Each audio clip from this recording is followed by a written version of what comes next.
past 5 years, we have witnessed the birth of countless excellent teams and players in all 5 major regions. They are still remembered by us to this day. At the same time, we also remember our fans who loved us from the very beginning. On the occasion of this 5th anniversary, let's turn back the clock to the starting point of PUBG Mobile Esports, the Southeast Asia region, where all the stories began. As the first world-class event, PUBG Mobile Star Challenge gathered professional players from all over the world. With continuous development, the 2019 PUBG Mobile Club Open Global Finals is undoubtedly the most exciting event. 2019 Fall Split Global Finals, ladies and gentlemen, give yourself a round of applause! Among the countless rising stars, one shined particularly bright. Bigatron Red Aliens, a team from Indonesia, Bigatron Red Aliens! just got first place in the PMCO Southeast Asia Fall Championship, earning the chance to compete in the PMCO Global Finals in Malaysia. In the subsequent prelim stage, intense competition kicked off immediately. And finally, they advanced to the Grand Finals in 2nd place. BTR demonstrated impeccable strength in the competition. By the end, BTR was leading the lobby by a significant 106 points, bringing the first ever championship title to the SEA region.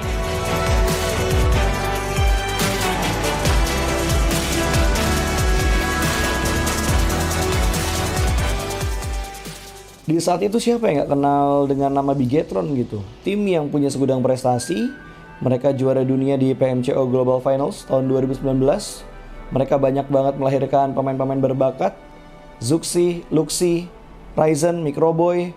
Terus habis itu Zuxi, Luxi juga saat mereka menjadi juara dunia, mereka berada di masa prime-nya mereka banget. PUBG Mobile Esports always strives to develop and grow year after year. That's why we made sure to continue the support and build the SEA region. In 2020, the improvement of the competitive schedule introduced the World League, which later became the World Invitational. We also launched the PUBG Mobile Pro League, where even more outstanding teams joined the competitive stage. In the 2020 PMWL, BTR once again clinched the championship in the East. This had given Southeast Asia the title of the strongest region in the world. They hoped to continue their legacy at the PUBG Mobile Global Championship, the pinnacle of PUBG Mobile Esports. However, BTR was not able to repeat the performance from the previous year. Top 2 teams is going to get those this round. Winner with a chicken dinner, Nova XQL.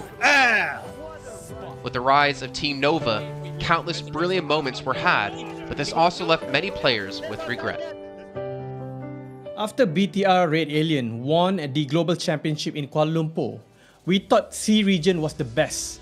We thought nobody could beat C region except maybe RRQ Athena, maybe Illuminate the Murder, maybe Mega Conqueror, but C region was the best at the time. And we get to the league. We heard of a team called Nova. We thought maybe this team is not that good. On the contrary, they owned all the teams. They were very good.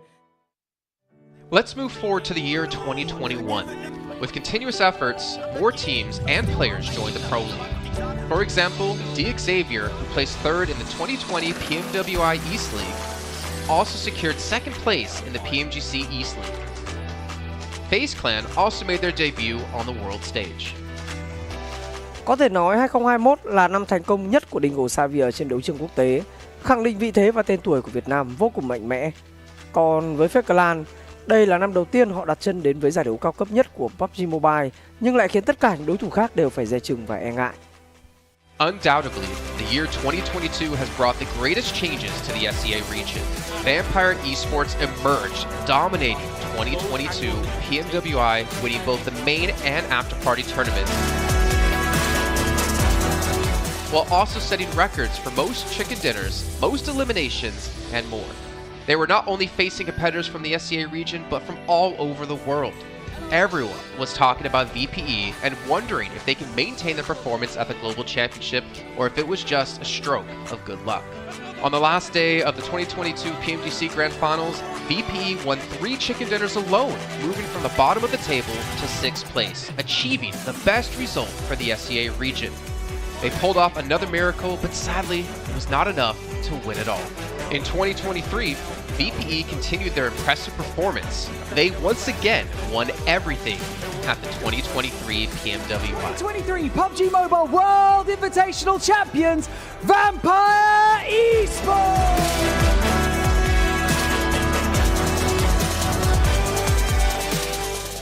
ก็ย้อนกลับไปในปีที่แล้วนะครับเอาจริงก็ผมมองว่าน่าจะโอ้โหไม่มีใครที่จะมองว่าทางฝั่งตัวแวมไพร์จะซักเซสได้ถึงขนาดนั้นนะครับเพราะยุคนั้นเหมือนทุกคนจะโฟกัสไปทางฝั่งตัวอินฟินแล้วก็เฟซแคนที่มีแบบว่าผู้เล่นดังๆนะครับแล้วก็ถ้าจำมันได้เหมือน PMGC ปีล่าสุดมากินไก่แบบเบิ้ลติดกันในวันสุดท้ายเหมือนเอาจริงน้องๆก็เคยบอกเลยว่าเฮ้ยเราเครียดกันไปหรือเปล่ามันเป็นตัวเองดีกว่าเล่นแบบปล่อยจอยได้แบบจอยเลยสุดท้าย3คะแนนติดจบอันดับ6ของโลกซะอย่างนั้นนี่นะครับแวมไพร์สปอร์ตเหลือเชื่อจัด But don't forget, Alter Ego, an Indonesian team, showed a very strong performance by winning the Super League twice. The SCA Super League was an upgrade to the previous championship, which by many is considered to be the most competitive league in PUBG Mobile. They could potentially become the next legend of the SCA region. Untuk dibilang legend, gue rasa belum sih untuk Alter Ego. Walaupun mereka sempat ngedapetin back-to-back champion untuk di PMSL 2023, itu menurut gue hanya sekedar untuk ngasih pembuktian gitu bahwa Indonesia tidak kehabisan pemain berbakat. Ya mungkin contohnya Rosemary gitu. Datangnya dia ke Alter Ego tuh bener-bener jadi ujung tombak untuk Alter Ego. Dan gak berhenti di Rosemary. Masih ada Alpha juga yang didatangkan oleh Alter Ego untuk mengisi kekosongan atau kekurangan dari Alter Ego. Dan gue rasa PMGC 2023 ini akan menjadi ajang Global Championship pertama gitu untuk Rosemary dan juga si Alpha. Jadi wajib banget kita nantikan performnya mereka di PMGC 2023. Dan please di notes pastikan tonton Alter Ego sampai akhir. Of course, there are many more teams we haven't mentioned, but these teams will all take part in the 2023 PUBG Mobile Global Championship. So what do you think? Who will be the ultimate winner in this year's PMGC? Will they be from SCA? Well, there's only one way to find out. Greetings, PUBG Mobile players! The long-awaited Frost Festival is about to commence. In the new version 2.9, we'll be introducing battles filled with a frosty atmosphere. Snow Battle is coming to town. Furthermore, you'll also get to experience updates to World of Wonder and Classic Mode. So let's dive right into it. In the Frost Festival, we'll be bringing you a series of snow-themed content, including a new Snowy Village-themed area, fun interactions with snow pals, and snow-themed items for more gaming fun and excitement. When miraculous December comes, the frosty world will undergo some magical changes. Stay tuned for updates. Don't miss out. First, let's take a look at the new themed area, Snowy Village. The village covers a wide area of 280 by 150 and has loads of supplies. It's located near Stalber in Erringdale, Iceborg in Livik, and Goroka in Vikendi. In addition to the buildings on the ground, the underground area of the Lucky Ice Tower is also worth exploring. Make use of the two-story layout to experience a completely new battle experience. Sound the bell in the Lucky Ice Tower, and you can even summon rewards. Additionally, the village also has a snow rail, which can help you quickly move around and gather supplies. It allows you to navigate flexibly between different areas of the village and also swiftly relocate to advantageous positions during battles for your team to counterattack more effectively. Of course, you should always remain vigilant to avoid becoming the target of an ambush. What's more, the village also features a special two-seat vehicle, the Reindeer. It's also a great choice for transportation as it allows you to swiftly move all over the map. For intense battles, we've also prepared festive and practical battle equipment for you, the Snowball Blaster and Snowboard. The Snowball Blaster can be used in many ways and has loads of functionality. When you aim it at the ground or a building, it can create a snow pile cover for you. When used on enemies, you can temporarily transform them into lively snow pals to restrict their movement. When facing bodies of water, you can use the Snowball Blaster to freeze the surface so that you can walk on it. It's definitely a practical yet entertaining weapon. After transforming into a lively snow pal, you will be unable to use firearms to do battle. You'll only be able to rely on basic actions such as walking, running, jumping, and swimming to evade enemy pursuit. It takes some time before you can revert to your human form. Let's build a snowman together. The snowboard will also bring you a whole new experience. Apart from helping you glide and move on various surfaces, it can also be used with the Snowball Blaster. Explore the many possibilities and use these two items to have all kinds of fun. We've also designed various interactive mechanics, such as searching for snow toddlers, lucky ice, and the Snow Blast Zone. When you encounter a lucky snowman on the map, don't be in a rush to leave. There are 4 lost little snowmen hidden near the lucky snowman. Search for the 4 hidden snow toddlers and bring them back to the large snowman. You'll then receive a token of gratitude. There are lots of lucky ice scattered across the map. Shatter the ice to get the supplies inside. Try using a melee weapon to break the ice more easily. Furthermore, you'll find that snow has engulfed some red zones on the map, and the falling snow will bring about many interesting effects. Players within a snow blast zone will be transformed into a lively snow pal if they're hit by the snow. If the snow lands on the ground, a snow pile cover will be created. In this World of Wonder update, we'll be introducing a brand new transformation skill gameplay and a catch me hide and seek gameplay for you to enjoy the transformation skills to the fullest. Of course, you can also use this skill to create more interesting creations. We've also added a Snowy Village map template to celebrate the Frost Festival with creators. Additionally, we've also made some updates and improvements to gameplay devices, game parameter settings, and the editor. For more details, please follow the official PUBG Mobile community. We'll continue introducing the latest WoW content to everyone. As for Classic Mode, we've also made some improvements to vehicles, firearms, creation mode, emotes, settings, and more. First, we've enhanced the designated marksman rifles. Some DMRs can be equipped with the full auto mod to fire in full auto. We've also improved the attributes and handling of some vehicles to enhance your driving experience. We've also added a new garage mechanic. From now on, you can choose your dream ride during matches. Meanwhile, we've also added a custom SFX adjustment feature. You can adjust the volume of some sound effects to whatever best suits you. As for creation mode, we'll be introducing some quick view features for watching the victory dance and fireworks displays and the new Frozen Kingdom themed performance in order to provide players with more possibilities for creative content. Furthermore, we've expanded the emote backpack. Now you can equip more emotes before entering the battleground. That's a wrap for the main content in this new version. In addition, new content will be added to the popularity battle event, Metro Royale, and season rewards. For more details, follow our official PUBG Mobile community. Snow Battle is coming to town. Winner, winner, chicken dinner. In 2020, while the eyes of most PUBG Mobile viewers were focused on Southeast Asia as well as other regions, there was one region in particular that went under the radar, the 2020 EMEA League. Numerous teams from different regions were fighting for a spot in the 2020 PMGC. Among them, the teams from the EU region were the most dazzling. Kanina Power, which had previously won 3rd place in the 2020 PMWL West League, managed to break through and eventually won 6th place in the 2020 PMGC. Klastilj Athletics from Turkey also successfully took 8th place. For the entire EU region, this was a great start, and in the future, the EU region would grow into an even stronger region. The EU region seems to have endless potential.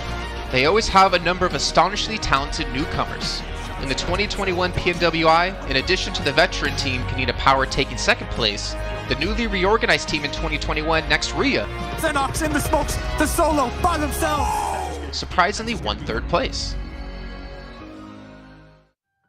The EU region seems to just have endless potential. There's always a number of astonishingly talented newcomers coming up through the ranks, developing their skills, and in 2021 at the PMWI, you had some of the veterans there for sure. Kanina Power taking 2nd place, an incredible performance coming through from them to get that 2nd place. But not only that, you had the reorganized team for Nextria in 2021 who won PMPL Turkey. They came 1st in their region and then were invited on the back of that to the PMWI West to take 3rd place. So these new talents working as this new roster at the time, a phenomenal resurgence there, and there's so much more left in the pipeline, I'm sure, for this region. I'm really excited for what the future has, and I can't wait to see what they've got. In the 2021 PMGC, teams from around the world gathered once again. First of all, worth mentioning is that among all the participating countries in the Grand Finals, Turkey had the most with 3. Among them, teams like S2G and Nextria finished 4th and 6th respectively. This was a massive achievement. The efforts of the EU region are constantly bearing fruit. Now they just needed an opportunity. 2021 yılında Dünya Şampiyonası istediğimiz gibi başlamıştı. Çünkü West aşamasında 3 takımımızı birden ilk 6'ya sokmayı başardık ve büyük finallere 3 takımımızı göndermiştik. S2G 4. olarak buraya katılma hakkı kazanmıştı ve kadrosunda Rip7, Timber, Kalse, Sylas gibi isimler vardı. Büyük finallerde ne yapacağını çok fazla kestiremiyorduk temsilcilerimizin çünkü dünyadaki takımların iyi performansları söz konusuydu. Büyük finallerde temsilcimiz S2G 4. olmayı başardı, Nexu'ya 6. olmayı başardı. Maalesef Fenerbahçe ilk 8'in dışarısında kalmıştı. Ama bu takımın ileride çok iyi şeyler vaat ettiği konusunda herkes hemfikirdi. Next, let's go directly to the 2022 PMGC. At a time when everyone was focusing on whether Nova could win 3 consecutive championships, a team that was not originally a favorite to win was about to become the focus on the stage. S2G performed consistently in the first 2 days of competition, always maintaining a position at the top of the leaderboard. And on the final day, S2G changed its conservative tactical strategy and sought to gain more elimination points in the last few rounds. And in the last round, S2G secured the championship with 15 elimination points. Champion of 2022, it is S2G! They finally broke through and made history for the EU region. 2022 Dünya Şampiyonası bizi büyük zaferler getirdi. Tabii ki Dünya Şampiyonası başlamadan önce bu zaferlerin geleceği konusunda çok bir fikrimiz yoktu. S2G kadrosunda bazı değişiklikler yapmıştı. Takıma yeni katılan oyuncular vardı. Özellikle Reis ile birlikte takımın form seviyesi gerçekten çok yüksekti. 2022 Dünya Şampiyonası finallerine 2 takım göndermeyi başarmıştık. Bir tanesi S2G, bir tanesi Fireflux. Maalesef 2 takımımızın kaderleri birazcık farklı oldu. İlk günden itibaren S2G sürekli olarak zirveyi kovalarken Fireflux için işler iyi gitmemişti. 3. gün geldiğinde S2G güzel maçlar geçirdi ve şampiyonluğu Türkiye'ye getirmeyi başardı. Bu Türkiye e-spor tarihindeki en unutulmaz başarıydı.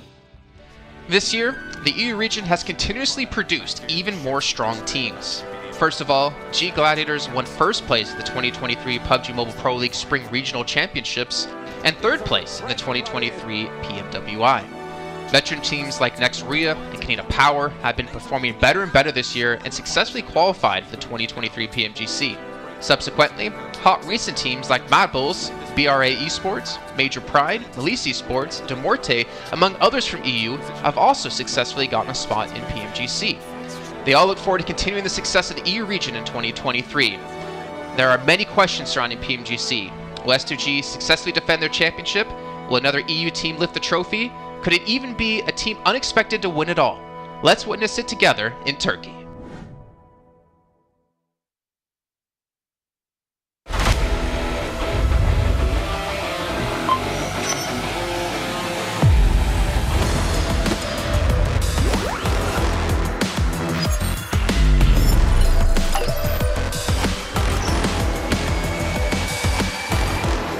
Gold Investigator. Join the Investigator team and let's protect the game's fairness together. 2023 Popularity Annual Gala event tutorial. Hey there, welcome to the 2023 Popularity Annual Gala. We've introduced a brand new competition and upgraded rewards. You will have to go through 10 rounds of 1v1 matches and compete to become the first ever PUBG Mobile Popularity Annual Gala champion. So let's get right to it. New competition, ladder competition. The Popularity Annual Gala event will be utilizing a new ladder promotion system. Players' initial ladder grade will be determined by their battle points at the end of the first round. Ladders are divided into 6 grades: Triple S, Double S, S, A, B, and C, with Triple S being the highest. Ladder promotion rules. Players are ranked based on the popularity they gain during the battle period. For rounds 1 to 9, the ladder results are settled at the end of every round's battle. Apart from ladder grade C, each ladder has 100 spots, with the top 20 promoted, the middle 60 retained, and the bottom 20 demoted. If you're trying to move up the ranks, be sure to stay within your ladder's retained threshold or higher before each round is settled. Additionally, ladder grades can only be promoted or demoted by 1 grade at a time, so your performance in the assignment round is crucial. Be sure not to miss it. Final showdown. Based on the rankings from the previous 9 rounds, round 10 will be the decisive showdown to determine the final rank and ladder grade placement, including the champion of the 2023 Popularity Annual Gala, who will emerge as the ultimate winner. New exclusive rewards. At the end of round 10, rewards will be issued based on the player's ladder grade and final rank. For outstanding players, they will receive exclusive rewards that can showcase their supreme honor both in and outside the game. In-game rewards include the honor title, honor name tag, and honor avatar frame. which are sure to make you stand out. Moreover, there are also physical trophies, interviews, custom-made popularity gifts, official social media promotion, game exposure, and other exclusive honorable rewards. Gain global renown both in and outside the game. What are you waiting for? Participate in the 2023 Popularity Annual Gala now.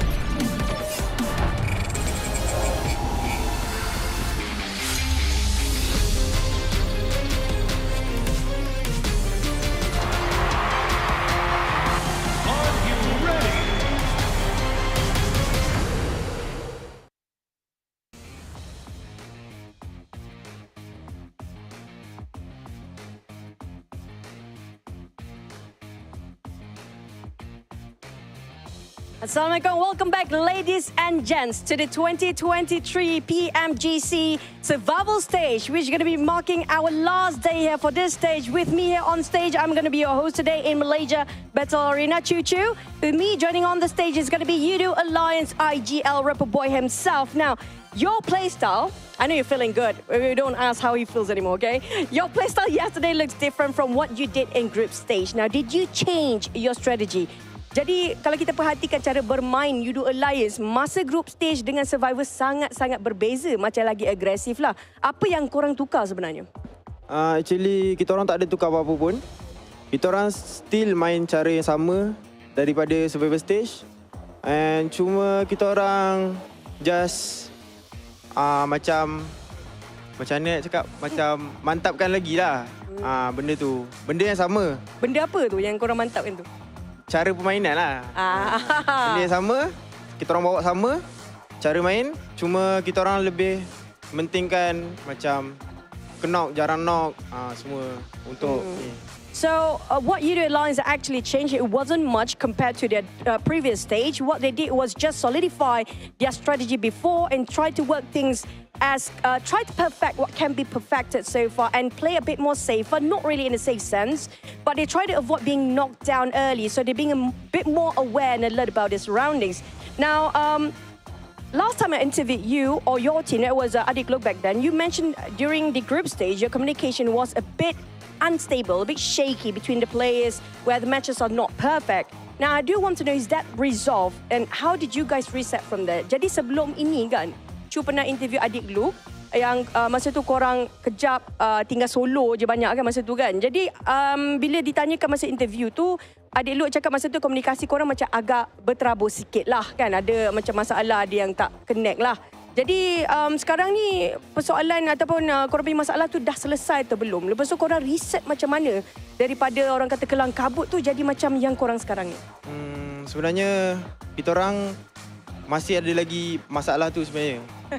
Tapi cuma kita orang try ubah sikit-sikit lah. Macam try fix balik benda tu sikit-sikit sampai jadi macam sekarang. Dan kita orang pun, budak-budak ni pun rasa macam diorang nak pergi jauh. So dia orang kena ubah sendiri benda tu. Biasanya kalau macam korang cuba ubah sikit tu, apa yang perubahan korang buat sikit tu? Kita orang cuma fixkan balik lah benda yang tak betul, kita orang jadikan betul. Siapa yang cakap biasanya? Selalu coach and diorang sendiri lah, diorang nak perform kan. Diorang kena buat lah benda tu. So what they actually change and try to make it better when it comes to their communication problem, it's not entirely resolved just yet. But they try to take baby step at a time, one step at a time, trying to resolve one by one and try to untangle all the problems or challenges that they're facing against. And I asked him just now who actually behind the scene that try to push them to fix their problems, usually coming out from the coach themselves. Now, who was your biggest rival when it comes to yesterday's group, which was a green group you're fighting against for yesterday's matches? And who do you think will affect you most today and who will be the biggest rival? Jadi semalam daripada green group, kita tahu group yang berlainan semalam dengan hari ni korang akan lawan dengan red dengan yellow kan. Jadi untuk green group, siapa cabaran paling besar korang? Tapi untuk hari ni punya group pula, siapa orang yang akan korang tengok sikit? Untuk group green, saya rasa Macbull lah. Sebab dia point tinggi kan. Tapi kita orang tak pernah jumpa dia pun. Tu lah. Tapi dia pencabar. Lepas tu untuk hari ni, Mungkin saya rasa INF. Kenapa? Sebab dia first day dia dah dapat 70 berapa point lah, macam something kan. So dia dari ni mungkin dia boleh naik nombor 1 lah untuk hari ni. Dari segi point sajalah. Ya. Kalau daripada segi dalam map, ada So tak? dalam game saya rasa diorang tim yang kuat lawan. Diorang tak kisah apa-apa lah. Memang diorang lawan je. So kalau kita orang jumpa dia, mungkin kita orang boleh bagi fight lah untuk diorang. So, coming out from Udo Alliance, the strongest contender coming out from Green Group possibly was Map Bulls because of how they can just pull up a lot of points within a map and how they can push themselves high up there. When it comes to today's group, it might be High Chance Influence Rage or INF, where they do have a bit of a contender when it comes to fighting, when it comes to team fight, they're pretty strong themselves. And when it comes to placement points and overall point ranking, they might actually have a shot at getting back that #1 spot. But when they're being forced to fight against INF, if needed to, in certain compounds, they will try to give their best fight there is. Now, how confident are you to get your last 5 slots? We do know that there's going to be only 5 slots to Turkey. And out of 10, how much you rate for your confidence right now? Kalau diberi point 10 mata untuk penuh, confident level korang tu untuk pergi Turkey tu nombor berapa boleh bagi? Confident level untuk pergi Turki tu saya rasa 9 lah. 9? Kalau kita orang dapat bawa gameplay yang macam semalam, InsyaAllah sampai ke last chance nanti kita orang akan dapat lah benda tu. Tapi Cun nak tanya kan, kalau nak sampai ke 10, yang satu lagi point tu, kat mana yang korang boleh letak sebenarnya? Kenapa bukan 10? Sebab kita tak nak target tinggi-tinggi. Sebab terlalu confident pun tak baik kak. So kita just buat yang terbaik and berdoa dan usaha lah. InsyaAllah. So they do have quite a confidence here today. When it comes to the confidence level, out of 10, you'll give it a 9. I did ask how to fulfill that 10% confidence. How can you get a 10% confidence? And what was that one point that are lacking right now? Is that it's not really lacking that certain aspect. It's just, it's not great to be overconfident as well. That's actually a great insight coming from players.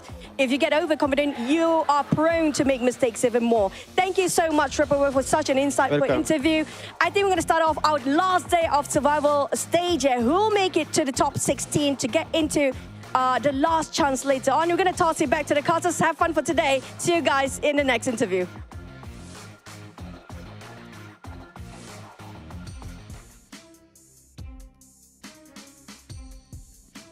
Oh man, we're here for the last day of the survival stage, and we got to hear from Alliance there, and obviously their thoughts on the match. But I think we're kind of thinking they're relatively going to be safe, where our attention is going to be down towards the bottom teams right now, who have only, of course, their 6 matches played, with their final 6 to come up today, to see how things might potentially shake up. Alter Ego, they're going to be looking at this and watching with a bated breath, hoping that they can hold on. But we'll see what's going to happen today. I'm your host, Jason Kaplan, joined by Maxman and Kalaris, and honestly, yesterday it was tough. Malise getting a victory at the very end of the day to catapult themselves up the leaderboard. For them, it might have been just enough to get themselves through to the next stage. Maybe. We will see. I'm worried for them as well, Jason. Obviously, yes, you mentioned Alter Ego. They're extremely in the danger zone. But I do also think Malise might be as well. I think that there's a lot of teams below them that have extreme capability of jumping out of that bottom A and being able to overtake that 46-point mark that Malise has put themselves in. The fact that they got a win at the end was a lifeline here, but it might be absolutely down to the wire for them. I don't know if it's going to be enough. There's so many teams not going to be racing up there. Maybe they're going to be held by Influence Rage. They're just going to steal points of every other bottom team, apparently. But no, at the bottom is going to be tough. You got a lot of competition here. And pretty much out of all the teams competing for one of those bottom spots to make in top 16, half of them are going to be completely sent back. Well, they're going to be completely eradicated after these matches. It's a bit dark, but yeah, so it's going to be tough competition here. But one single win, because it's such a small gap here, Jason, could be enough between you going home or making it into last chance. I'm honestly getting a feeling we're going to have that bubble be a tiebreaker between 2 teams, and it's going to come down to dinners potentially, or placements, or obviously eliminations later on. But we'll get to that in just a few. You guys at home who are watching, all of our players are participating on the Infinix GT10 Pro official smartphone here at PMGC, and you guys can pick one up because it was born for professional esports athletes like you at home, and maybe we'll see you next year at PMGC. And of course, while you're on that lovely device, make sure you check out TikTok with the tag PMGC 2023 to find out everything happening behind the scene. Hopefully some interviews, maybe Chuchi's been running around throwing up some stuff for you guys to see. And of course, if you're going to post about PMGC, make sure you use the hashtag as well so we can see what you guys are up to. And speaking of what we're up to here, it's really breaking down what's all happened yesterday, what's to come today. Group Green, if you guys haven't tuned in, they are now done. They have to sit back and watch the last two groups, which honestly for Group Red is going to be very difficult considering, as we said before, Claris, Group Yellow seems to have been the strongest group by far. Yeah, I mean, you started things off right with... it's a ridiculous notion to think about it, but Influence Rage is still in third place after only 1 day's worth of games. That's crazy. 77 points to their name. If you are a team like Melise and Alter Ego here in a position where you've got no more games to play, you're hoping that Group Yellow can just continue to do what they did prior, right? Which is sponge up huge points that are already above you and really give not much to those bottom teams. So Influence Rage, BTR, even, you know, Alliance that we've just actually been speaking to. Technically, if they continue to sponge up points, that would be excellent for some of these teams to try and survive. I just don't know whether that's going to materialize here today. Look, you just reach out to the analysts or the coaches of these two teams, like you talk Alter Ego reaching out to other teams like, oh, I heard that someone's going to hot drop you. Maybe you should go drop in Zaki. Oh, that'll be really good. You should definitely do that. Just try and mess up with their mental game. But yeah, it's going to be down to, as you said, Jason, maybe a tiebreaker also, as we're going to be now having Group Red and Group Yellow against one another. But I'm looking, especially here, and I think Kalash, you might agree, at D+ Kia, I want to see them qualify. Currently in 15th position with 35 points. We know this team can do better. So I'm hoping we can see D+ Kia at least advance in the last chance of this stage.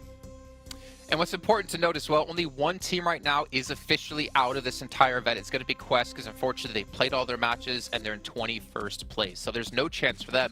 But I still want to kind of poke at this, even though I don't think it's going to happen. Like, Influence Rage technically have the ability to be like, you know what? Why don't we just drop on BTR every single time, because there is a world where they can prevent BTR from qualifying if they can force them to have these bad games. Oh, BTR? Why BTR, Jason? Is that just well, I'm just looking at the list in the sense of like who potentially could be one of their biggest competitors to get one of those only 5 spots available in the last chance event. I don't know. You're gonna get a few DMs. We'll see. But yeah, of course they could do that. I think doing it on the first half of the day, Jason, might not be the best course of action. But I think if you do it later on down the line, if you see, for example, I'm looking at D+ Kia, I'm looking at your Enigma Galaxy, maybe also, as you said, BTR or Procedure Evos, if they are lower on the rankings at the middle point of today, it could be a good idea, especially if they drop next to you or they have a very similar rotation path. I think that's something you really need to look towards to try and clear that for the last chance if you really want to make it that far. So yeah, it could be something interesting for Influence Rage, even teams at the top that are going to be looking comfortable after these first few matches, but hot drops could be happening later on if they really want to clean up some competition. I mean, I know it's not likely, Claris, but honestly, I would love to see it happen. The drama around that, the potential hate from certain communities could be delicious to read up and look at. But either way, we are obviously checking out, you know, BTR up against Udo Alliance, and obviously Influence Rage, considering they have only played 6 matches, and yet they are still #1 against teams who have played 12 in eliminations, is a true testament to how strong this team from Brazil is. I'm always in two minds about all of these things that we take a look at in this pre-show, because all of these teams in my mind are safe. You know what I mean? So I'm thinking more about those teams that are vulnerable right now. Influence Rage, yeah, you're awesome. BTR, you've only had, you know, 1 day's worth. You're on 52 points. You're awesome as well. Good stuff for you. You know, you're going to be going through. Like, if there's ever going to be, like, truly targeted things, Jason, going into the Grand Final, I think the last chance is a great spot to potentially do it, because it is so lethal, right? It's only 5 spots going forwards into that. So wait, let me check. So you're saying Bigatron at 52 you think are safe? Yeah, I mean, okay. As long as they have a little bit of a performance today, unless they bow out in 16-0 limbs all the time. Yeah, it's not going to happen. That's fair. That's fair. Yeah. Well, we can see Federal here is still the damage leader as well, and he's really been putting on a clinic. For me, Lapar as well for BTR. Thinking back to Group Yellow, he was the standout player for Bigatron. Obviously, we saw Olio yesterday. That position on the shack, just putting down damage. I think he did about 1,200 in that match, if I'm not mistaken. Really putting in work here for UD Alliance, where they obviously had a previous mistake on the Erangel before against Procedure. Yeah, it's cool. It was cool to see from UD Alliance that they can wrap up these games. As you said, Olio had a great performance in those 2 games, though we do have to keep in mind that on those 2 Erangels where they're got a second place and a chicken dinner back-to-back. They drop northeast side of the map, right? Which is a very easy rotation. Those were, in my opinion, 2 games where they could very easily reach podium every single time, Jason. So that's good for right now. When it comes to reaching top 5 in the last chance, I want to see a bit more presence of this team in the later stages in circles that don't quite go their way. If I can see that from Udo Alliance, maybe at the start of the last chance, I'll be a bit more hyped up. But I think those are 2 games that we expected them to do well to some extent. Yeah, I mean, if you think about their entry point to circles on these Erangels, right? They're coming in from the north side from 2 circles that were exactly the same, and there was no contesting really against them. In the first one, yes, there was, because, you know, their approach was slightly different to that second one, but they were able to convert on it really nicely. If you do take away those 2 games, they're not in no man's land. They did get 9 eliminations in the game thereafter, as well as some placement points, but their position definitely looks a lot less healthy, but I don't expect Alliance to truly slip up here throughout the day. Yeah, and I think honestly, our focus, as we've been kind of talking about before the show, is they should really be on these bottom teams, right? For instance, one I'm looking at is Enigma Galaxy. Maxman, you kind of explained, you know, on air what the problems they were seeming to have was, well, getting enough vehicles and getting people into the later stages without losing anyone. And Enigma Galaxy realistically could be a team that falls out of top 16 because they're only sitting in 14th with 37 points. Yeah, I mean, look at their last 2 games, right, Jason? They got a second place with 12 eliminations, a second place with 3 limbs. Well, they were down to solo players pretty quickly on that match, but they were surviving a little bit more because they were finding cars. They were able to survive as a squad a little bit longer in these matches. So if they can do that not only on Miramar, but also on Erangel, as you can see on the map rotation, we have 3 a day. It is your most important battleground. That is the map that Enigma Galaxy need to improve on the most, because right now, if they just have a bad start to the day, they could already be in that bottom position of the leaderboard. So you really want to avoid it, because you know you're looking at teams like NASA, Team Kesso, Duxan in particular, that I would expect to try and overtake them as quickly as they possibly can. So Enigma's got to be very careful how they play the earlier stages of these games. My focus, Jason, is on the Americas. N-Hyper, Inco, these 2 teams that, you know, technically speaking, you've got to start off on Sandhawk quickly and fast. And N-Hyper is a team that could do. They have a decent drop spot to do it with potential, you know, just to make that happen. We've seen in the past someone like GK First and the rest of that roster look awesome on Sandhawk in the past. So that would be a great start for their campaign if they could make something happen there. Again, you know, we're looking at all these teams. They should be fine for the most part. Even teams that are like Sem9, currently in 17th place, 28 points to their name, if they have a slightly better time of it than yesterday, they should be safe as well. So we'll see. You know, I want to bounce back to your N-Hyper chat real quick, because something I've been saying when I was covering PMPL North America is that GK First just does not look like the GK First we saw in PMPLU with Panda, like back in the day, right?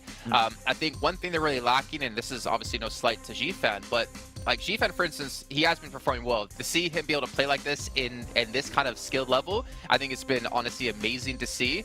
But if you compare him to Kindness, to Rin, obviously FS playing in the team at the moment, there is a night and day between how powerful the roster can be. So it's kind of unfortunate they're not really fielding that full squad. I think when GK First looked at his absolute peak in our region, I feel like Panda was ahead of the meta in the region at the time, and they were enabling GK First to look absolutely spectacular. But as time went on, even in our region, they slowly kind of dissipated a little bit in terms of power. That was the rest of the meta catching up with them. So for them to go over to the Americas and try things out over there as well, the Americas is no slouch either, let's be real, especially when you include Brazil in that mix. Yeah, I was gonna say North America maybe. When you do Americas, it's a little bit different. But even then, right? I thought GK First would have dominated North America. And he didn't. It was actually like his teammates were to be the one to do so. So maybe a change in position for him and his team. But it's been rough for N-Hyper, honestly, this year, I'd say, Max. I mean, sometimes you're going to be also rotating the role internally, right? Maybe sometimes you could just play as the off-angle player, etc. But I think that when he was playing with Panda back in the day, or like TJB also back in Europe, you have your very core roster, which is all formed around that fragger, right? And of course, you're going to be set up in a specific way, which enables a specific playstyle for you. When you start changing that roster, you can't get away with the same kind of plays. You can't play the exact same comfortable fragging role that you used to do. So I think the big changes like that are going to maybe not hurt you. Sometimes it can be a positive change. In that case, it didn't quite work out. And when you have this roster change again in PMGC, GK First, well, he's not first now. He's like, what, 1,701st now? Some silly number. Yeah. Some weird number. GK first was really good, but it does change the whole dynamic of how you are used to playing the game. So, of course, you just don't have the same communications. The angles taken maybe are different also in the fight. So he just doesn't seem as comfortable as he used to be. But we know he has that potential. Just needs to get back to that, like, glory day kind of. That's the unfortunate part, and I swear this isn't the Hyper show. It's just we have so much information on them from back in the day. Is he wasn't the fragger for the team in PMPL Americas or in PMPL North America. He was more, I guess, supporty. It was kindness to be the real star of the team. And now for GK First, he has to go from being a little bit more supporty to potentially being the star for the team, which is really hard to switch up, especially when you're asked to do so in an event of this caliber. But maybe look at some other teams like Inco. If we look at all the Brazilian teams and the success they've had, obviously Alpha 7, Loops, Influence, Rage, Inco has been a little bit underwhelming. However, I will say one thing. Nenebetcha yesterday, we saw that like 1v whatever out of him. It was great to see some life in the team, but if they want to have a real chance right now, they've got to show up today, and I don't know what they need to necessarily change or fix. Yeah, I would like to see maybe a little bit more, I know this is a very specific thing for this team, a little bit more zoning from the entirety of Inca. I think that they allow teams to get really close to their locations because they like to be a little bit split from time to time and makes themselves very vulnerable, especially when you look on the western side of the river, west of Yasnai Poliana, always a little bit split, which is good for scouting purposes, but once you see a team like NASA, I think there were also teams like Duxang getting relatively close. I want to see a little bit of a quicker response to that, regrouping to deal with those potential threats. If we see that, clearly they played PMGC last year, they made it really far. I think they can make it here again, but it's just, you can't really enable such strong fragging power like Nenebetcha, as you stated, if you're split. So I want to see a little bit quicker response here. Okay, obviously there's so much more we could chat about here, but it's time to kick off our very first match here of our final day of the survival stage. It's Group Red up against Group Yellow, and we're going to kick things off by throwing over to our casters of Jackie and Blake. I've caught it. It's all right. Thanks, Jason. Thanks for throwing that over. As we're in position, Blank, for hopefully a day that continues on with the trend we've been seeing, because every day feels more explosive. It feels like the quality of games we've been getting has been really, really good. So I'm hoping that carries on now into what will be the last day of the survival stage here. Yeah, we've kind of been on that next hype coming into day 3, and it's pretty crazy the amount of differences and changes that has been coming through. Obviously, we're trying to focus a lot more on those bottom side teams who are in danger, right, of not going through. Malise Esports was a big one yesterday. What an incredible win they had right at the end of the day, but has it been enough? That's the question. Alter Ego similarly in a struggle position just behind them, 44 points to Malise's 46. So we'll see what they can do if they can remain in the lead here. It's all very, very stressful. Nigma Galaxy didn't have the most amazing day yesterday, definitely stepped it up towards the end, but their rotations coming off the rip were catastrophic. It was a little bit stinky, I will say that. Yeah, a bit smelly. A little bit stinky. So hopefully there's improvements there, man, because it would be a shame to see him kind of like limping through it again. Because, yeah, I don't know what it was. It felt like they had an allergy to vehicles yesterday. Only one between the 4 of them most of the time. And a lot of kind of, I don't know, silly moments of shenanigans, really, where it felt like they could have just stayed pretty, sat where they were and been content. And instead, Blank, they were roaming so heavily, they were just getting picked to pieces. But we'll put a pin in that. It's a thought for another time. We'll see if they reflect changes today. And we'll see what we get here as we go into Sandhawk. Yeah, straight off the go on this one into our day 3 is where we'll decide our bottom 8 teams and the top 16 that'll be heading through to the last chance, battling out for those top 5 spots. Obviously, we're already getting teams dropping down into the map. D plus Kia up towards Paradise Resort. They don't have to contend themselves with a hot drop, it would seem, in this position, with Brute Force heading up towards that northern side of the map in Tap Mok. Very much open now with Alter Ego no longer playing up towards the position. Team Keizo takes up residence in Gladiator's spot. They get a lot of space over on that northwest island. Now, alongside with playing Camp Alpha, they get to spread across the north side to BTR, starting things off strong. This is down towards that southern side, finding a pick off over towards N-Hyper, who consistently keep losing players at the start of the game. This is not what you want to see here, Jackie. No, very unlucky start for N-Hyper.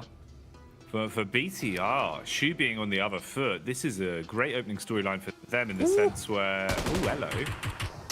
Everyone's on a move. They might be taking a few shots here as IHC have caught whiff of Udo Alliance barreling their way down through the sky. But I say, man, for BTR, at least it's the fact that if you can come out, flex the muscles a little bit early, kind of put the pressure back on, I think that bodes well. Because we were saying on the desk, you know, there's chance that potentially some of our teams will want to target them a little bit. Similar story with Influence Rage, just because the sheer buffer of points they've already built. This is an interesting one, Jackie. IHC spot the boys dropping in over towards Camp Bravo. They're not content to just let them get away with this one, dropping out so late. IHC, I was a bit worried about it, actually, because M249 was in play, but that bad boy needed reloading, but Alex starts things off strong, and Zjol finally gets the clip back in. That M249 sprays through. That's 2 down for Udo Alliance. Remember, Udo Alliance were wanting to pick up some more numbers on the day. We're talking about how yesterday their 2 good games came off the back of having a fairly decent position in the circle early on, but IHC taking no prisoners here over in Camp Bravo. IHC as well. Honestly, they had some really impressive moments. I think the individuals on this side for me is what was giving me a lot of stock. I think there's room for them to kind of spread those wings a little bit more today as well and prove more of that. But that's an unlucky first encounter because both of them are looking to try and continue to keep their current placement relatively high up in terms of the upper echelons of the standings. So securing any early elims will be the dream scenario. Inco as well, clocked here by Duxan as they've been spotted on the rotate. Few bullets barreling towards them, but that's about it. I think for Inco, they're a fairly crazy team, let's put it that way. Some of their rotates feel very dangerous and dastardly, but they're able to get themselves into a fairly decent position here, grab themselves a compound towards that central region of the map too. So happy days for Inco going forward. Team that definitely needs to put the burners on right now because 21 points, that's not going to cut it at the moment. We'll need to get a little bit further into this match. Rook, we were talking about how we were impressed about this team, right? It took some nice central positions early on. It seemed they were fairly decent at controlling those positions too. So I think for Rook Esports, this is a decent start to their game as well, considering where they are, just on the south side of Paris Resort, where the zone has pretty much sent itself up towards that northeastern side. So a lot of compounds in play, and it's a nice actual circle for Sandhawk to start the day off with because we're not flitting between the northwest island and the southwest island. Everyone's fairly certain where this one's going to end up. Uncertainty is really kind of a hot commodity on these Sandhawk games. It feels like, you know, nothing has been able to be taken for granted, really. It's all been a little bit explosive, a little bit more uncharacteristic every time. So hard to call a lot of the way these games are going to go, especially today, coming into it with the lobby shake-up as well, and how much extra pressure is going to be on these teams, knowing that not only have you kind of left it up to the fate of the other teams with the points they've already accrued, but that any mistakes made over the course of the next 6 games, that's it. No chopping, no changing. You are sealing your fate with these. So this Sandhawk needs to be a good stepping stone, a good springboard for some of our squads that are looking to have a huge day of it. I would imagine Influence Rage would want to be one of those teams. Definitely flying the flag high for Brazil. They had some barn burners when we saw them previously, and that was because of the way they played. Very aggressive, very in-your-face PUBG Mobile blank. You know, they were always playing for the elims. Even in games where they weren't really looking towards the final circle, they were racking up the elimination points. And today might not even need to be as aggressive as they were previously, right? You know, you've got a good safety net to work with, so maybe that calculated style of PUBG could be coming out from them as well. With Influence Rage having some of these bar burners, you're right, because they were absolutely smoking some of these teams on the side of Sandhawk on that day one as well. They came second place, only shut down there by Madballs, and Madballs had to make probably one of the best rotates and bit of gameplay we've seen from that team in a long, long time there on Sandhawk to make that happen versus Influence Rage. Even then, it did look a little bit dicey, but for Influence Rage, like you said, springboard is Sandhawk. It's a great way to start off your day. It is always a stressful one as well because you need to immediately get back on the bike as soon as you finish your Sandhawk because it can go horribly wrong. A lot of times in our league formats, we do have Sandhawk towards the middle side of the day, but then Hyper does find Mamparang here from the Sem9. Sem9 taking the first few bullets. They will lose a man. He'll expire for now. Clap back back on the streets as well, as Rook are rocking the boat. The compound control working well for them. You push up close, you are going to get barraged with bullets. So they find a freebie on that one. No real room to trade or even instigate a fight back into it as well. So that's basically just one elim given up for nothing. Yeah, for Rook Esports, again, they're a great team when it comes to that defense of things and holding on to the central compounds. And I think, you know what? I will say that NASA got very, very fortunate yesterday because some of their compound crashes looked quite messy, but they were sort of getting away with it just because of their gun skill was fairly decent. But rocking up to a compound like that, you're not going to find an easy access, easy entry point, especially with some of these teams coming in from Group Yellow, who we know are absolute powerhouses. So for NASA, sort of an unexpected approach for them. Heading over towards Rook, just get immediately decimated. So they're stuck over towards that eastern side and barn for the time being. We'll have to start moving up and round. Luckily, UDO Alliance, after their first engagement, their first foray into the match, being hunted down by IHC, only down to 2 players. So not too much of a difficulty to be dealt with up in that top side of the region. Obviously, NASA don't know this, but again, a pretty wild rotate from NASA, flying in towards D plus Kia at the moment. We'll see if they do spot them out and if a fight does ensue.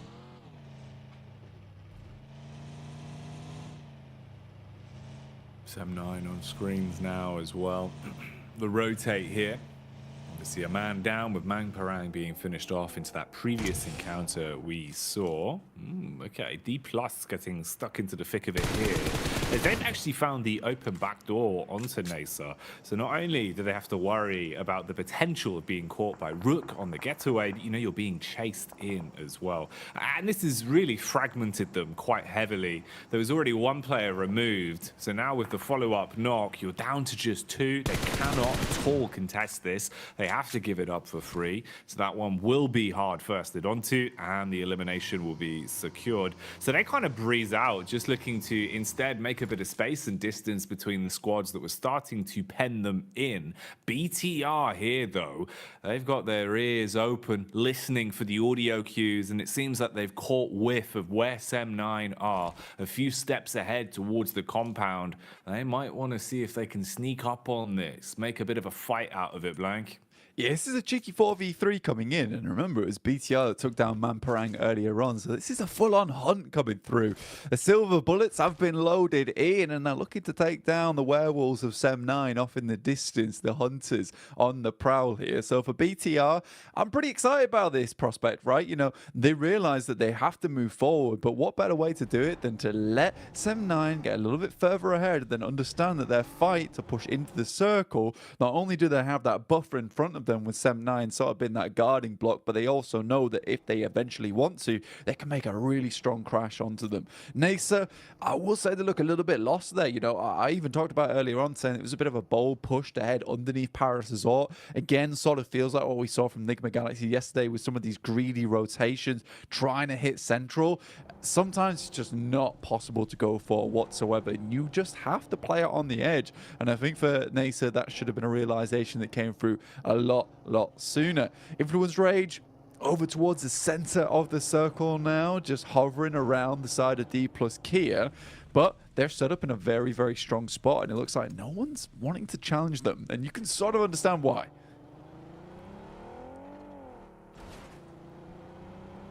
Mess around and find out. Probably not worth the risk at a time like this, with it being such an important set of games today. Nades detonating in air as the clash for control of the hill could be kicking off shortly. IHC just on top of NASA as they're in position. 2 of the players down with their belly on the ground, looking for the push over the ridge sides. Meanwhile, Sem9, of course, this is the side that we were waiting to get snuck up on by BTR.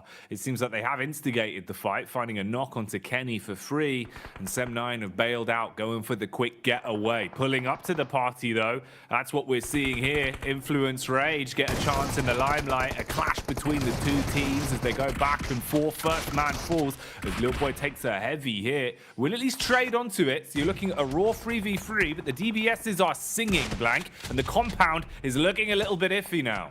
Nice plays from Team Queso so far. Some really good nade usage. Federal as well as Law last remaining, looking to push onto the building. Law comes in with the DBS from the side, looks to maybe pick up his teammate. Molotov out the window, prevent the run out, and there's a nice shot there from Federal, which will finish it up. And at least Influence Rage get away from this fight with 3 players. Looked messy at the start, but a really good comeback there. Nice bounce back coming through from Influence Rage, being very elastic in their engagement there.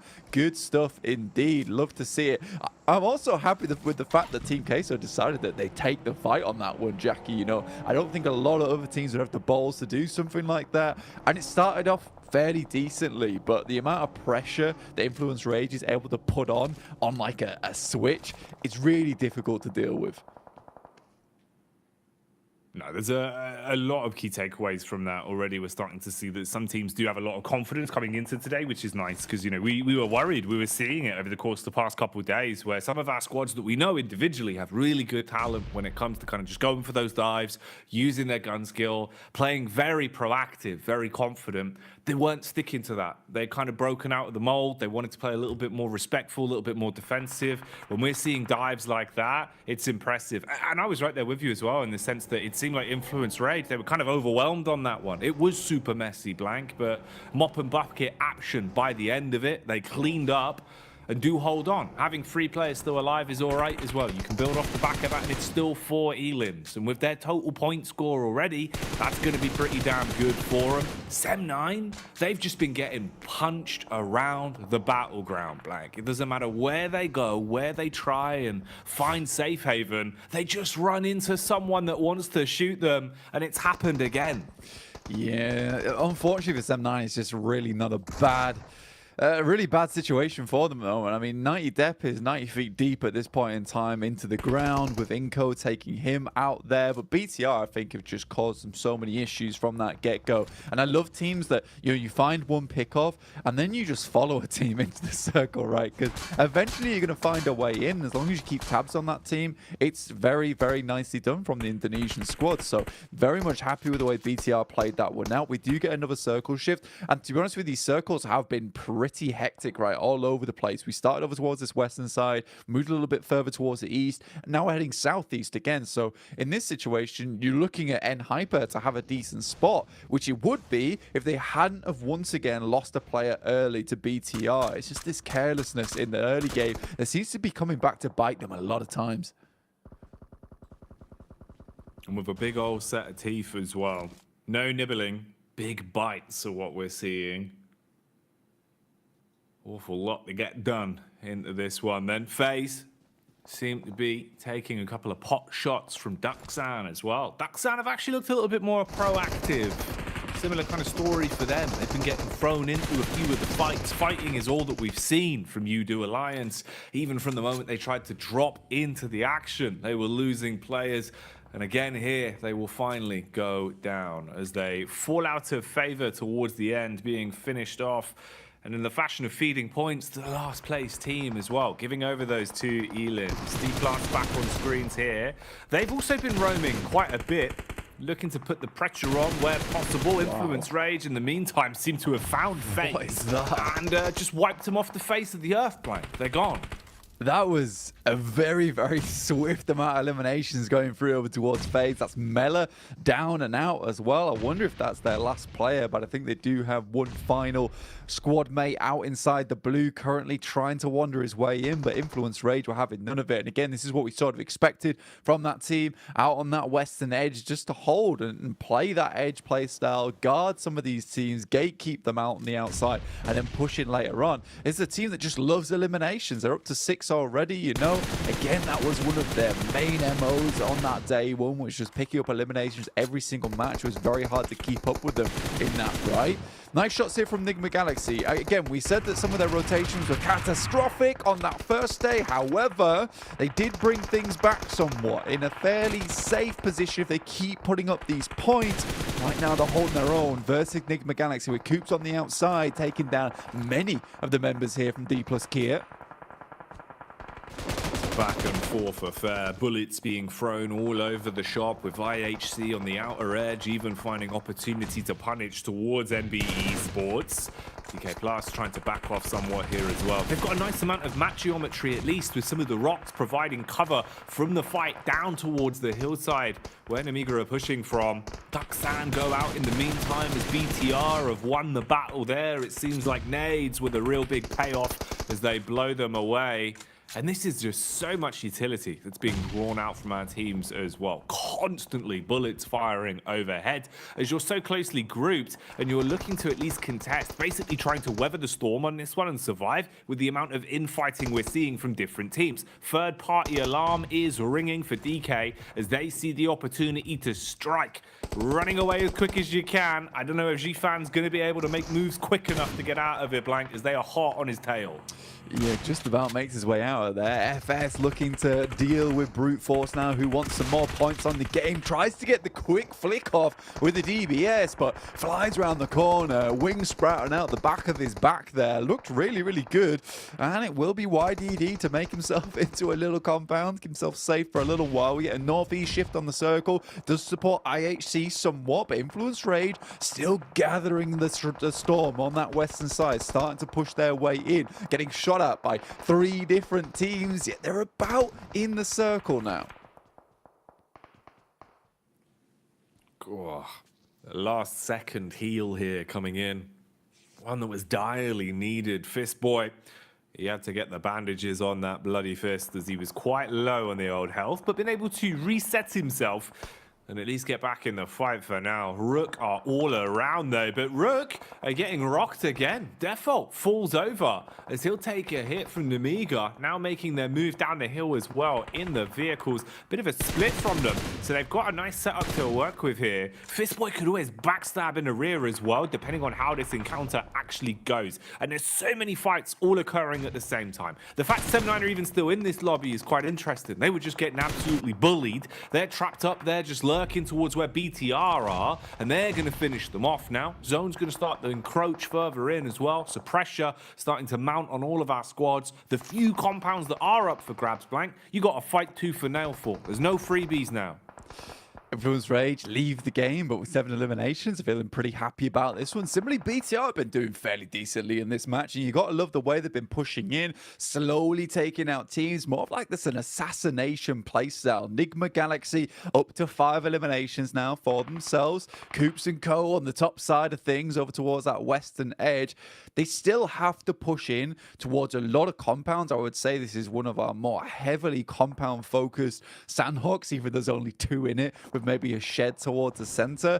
But this is big news for IHC on that north side. We talked about how they wanted to pick themselves up some more points coming in towards day 3 here. Keep pumping it up. Rook finally falls around me. Only 1 point found. That was from what was a very central position early on there, Jackie. Oh my. And this might expand quite quickly, Blank, because the damage is not stopping. Constantly berating each other here with the bullets. And they're going to be slowed down somewhat. Couple of knocks on either side. Whoa. Here's the aggressive play, though. Just peeks up into it over the top of the hill. Absolutely assaults them. Cuts his way through him like a handsaw, Blank, and fragments the numbers. The zone's now coming in as well. Coops has the DPS pulled out. He's worried about the up-close push, but it's the nades that are going to secure the bag on this one. If you can get it just over the back of the rocks, with how low they are, you're going to go down to the zone. Finishes off the first man and just leaves them in a world of pain. Coops has got nothing he can keep here. Yeah, just pushing the points a little bit further. I really like that grenade as well. Doesn't go for the risky one that hits behind the rock there. Instead, just tries to get the splash damage through to at least confirm the player that was attempting to be rezzed on the backside. And it keeps Coops in a position where he has to keep healing as well. So, very nice play there from IHC. Up to 7 eliminations themselves. BTR in a similar story. Nigma Galaxy did get 5 eliminations on the map, but I do believe this is probably going to be a 7th place for them on the game. D plus Kia. Goodness me, Inco tear them apart, shred them with the claws. Meantime, Nasa slowly walk their way in, but IHC is absolutely giving it this game.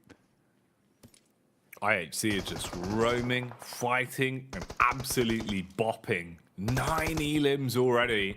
Great position as well in terms of where they're situated. Coops finally goes down to the zone, so he's taken out of commission, and we know that they're removed, leaving us with the final 4 squads that we have to fight it out here. This is not going to DBS inside of the trees. Straight Hunger Games level plays to be made as he wants to keep himself out of trouble for now. Pretend he's a rock blank, because they rotate in, get involved with the fight where possible, and aim for the placements. IHC, from going from such a position where they were on a tear, they've just lost so much here, losing the grip on the game and going down. Just tons of info being gathered from this as well. And BTR not realizing his position could be critical. They're just focusing on the raw fight versus Inco.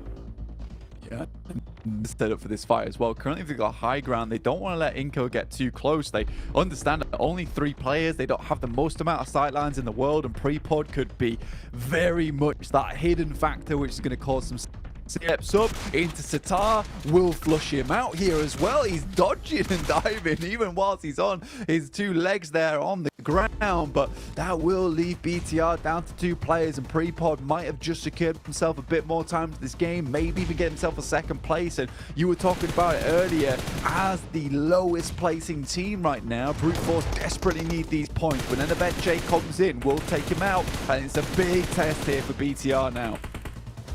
For BTR, how well can you perform as just a duo? It might be the flank that makes the difference though, Blank. Look at the setup. Oh, he's got himself in position, but they've got their wits about them, spotting him out with the eagle eyes and deny the surprise. BTR go down in 2nd as the chicken dinner is claimed. I love that from BTR though. All things considered, Inco did a good job to get themselves some much needed points here on the day. Even though they failed at pretty much every single high five here, I would say they've not failed in the game there. That was really, really well done. And I think being able to spot out that player from GemForce was very, very important in that late game, because it could have been a very different story otherwise. But for BTR, you love how much effort they're putting into these games, because even that situation, you would see teams falter and just kind of squabble and run around towards that top side on the hill. BTR realizes in this 2v4, realistically, we need some sort of edge. We're going to need to send GemForce downwards while Sitar holds on that northern edge. So I really do like that play, and that's a team that's playing for keeps, right? At the end of the day, they're playing to pick up as many points as possible into these matches and try and confirm themselves into a chicken dinner, as opposed to just lying down and waiting for the game to end. So very, very full gameplay. We saw this match, some crazy crashes, but I think BTR was one of the only teams I saw in this game that had up throughout the entire thing and stuck to it. And they played really well. You know, IHC as well, I feel like we have to kind of throw into the mix in terms of able to farm up so many eliminations in such a fantastic manner, just taking fight after fight, playing off each other quite nicely.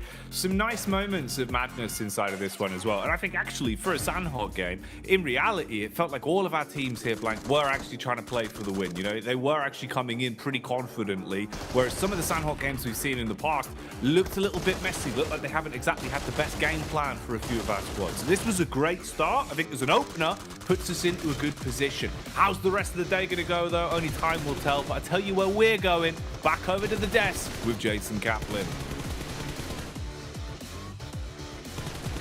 I didn't see it, Jackie. I caught it as he threw it back to us. We can see Inco pull it off a fantastic victory when they needed to, coming in at like bottom 20 of this one, able to propel themselves forward to 16th place. Now, Maxman, this team has been able to work really well under pressure here in our very first match of the day, and potentially put themselves in a position now where they just need to get only a couple points every single match, and they'll be safe to get into the last chance tournament. Yeah, I said that yesterday they were playing a little bit too split. Here they're playing so packed. So packed, Kalaris. They had 4 players in one card. That was maybe a little bit too closely packed, but man, from phase 1 circle, right, they are in ruins. Before phase 1 even starts to close, they're already on the move, on that pivot, going for central position on phase 1, phase 2 circles, and especially the big brain play here, Kalaris. I know we had a big back and forth about that, is to send east of the compound of N-Hyper and D+ Kia after the fight is resolved. They're like, okay, this is an open position, let's full send it there, and then we can actually have a strong position to play later on in the match, gatekeep teams like D+ Kia and gun for the win, because they don't lose a single player this entire match. Inco, it's, for me at least, night and day compared to their first day of play in the survival stage. Yeah, for sure. I mean, it is the winning play, right? To hit that compound when they do, when there's a little bit of chaos in the lobby, and making sure you can kind of, under the cover of night, be able to get there, especially, as you say, when you've only got one vehicle, which is my only criticism of that push, the fact that it's only one vehicle.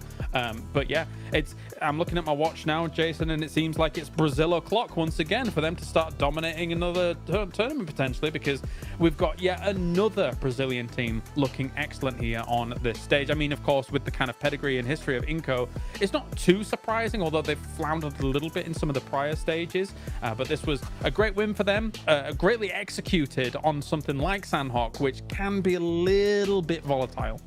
I mean, it was a very important win, an important position out of 3 teams in particular, Brute Force, David Galaxy, and obviously Inco, right? Because the other 3 teams in the top 6 were BTR, who are relatively safe, IHC, who are already relatively safe, and Influence Rage, who are going to be safe. So for them to soak those points up when the people above them got knocked out early just makes it possible for moves like this. Nick Galaxy in 12th place, you can see Inco up to 16, D Plus able to get themselves up to 14th place, Brute Force as well 19th place.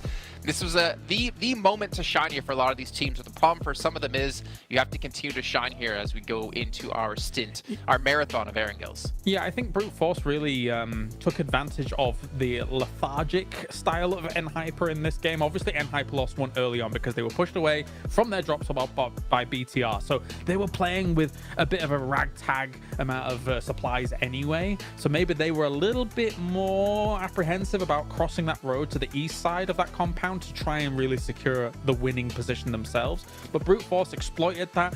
They came in zooming whilst Enhyper wasn't really willing to move whilst that's going on. And that benefits Brute Force, especially since they also had one up in the fields in the middle of nowhere that was able to take one from BTR at the end. So, I mean, that's an extra little point on their shoulders as well.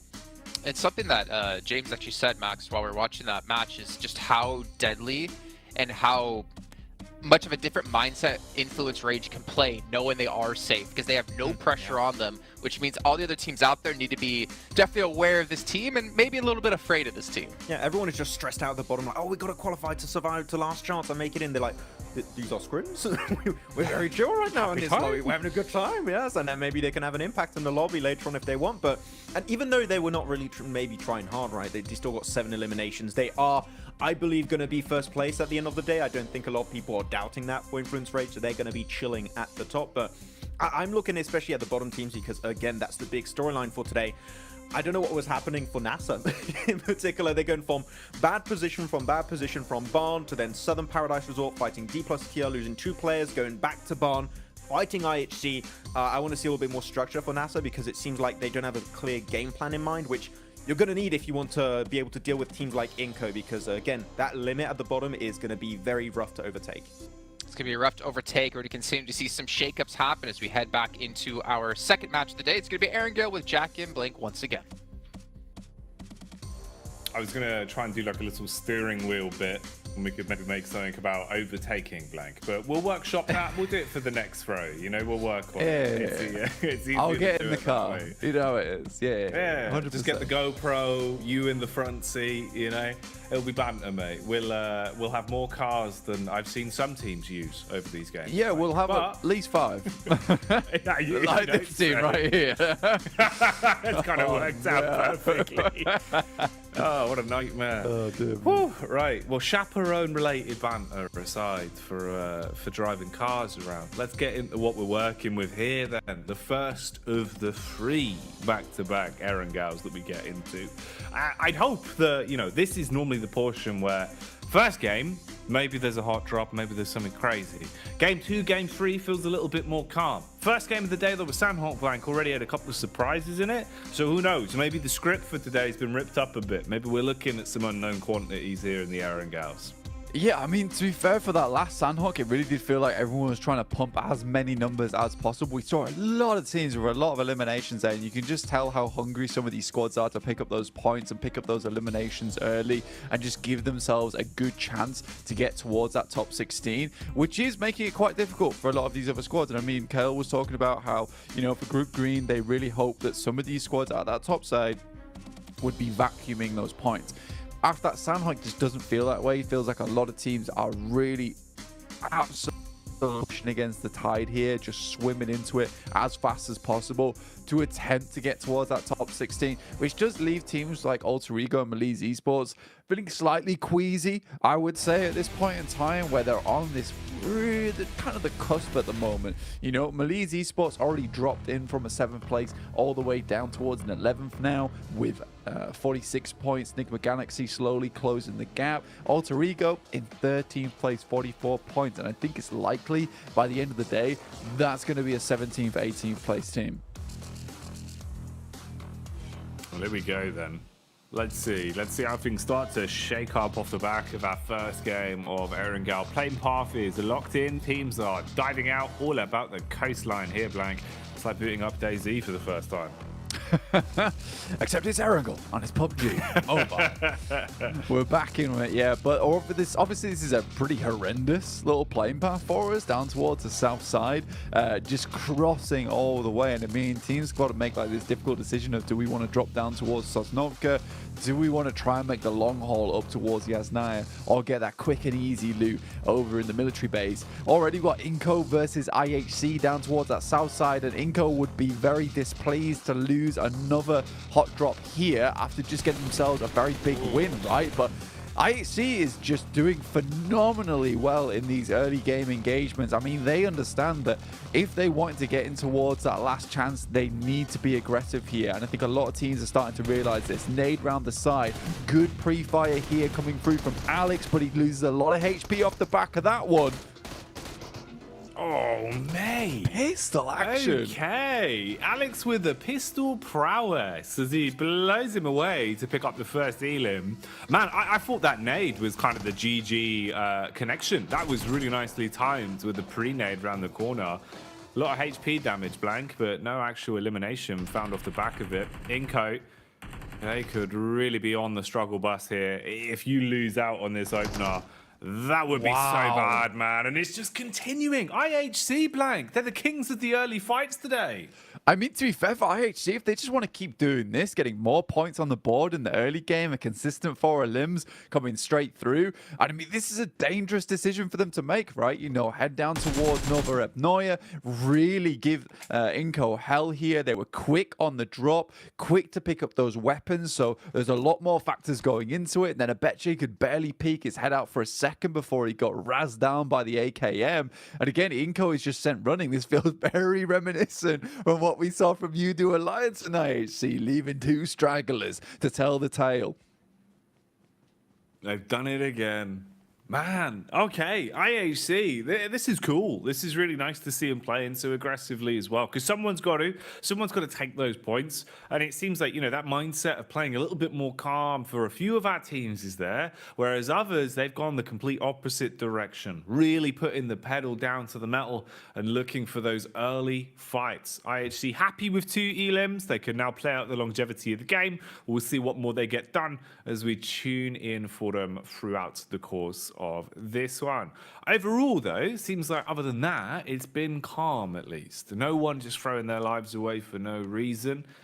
Relatively clean, other than the fact it does seem like we have at least suffered 1 elimination there on Brute Force, as they've gone down a man early. Brute Force, of course, going from last place up to standing somewhat off the back of finding a few elims in the last game, Blank. You know, getting a little bit of momentum for themselves, because they hadn't really had too much of a chance of it. Kind of felt like, you know, they were just sort of in the background for a few of the games we'd seen from them previously. Yeah, for Brute Force, they did pretty decently on that last match, right? And Hyper similarly been able to get up that first elimination over towards them on Mine, just running them down, which is that flip-flop almost in the sense of Hyper just constantly losing members in the early game, able to finally get themselves a little bit of retribution. I would say it's sort of mean, right? You picking on the squad that was 24th place just to make yourself feel a little bit better off the back of that one. But for Brute Force, they'll have to continue onwards. I think that last game they were able to rack themselves up some nice points, especially with pre-pod surviving up until that 3rd place last game. So that works out well for them there, Jackie. Ooh, we going to see more combat going on here? Waiting inside of the building. Team Queso, what have you got for us here? DBS peeks in. Oh, bullets coming all over the shop, though. He knew his days were numbered on that one. Had nowhere to go, Blank, and gives up the ghost pretty damn quickly. Yeah, I think for Team Queso, that Otto is really, really quite good at holding down as the first man available to really lock the gate on the stronghold, right? But there was a little bit too much men and Hyper where they were able to take a three-pronged attack against him. I think that no matter what happened, he wasn't getting away with it. Even if he got one knock, I doubt that it would have resulted in elimination. So Team Queso just send away. And it is sort of surprising that we do see such a quiet start to this game, especially with basically one of the most horrendous playing paths we've seen so far, all the way on this south side. Makes things very difficult for a lot of separate teams. I mean, we're just looking at the map right now, and it's super fragmented in terms of the teams across the board, right? You've got a couple of teams over on that western side, but most have made their home towards the central side of the lobby at the moment. We got D+ Kia, MBE Sports, as well as NASA, who have found themselves a position this time around, not desperately searching for something this time around. And I think for NASA yesterday, what we saw from this team was just that ability to quickly take some of these team fights that were quite good on the third parties. And I hope that continues today. And Sandhawk is more just a wishy-washy game for them. And it can be that way for a few of our teams. It feels like Sandhawk, sometimes you do have to look at it for what it is, kind of, you know, remove it from the rest of the results, especially with the back-to-back Eren Gals as the benchmark. Doesn't really sit the same. So it's always hard to gauge just how good a team's looking off the back of that first game. Into this one, though, Influence Rage still on the move, rotating off after being a little bit wary about the position from N-Hyper, but not looking to hunt overly aggressive, just sticking on the rotate path and getting themselves into a better position here. Do wonder how well we're going to see him play today, man. You know, even into the last game, you could see that willing to just go into fights is still there for them. And with the sheer build-up of points they had, you still got so many games to play. You know, this game included means that you've got 5 games left to accumulate points on top of the 84 they've already got as a buffer. So Influence Rage might be looking for some chart toppers the longer this goes on. I think for them, like the main caveat to Influence Rage at the moment is that you sort of hope that if you're in Group Green that they do really, really well today and they continue just showing teams what they've got, what they have to offer, just blazing through the lobby because they're safe, right? There's no way that they don't make it the last chance at this point in time with the points that they've already accumulated. But what they can do is certainly make it easier for some of the teams that already are in that top 16 by just taking away many, many points.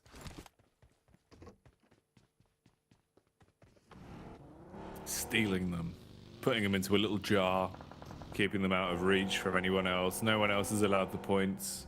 They're inside the point jar. FaZe, ooh, on the drive-by, passing like ships in the night or cars in the day on the field, as Influence Rage will be spotted by Mela. No overall combat to it though, still just driving around and getting an overall assessed situation of where squads potentially are. So just scouting maneuvers here. They basically lapped each other though, and then Hyper followed the trail that was left from Influence Rage. So you've got those 3 squads all up towards one side. The late rotate coming in from Inco down towards Prison as well. Zone centers up, and it looks pretty good for some of our squads here. A lot of early center that you've got to fight for. FaZe in a pretty prime time position. D+, similar story for them as well. But everyone's going to be bustling their way to get closer in now, like atoms being sucked together. Oh yeah, I mean, it's going to get very hairy soon. We might see ourselves a bit of an explosion towards the end of it because we're heading towards Pachinki right now as our central point, right? We've got teams that might want to shift their position, shift their weight over towards Potato Hill, try and take control of some high ground, get some scouting done early on. But I would say some of these teams on that southeast side will have a bit of an advantage here, being able to just pass through Pachinki, just slowly shove their way in. Get themselves a bit of an urban location to play around with, maybe even head up towards some of those storm drains as well, play off the back of them. But again, it's a difficult circle, and with the way the playing paths set themselves up, a lot of teams are in this location to take precedent within this. So I think we're likely to see some early fights going on here. Some teams might want to avoid it, get themselves some consistent points on the game. I think for Udo Alliance, IHC, BTR, consistent points will be absolutely essential for them going forward. They know that they're in a strong position right now in terms of point scoring.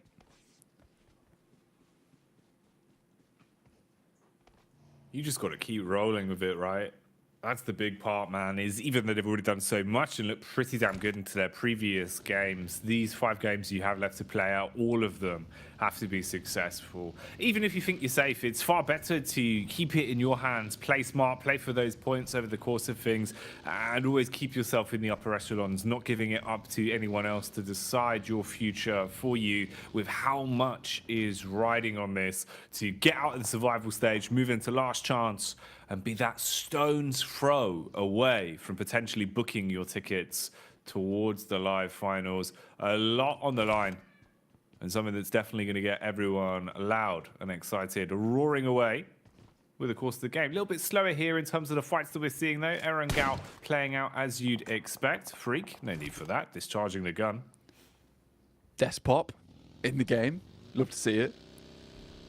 Obviously, 7-9 our last game. We're getting a little bit trounced there by BTR, who are very close once again. Seem to have a bit of a rivalry going on here, or at least, you know, a target on the back of 7-9's back here, been painted on by BTR earlier on today. Searching for him. You can see here the circle.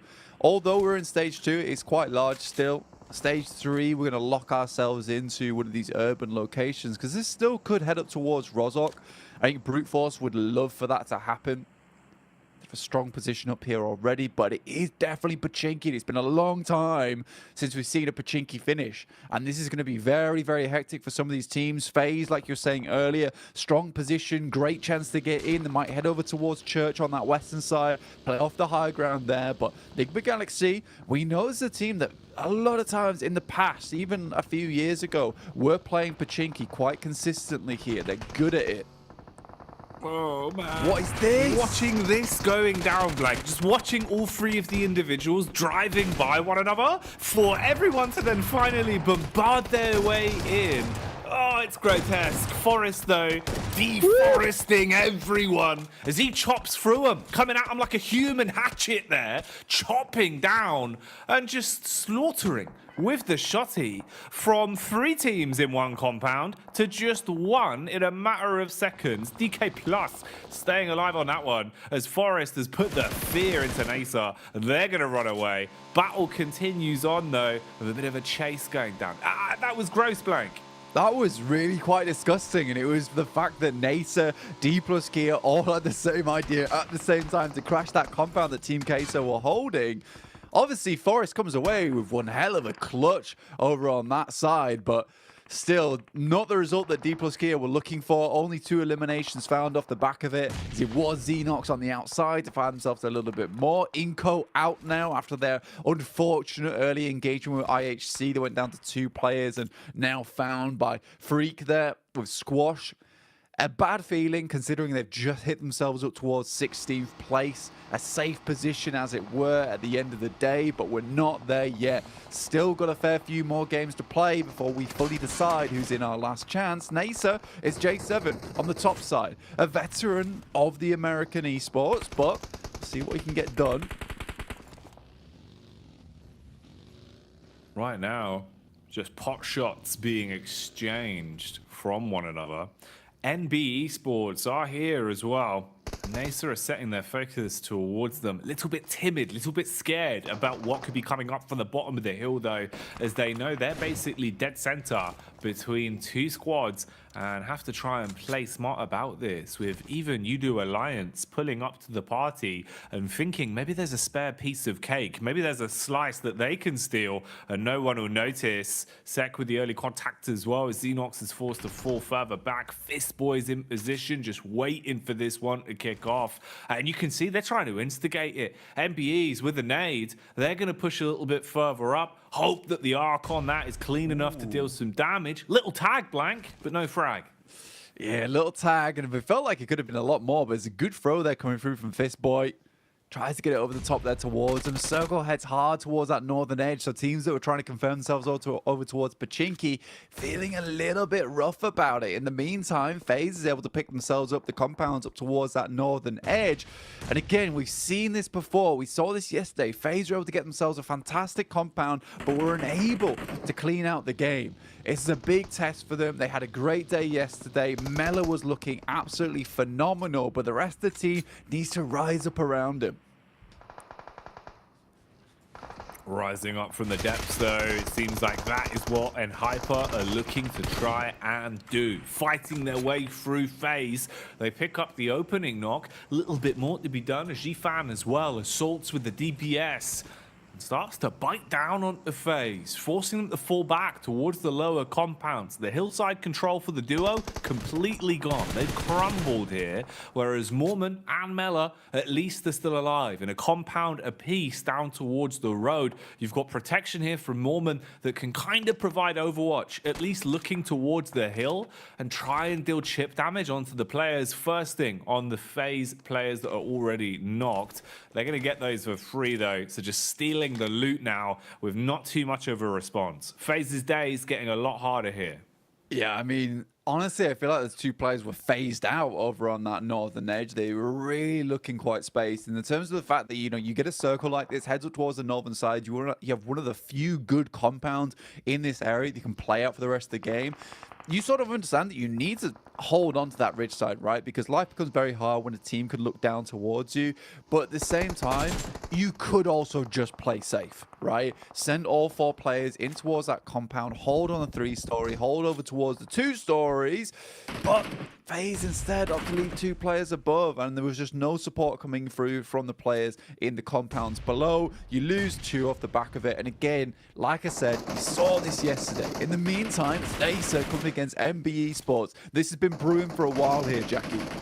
Yeah, they've been wanting to kick this fight off for so long, and Nasa have been the one playing defensive. Instead now, though, they're aggressive, peering out through the smoke. Oh, it's like a horror game at the minute. Silent Hill level plays as they just keep peeking out and jump scaring everyone from MBE Sports. One by one, securing a bag on those knocks. Sem9 as well, thrown into the chaos as BTR show up and deliver. That is grotesque. You love to see it as well. BTR are just making a name for themselves and also making a team like Sem9 absolutely hate them. This is cruelty. Udo Alliance, though, are in the wings, swinging around. 4 eliminations for them. Olio, after having such a fantastic day yesterday, seems to be continuing the trend here, up to 3 eliminations. Cluck hits the handbrake, swings around stylish, and will just roll back down the hill whilst he gathers information. The 2 Korean squads going up against one another. But Forest, he's coming through on that big news, but luckily it will be finished off there by Biddy, but not before he absolutely decimates at least 2 of them. Oh, man. They're out. Short-lived victory, Blank. BTR were just waiting. They were watching on that one, eagle-eyed, and then they striked, shutting them down after they finished off D+, so done a good job for the rest of the lobby. You gotta love the fact that Nasa tried to get in this compound twice, and then immediately after they see the squad wipe that come through, oh, finally it's free. At least Xenox can get there. Mission accomplished. Feels bad, but, you know, at least he finally found the real estate that he was been trying to purchase for quite some time. It became available. Forest, though, able to pick up 2 eliminations off the back of that, with the immediate squad wipe coming in through not too shortly afterwards. So, honestly, I think the team can be very pleased with him. I mean, Forrest has been consistently such a strong player for DK. And honestly, that will take them up to, I think that's 43 points now off the back of this game. All basically just down to Forrest. Really big clutches. Almost felt like he was going to go for a 1v4 there as well. At the minute, with how a lot of these squads are playing, it feels like that's a possibility. Ooh, everyone's really trying to give it the big one today, so clutch potential through the roof. Right now, though, it's all about the aggression on the compound here. FaZe. You might remember it was a little while ago when they got picked to pieces. Since then, they've just been looking to keep their noses clean. Here, it's aggravated as they're getting pushed up on. N-Hyper looking to try and crack down on FaZe. They get a tag off at least, but there's a third party on the scene as well. As Influence Rage, they smell the blood in the water, Blank. They know there's room to try and get stuck into this one. See if they can steal away a few of the elims. Low HP. Oh, this isn't going to end too well. You've taken so much damage, but at least you finished off the players that were alive on FaZe. It's not going to be very easy, though, for Hyper. Influence Rage looking to get the fight going as well, but this is up against IHC, so they take on the Mongolian side, and it's the shotguns that are delivering. Little boy tries to finish things off here. Only one player left on very low HP. And who is it? None other than Alex. Instantly gets shut down, though. Kayovsky also takes a knock outside in the blue. So Influence Rage sort of struggling just a little bit. They were trying to keep things quiet, but IHC came through, stomping their feet, making a hell of a lot of noise. Udo Alliance still swinging around this top side, but BTR do not want to let them get any closer. Satar hitting through a ton of damage here, alongside with Superboy. Just Olio left remaining. Their big player on the squad. This looks like it should be on target, in fact. Immediately re-knocking Lepar, but at least they got him up. But Superboy's in the back and will slam him with the DBS and the M4. BTR, 7 eliminations, only losing Gemfos off the back of that, and they can continue into this match. And Superboy, he's already playing for Info Blank. Oh, gets him behind the rock as well, just as he takes a burst of damage from that M4. DBS in his hands, so close range action could be happening. Meanwhile, we hone in on what's occurring in front of us here. Compound crash again as they start swinging on Rook. Normally, Rook have been good on the defense, but it seems like at the minute it's too much of a tall task. One by one, we're seeing Rook fall as they are eating those nades. And I tell you what, Blank, a grenade is not a well-balanced breakfast. Mate, it's the Koopsonator once again coming through with the 3-piece on the nade. This is unbelievable stuff. Basically single-handedly taking down Rook outside of their compound. Enigma Galaxy have been playing out this game very consistently. Like I said before, you know, it's a team that knows this area of the map very, very well from playing it time and time again in the past. Koops finally starting to find its groove here in the survival stage, really raising the roof in terms of numbers over on Enigma Galaxy, up to 9 eliminations on this map. It is looking good for them. And with the 4 players they still have hold of, the cleanup crew is in. It's way better as well, because for Enigma Galaxy, it feels like they're actually playing PUBG Mobile now, Blank, rather than some of the roaming and the rotating we were seeing before, right? Where they were just leaving themselves out in the open or kind of carelessly roaming into the fights they didn't need to take. Now it's a lot more definite. It's a lot more set from the get-go. They know what they want to do. They execute off the back of that plan, and they're hitting their shots today. That always helps. Yeah, man, you know, they took out the CD, they blew on it, they gave it a quick rub with the old t-shirt, slipped that bad boy back in for day 2 and went for a full reset, and it looks like it's worked out really, really well for them. Koops is looking like a whole new man coming into this, much more akin to how we've seen him playing in the past alongside with the rest of his squad here. Everyone loves this compound, and Pusher moves in to try and take down the final player. Xenox goes for a pre-fire, and I think Pusher understands now there's a player within the building. The DPS doesn't strike out first, but trying to go for the confusion tactics. Playing on either side. This is not a semi-detached. Only one can own this one. Oh, he wants to go for the molly, but it was a bait and switch. Goes back to the DBS and lands the uppercut. This compound has changed hands more than a set of bowling shoes, Blank. This is madness how many teams have wanted to own that compound. And this time it's Pusher that sets himself up. It is insane, dude. You know, team after team roaming in, hitting it with the air freshener, and then another team comes in, takes it off their hand too. It is a very deadly compound down there on the southeast. Real cursed hours over in that side of the map. Over towards the western edge, though, you've got N-Hyper, Influence Rage, and Enigma Galaxy all still going strong here. Brute Force still in the game too. That's over on the eastern edge. They're a team that definitely needs to do well in this game, but it's N-Hyper. A lot of the eyes are on currently. 23rd place with 5 eliminations found on this map. This needs to be a big one for them. They've lost a player in the process, but Chicken Dinner almost certainly would be very much desired at this point in time, you know, to give them, take a lot of the pressure off, allowing them to play a little bit more loose in their coming games. But I don't know, man, with Nigma Galaxy looking how strong they are here, alongside with Influence Rage, just down towards your south side, Enhyper is a big task ahead of them here. They really do. Tall order here, Blank.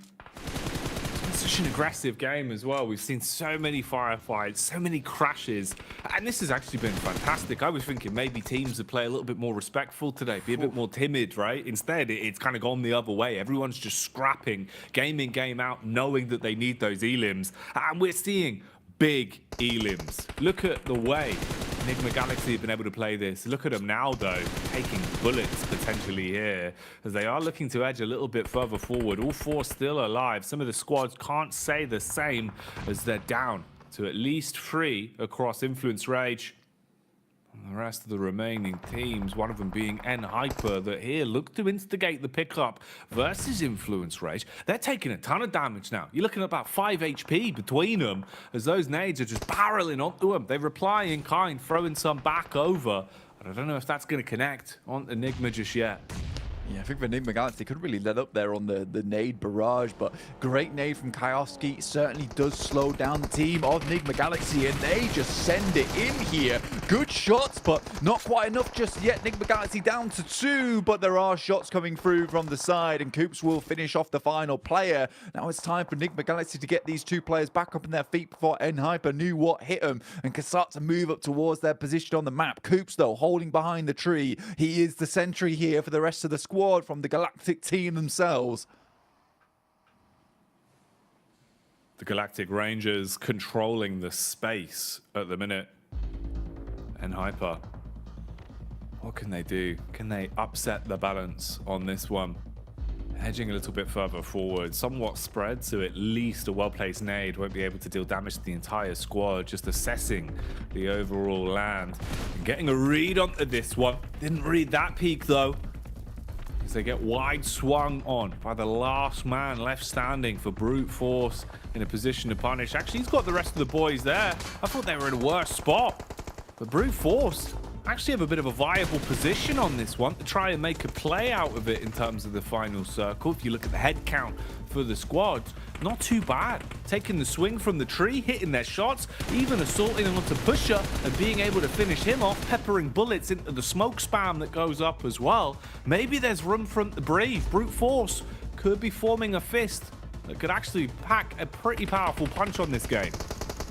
I mean, for Brute Force, they'd be really loving these points. I mean, coming off 3rd place with a couple of eliminations into a 1st on this map. Again, removing that pressure from yourself early in the day is so useful. It's something that you want to see happen for yourself. Brute Force, though, YDD comes out, spots some of the play from Nigma Galaxy, but I think with the way that Nigma Galaxy are currently playing right now, the kind of momentum that they've shifted into this game, it's likely them to be taking this chicken dinner away from both Enhyper and Brute Force unless something absolutely miraculous happens. They're looking confident with the way they're playing it at the minute. For Nigma, what's the call? Oh, nade starting to detonate quite close. Response in. Koi, he gets slapped in the face. She fans down to his back as well. So Enhyper slowly losing their last legs, slowly falling into a position where they might not be able to clamber back up again. And that would leave us with a head-to-head, the 2 duos of Brute Force and Nigma. Ooh, there's the connection to finally finish them off then, so it seems like they will expire over the course of this one. Lord though, Blank, he's had his crown knocked off his head.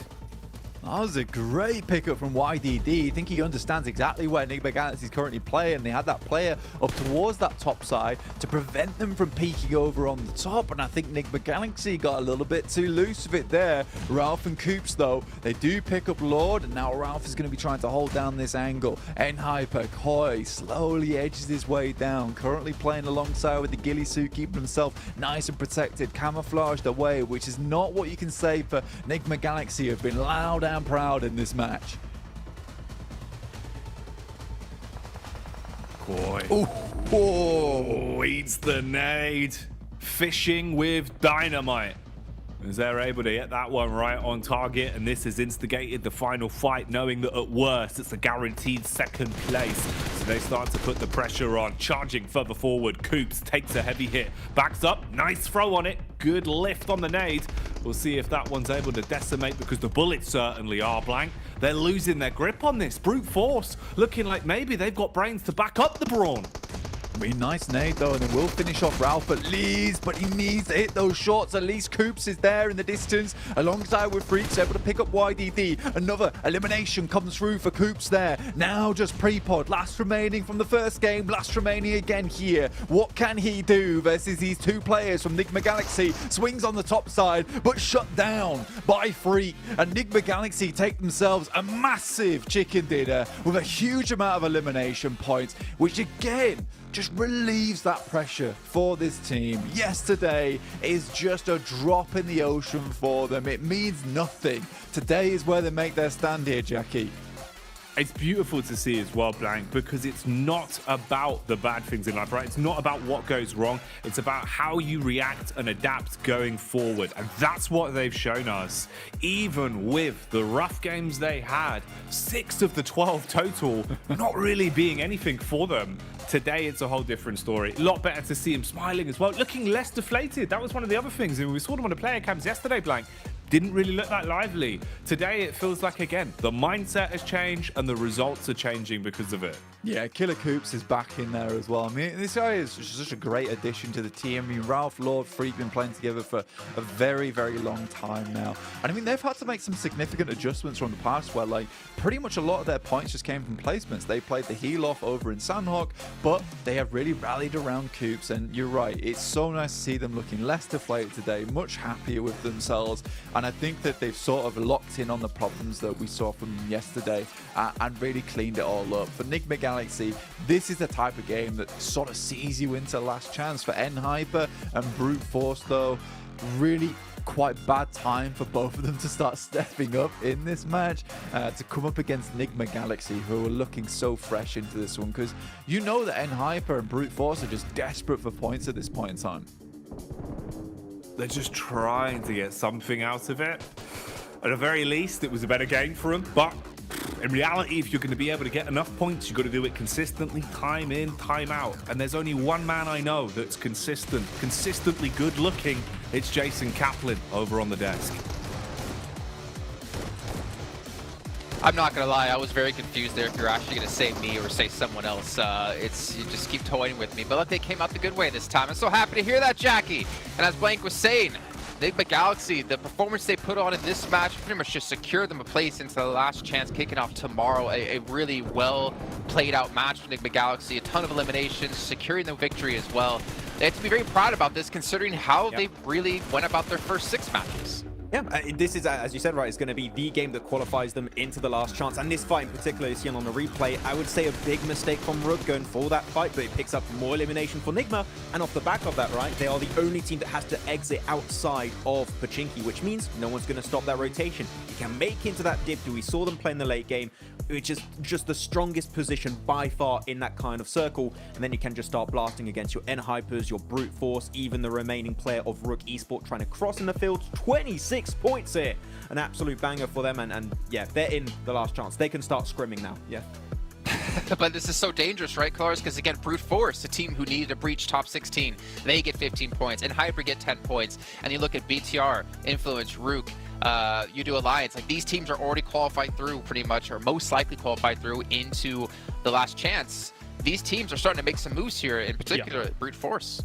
Yeah, absolutely. And considering the move that Max was alluding to earlier with, it was Rook, of course, that crashed onto Nigma Galaxy, and then later they identified that they could have all transitioned probably towards that east side. That could have given Brute Force a little bit more of a run for their money, except, as Max says, Rook identifies that a little bit too late and makes the wrong choice to start things off. So for Brute Force, that's fortunate for them, but they've moved themselves up to 14th place here with that 15 points going their way. So very important, but as you mentioned earlier, Nigma Galaxy guaranteed now. And then Inco falling out of top 16. Again, they cannot just depend on that one match they had prior. They have to continue to perform here. But they are tied up. Obviously losing the tiebreaker when it comes to placement points here up against FaZe, but they still have a chance to continue through.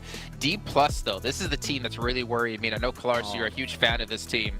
They are getting ever so close to not having a chance. Obviously, Max, we saw Forrest kind of clutching things up there, but it really wasn't a win at the end of the day for them. How many crates were in that one house, by the way? I don't know. That was just great. Crashed it. That was massive. And he did get a few eliminations for his troubles in that position, but yeah, D+ got to be a little bit careful when they're split. They're making themselves very vulnerable on those kind of breaches.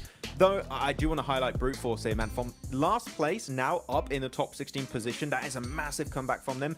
Not getting contested too heavily, but they're just going for very smooth rotational paths and just making sure to avoid all the early skirmishes they can and just pick up some eliminations at the end. In particular, Prepod has been hitting 6 shots these matches. So, man, Rook are going to make it in, it seems. And it seemed like maybe Brute Force, the second African team, might qualify into last chance. That is a big surprise to me.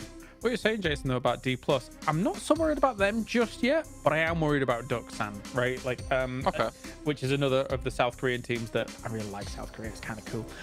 So I'm hoping that they're able to step it up a little bit, because really nothing has materialized for them at all. Even the second place that they got in their first day of gameplay was still only 3 eliminations. You need to be getting more from something like where you're able to capitalize off of like a podium finish, for example. You can't just go out with 3 elims and really not get anything happening in the other games. So yeah, South Korea's not doing so hot here. They do have other representation that we've already seen do great throughout this tournament, but I'm not too worried for D+ just yet.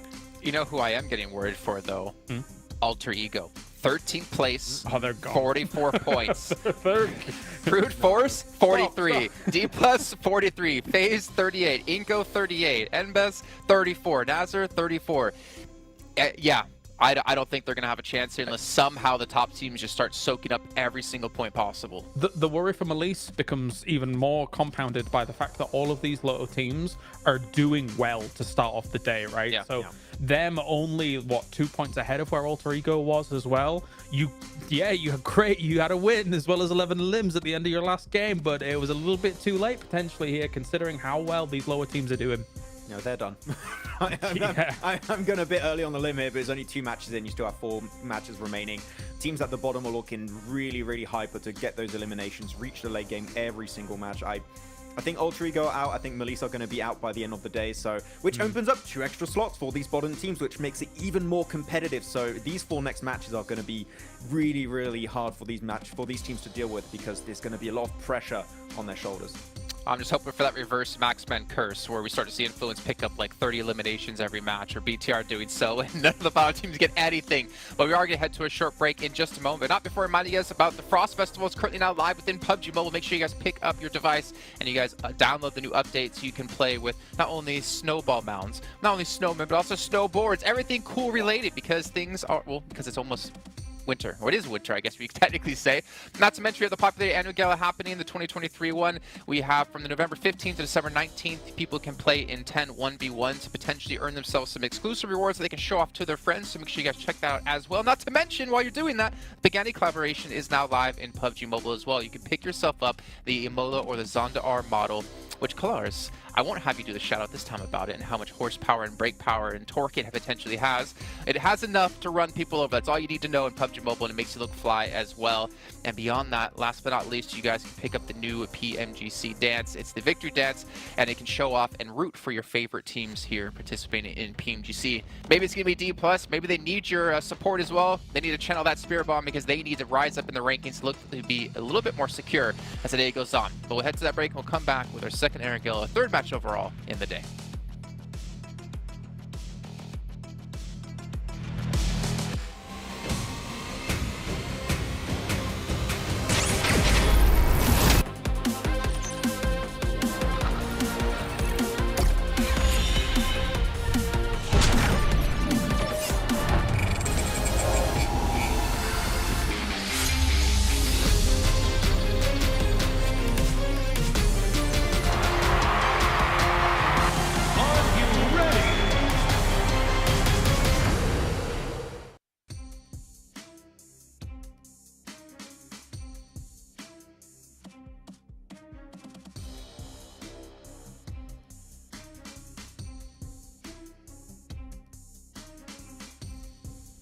We are back in position for another explosive game here. They've been delivering today, Blank. They've been aggressive. They've had so many fights. And I think the carnage is not what I expected today. But it's cool to see so many teams playing with that confidence, playing with that level of lethality, really. Yeah, I mean, it's been super interesting watching all these teams just absolutely get down with it, honestly. It's been fantastic to watch a lot of these squads towards the bottom just play their hearts out, really, to try and get as far up the leaderboard as possible. And I think that, you know, the guys in the desk were talking about this in the sense that, look, although some of these teams really did have a great run towards their end of the group green yesterday, I don't think they've done enough, especially with how quickly some of these teams towards the bottom of the lobby are rising. And again, it all comes down to that idea of there's a ballpark to be met for these teams now, right? For the teams towards the bottom, Malise and Alter Ego are just such a simple number to hit for them, right? 44 and 46, leapfrogging that.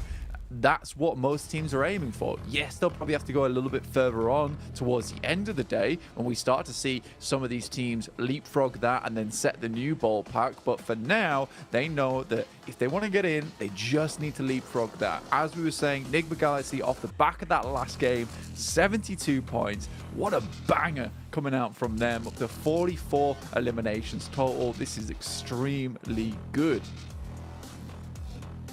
Extremely good, man. Extremely exciting. Fun to watch. I think that's kind of a lot of the buzzwords. Hardcore parkour, Blank. That's what we've been seeing the whole day. Especially that compound crash. That actually was kind of hardcore parkour. That was a weird one of consistently just gunning for it.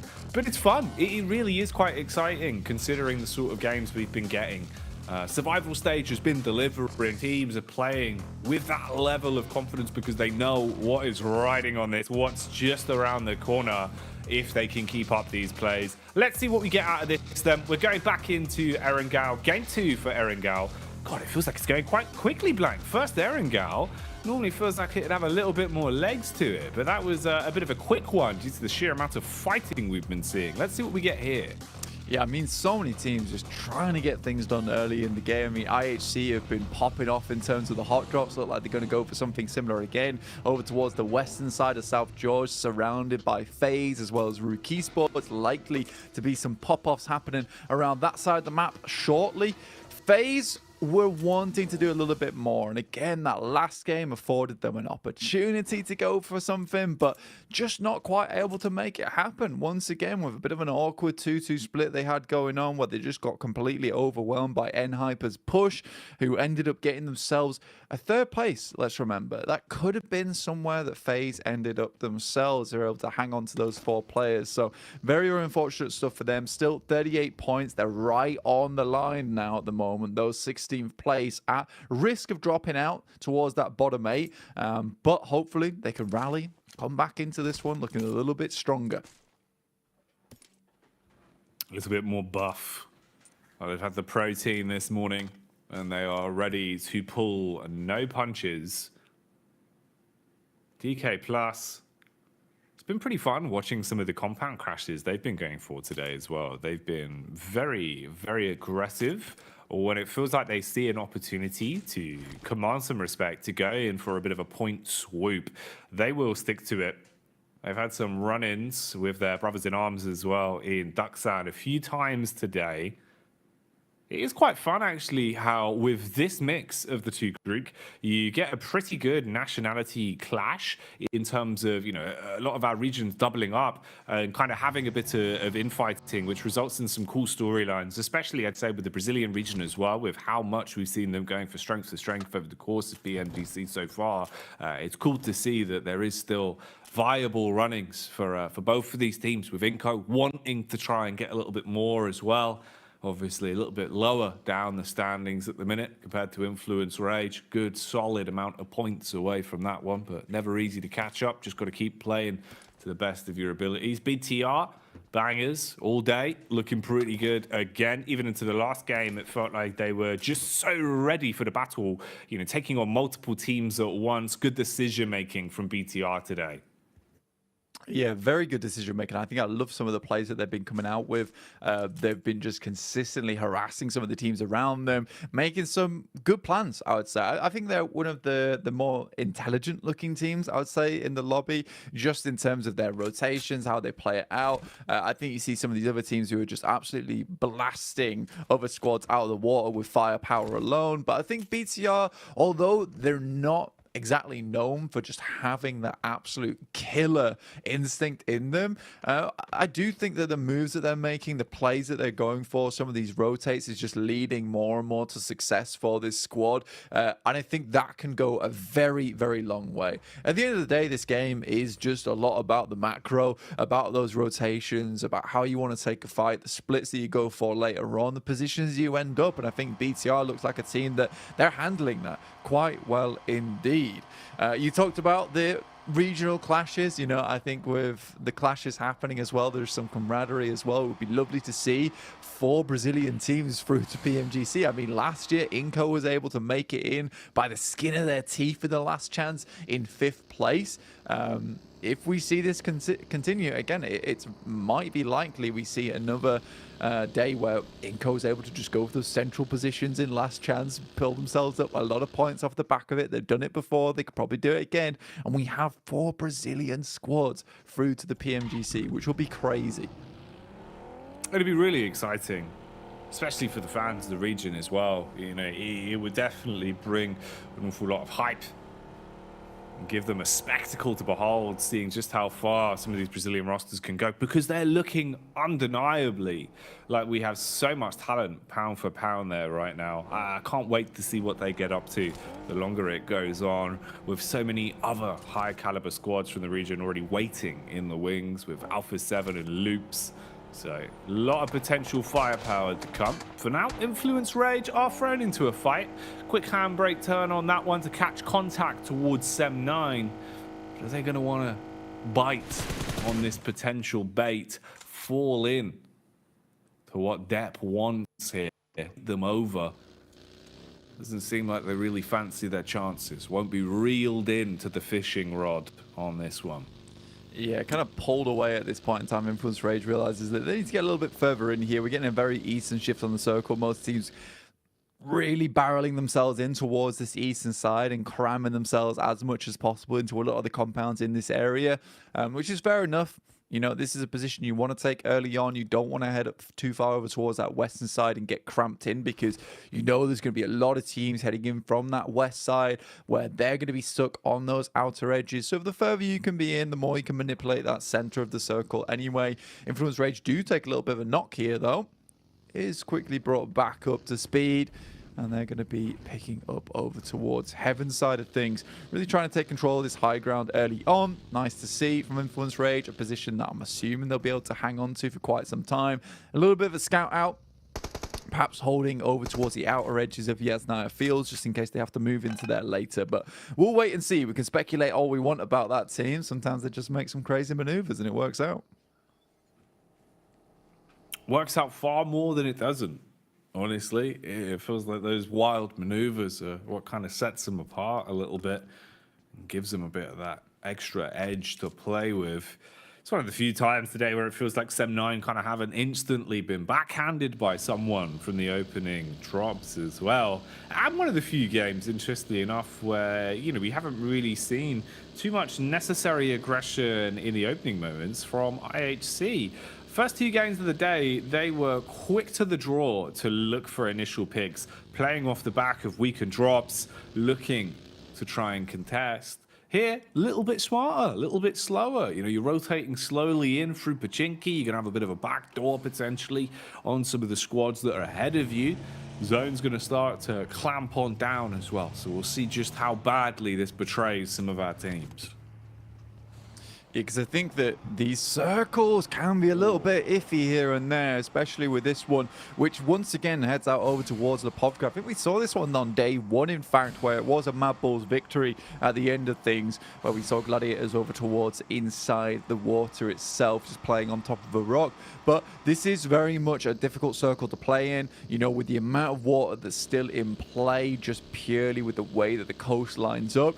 Does really create a lack of landmass, in which case you're going to to see a lot of teams fighting off early, potentially teams heading back over towards Lipovka rather sooner than later. So we'll see what happens. I mean, Brute Force over towards this northern side, I think so far they've been having a pretty good day, you know, up to 43 points. I'd be happy to see Brute Force continue on that push towards some more of these points today, because although they haven't had these massive strikeout games so far, they're consistently getting themselves in towards at least that top 3, and they know more than anyone that they needed points at the start of the day, being in 24th place as we saw it.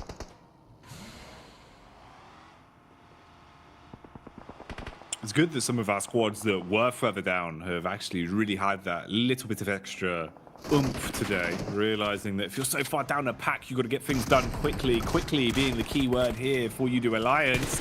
Oh, they tried to close the distance, looking for the attack, but Coops, the young gun, looks to assault with the DBS and blows them away one after another. Ice cold in his veins, Blank. That's a cleanup. Ah, it's fantastic stuff from Coops there. He even tried to get in the vehicle, did Iftar, to try and clean up versus one of the players there on Enigma Galaxy, Nasa. That's just a straight execution of Cluck there, honestly. Another fight. It's BTR coming in versus Enigma Galaxy. I didn't expect this one. I thought it all died down. And once again, Coops has to hold the line. Oh boy, oh boy. No easy ones. No calm moments here, it seems, as everyone is just swinging into the fight. It's like a metronome with how back and forth it's been. Another connection across BTR with 2 players knocked, looking to hold from the angles they've got. MB Esports a little bit further back as well. They've been hearing all this and they want to line up the nades. That one was almost right on the money as Mondo dashes a follow-up, hoping that the second will be able to inflict the necessary damage, wiping half HP off of him. Tries to go for the getaway, but he's connected onto, and they're going to shut them down. So BTR looking to make a quick buck on the points, instead give up everything on the second Erangel. Yeah, I mean, for BTR, they attempted to get back in towards that little shack there. Like you said, go for a third party. But I think that's one of the more questionable plays we've seen from BTR so far. I think when you see this circle, you realize there's going to be a huge amount of teams in this area. You can't really afford to be going for those third parties. You've sort of got to leave Sleeping Dogs, let Sleeping Dogs lie in this situation. So for BTR, maybe it was a case of just trying to play a little bit more quietly on this south side, but eventually they would have to push in anyway. It's a difficult decision to make. It's a very, very difficult decision to make, but I don't think that that was the right one in the moment, or at least not the best execution of it. Team Queso, zooming on past, they lost Big Milo earlier on, which is always a big dent to the old morale. You need Big Milo, man.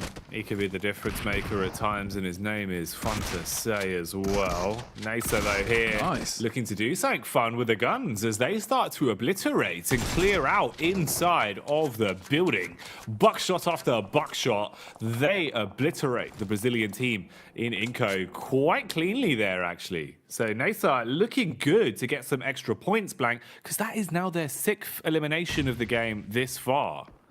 I think as well, it plays into a big part of the storyline, which is a case of Inco can't just rely on that big game on Sandhawk to give themselves the points they need. And that's twice in a row that they've gone down with very little points, basically 0-0 on this match, definitely. 38 points down to 18th place now as more and more teams start to rise up above them.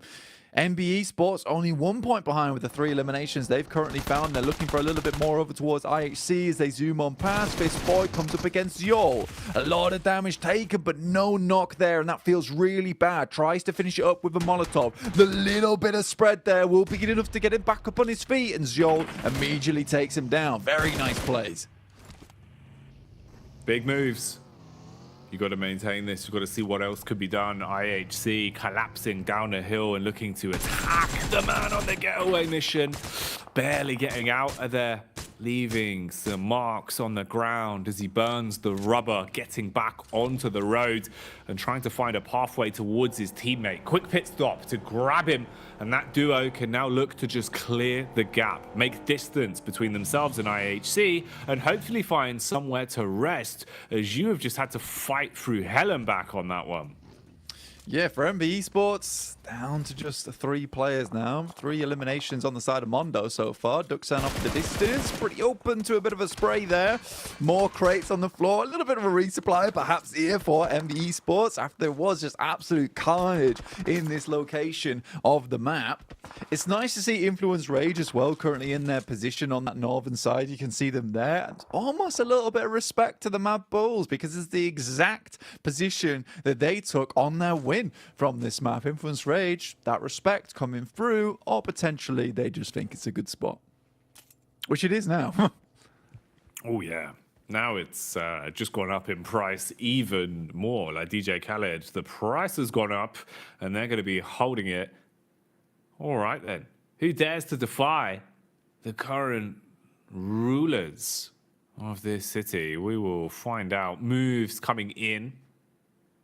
So rotate, start to adjust. Sem9 could be in the path to potentially detect that one and have a bit of a fight versus N-Hyper. They're also bypassing the one man that's been lurking in the trees, but it's brute force previously coming hot off the back of a good game that looked to assault somewhat.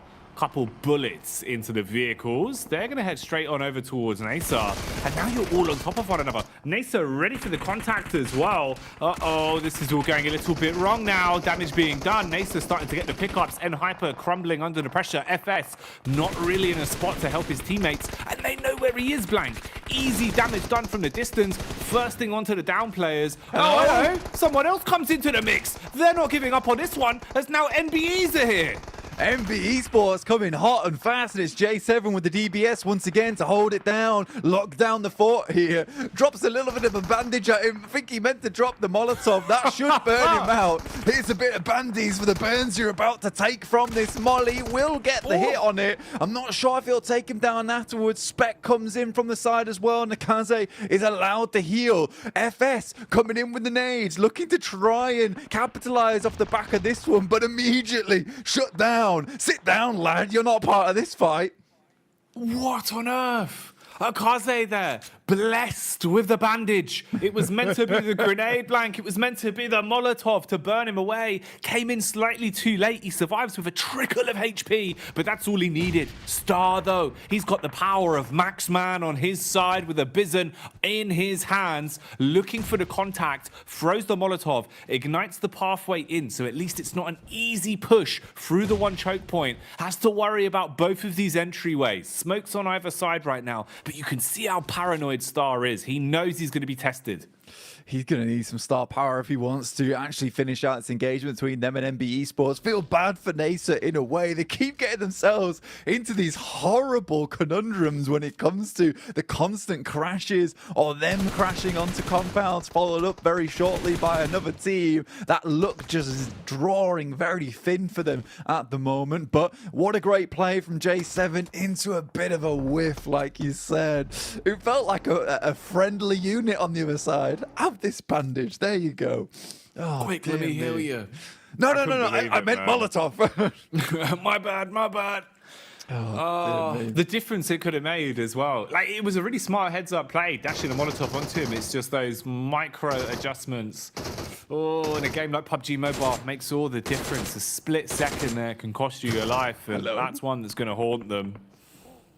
IHC haven't cleared the shack yet, and Ralph is just sitting inside, desperately trying to keep quiet off the back of this one. Here comes the clear now, though, and Ralph is looking the wrong way, still keeping himself tucked in, and they don't know. They have no idea about this. They do this. now. IHC. They must do. They thought he might have seen him on the jump spot. Wow. Tries to go for it, Blank. A sliver of health. Oh, that's pitiful. That's such a shame. That is very, very sad indeed. I mean, Ralph, he knew the jig was up as soon as the jump spot came through. Had to jump out. Only had the Bison in hand, which just isn't really good enough for you in that situation. Duxam, over on the top side, we're observing this fight between NASA as well as MB Esports. And we may as well say N-Hyper as well, who, honestly, that push from them, I'll be frank with you, Jack, I hated it. It was It felt like you can crash onto that spot if you have a general idea where the players are. If you have a general idea if you want to go further, maybe take the backsides of the warehouse in that situation. The only reason MB Esports crashes onto this one so marvelously is because they see the massive engagement. Like, we need to take advantage of that confusion if we want to have ourselves at least a little bit of a slice of the pie here in Lipovka. You got to know the percentage of the risk you're running. And obviously the percentage play there for MBEs was a little bit higher, a little bit more achievable of a goal, especially when you get bandages thrown at your face. It makes your life a little bit simpler.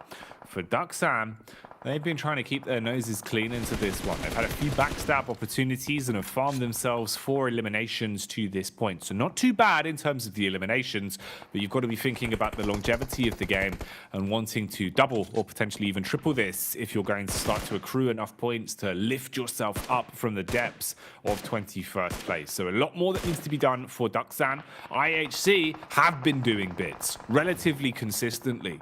They've actually looked pretty damn good today in the way that they've been playing, and this kind of represents that as well. Confident enough to focus on the buddy system, go for the 2-duo setup so you can play the 2-2 split and work off one another. Alex wants to join the pack though, goes for the quick drive in, team knock onto IHC, so this will just be a raw setup from the 3-pronged players as they are in position to defend themselves. Nades are raining in though, and you can't protect from those. So much damage done onto Demo. He's weak blank, and Junie will knock him. Junie's happy to pick up the points on this one. I mean, you talk about Duxan, the favorability of how they're going to go into this game. I really like the way they've done this because they leave Junie behind. They know equally, just as much as anyone, that they need points desperately. They're currently in 21st place, so leave Junie behind. They notice there's a massive amount of commotion going on this side of the map. Junie pickers up some points. The 3 other players, and Zipian, Binny, as well as Hoxie, are going to move forward into Lipovka proper and try and get themselves placements and eliminations on that side. So it's one of those game plans where it's like, we're not likely to get ourselves a chicken dinner off the back of this, but we can rack up some big elimination points and hopefully, maybe, we get ourselves like a 2nd or a 3rd place, because it was Duxan to be able to take away 2nd place in that last time we came exactly on this circle. So it very much feels like deja vu just a little bit for Group Red.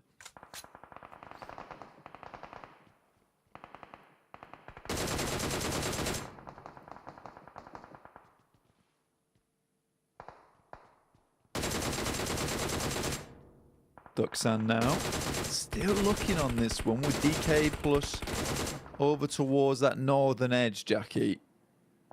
Taking some pot shots over towards 7-9. Oh, mate. It's looking worrying, Blank, on some of these setups, man. And just how much landmass has been shaved off as well. Oh, it's rough. Talking of shaving, there's the bullet. Delivering a close shave as that one will shut down another man. Rook at least in a relatively comfortable position for the meantime. Something that cannot be said for Sem9. This is worst case Ontario, just trapped behind the burned of cars in a position where you're going to start taking damage, but they want to deal some as well. Blue starts to push them in blank. This should be where they expire. Yeah, for Sem9, it was only a matter of time, especially with this circle, like cresting that ridge side. Realistically, we saw how Gladiators played it. They had to push down towards the south if they wanted to make anything happen. But with IHC, NB Esports, as well as the rest of the team, all just chilling there in the meantime, that is just such a difficult push. This was an amazing little play coming through from Duxan. With Junie over towards that southern side, I thought he was basically lost in the sauce as soon as the circle came in, but they kept hold of a boat. They boated it back into the mix with the rest of the team, so they had a game plan. Maybe I was wrong in terms of the way they were playing this out, looking for more and more eliminations and then maybe not looking for that chicken dinner, but great little maneuver there coming through from Duxan to keep all 4 players still in the game. And NB Esports, they're going to make a mad dash in, but it will be Zipian to pick that one up, but Akaze keeps on moving. He's been so good at getting his head down and staying alive in positions where he should have gone out so long ago. So, Kazi, just how much longer Can he survive? Or how much more annoying can he be? Alex taking damage here. Exchange of nades. Akazi wanting to drop the smokes. Nades are rolling in on top of his head. Half HP left on him.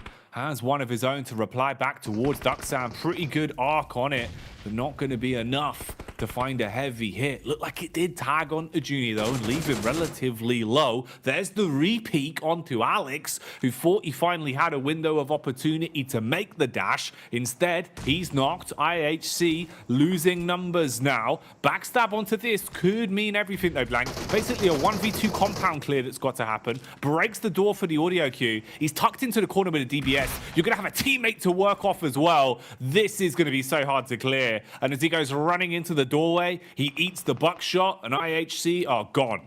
Papi Potra holding down there, but Zjol got way further into that engagement than I thought he would have done.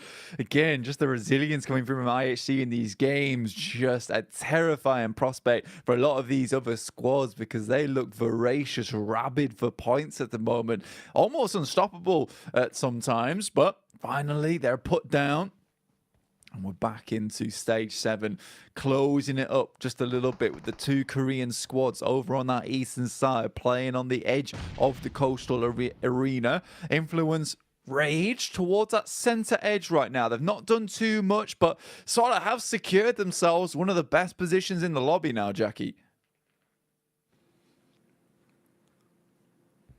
Man, we've just seen so many plays from this position. Last time it was Gladiators that had the blessing of giving the coastline a good run for the money.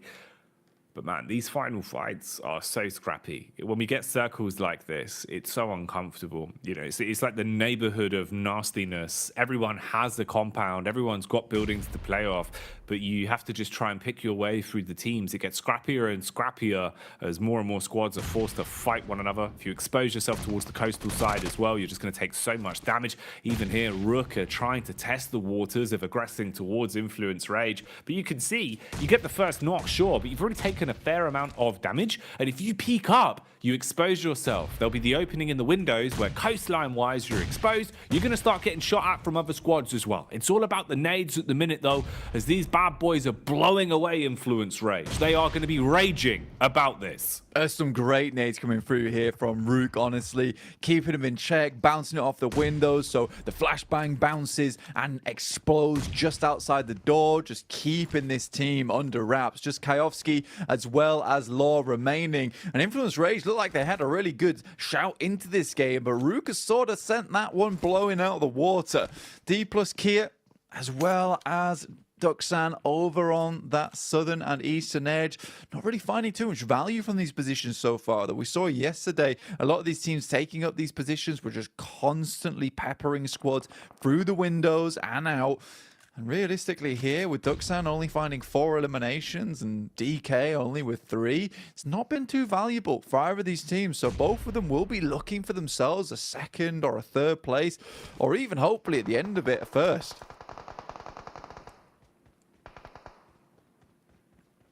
It's one of those games where it feels like it really could go either way, honestly.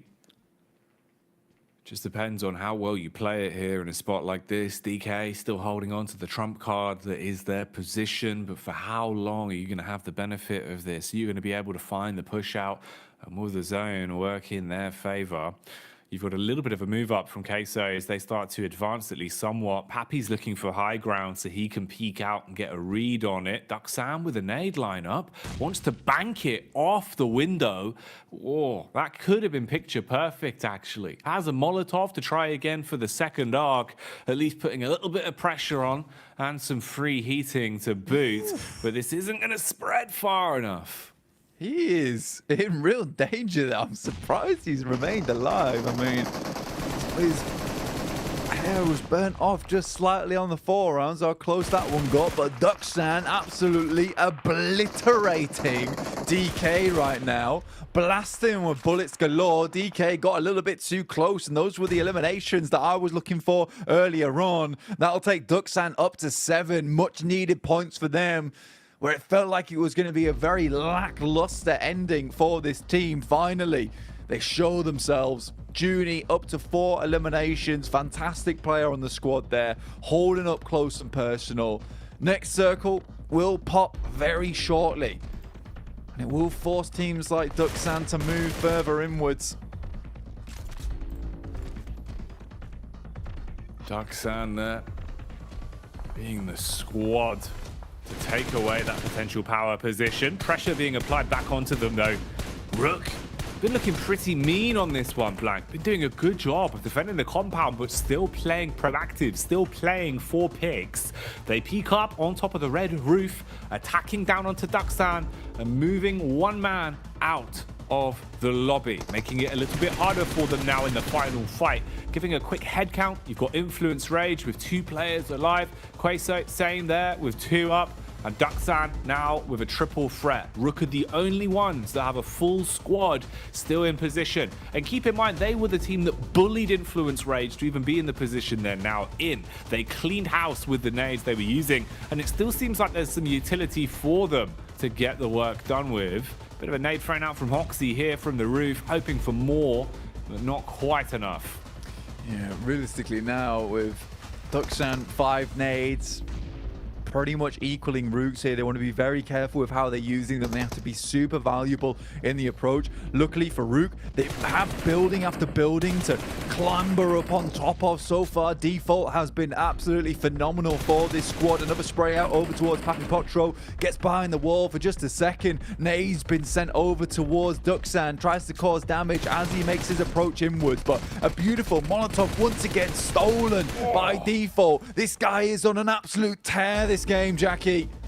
This is madness. Default the destroyer right now. As nade after nade, he blows them away with the M4. He is absolutely slaughtering, and his DBS is even armed as he will pop off with the close quarters engagement. Hoxie replies back, sick of the shenanigans that Default has been running, and leaves us in the final fight. Then Rook versus Duxan.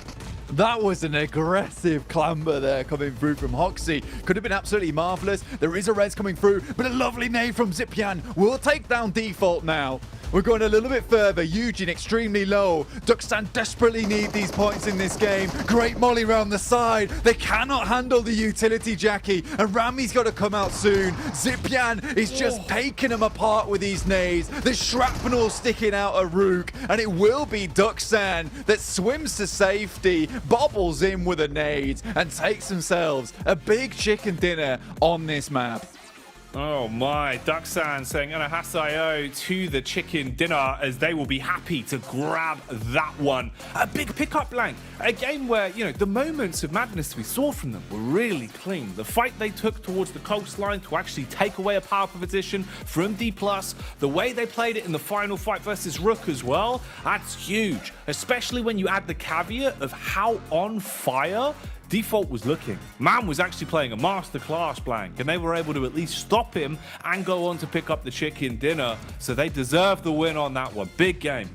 Root just gets too big for the damn boot, honestly. At that end game, they go really balls to the wall at the end there, just taking shots and fights after fight. And honestly, let's put it this way, Default did a ridiculous amount of work for that team. Really, really well. But I think they just took things a little bit too quickly at their end there. Allowed the real threat in Duxan to get close enough to deal with them. Regardless, Rook racks themselves up a huge amount of eliminations. But I think there was one crucial moment in that game for Duxan, in the sense that, like, you saw them try to take that fight with Team Queso. Hoxie decides, you know what, I'm going to hang on to my utility. I'm going to leave this for the late game. And they're really quiet with it.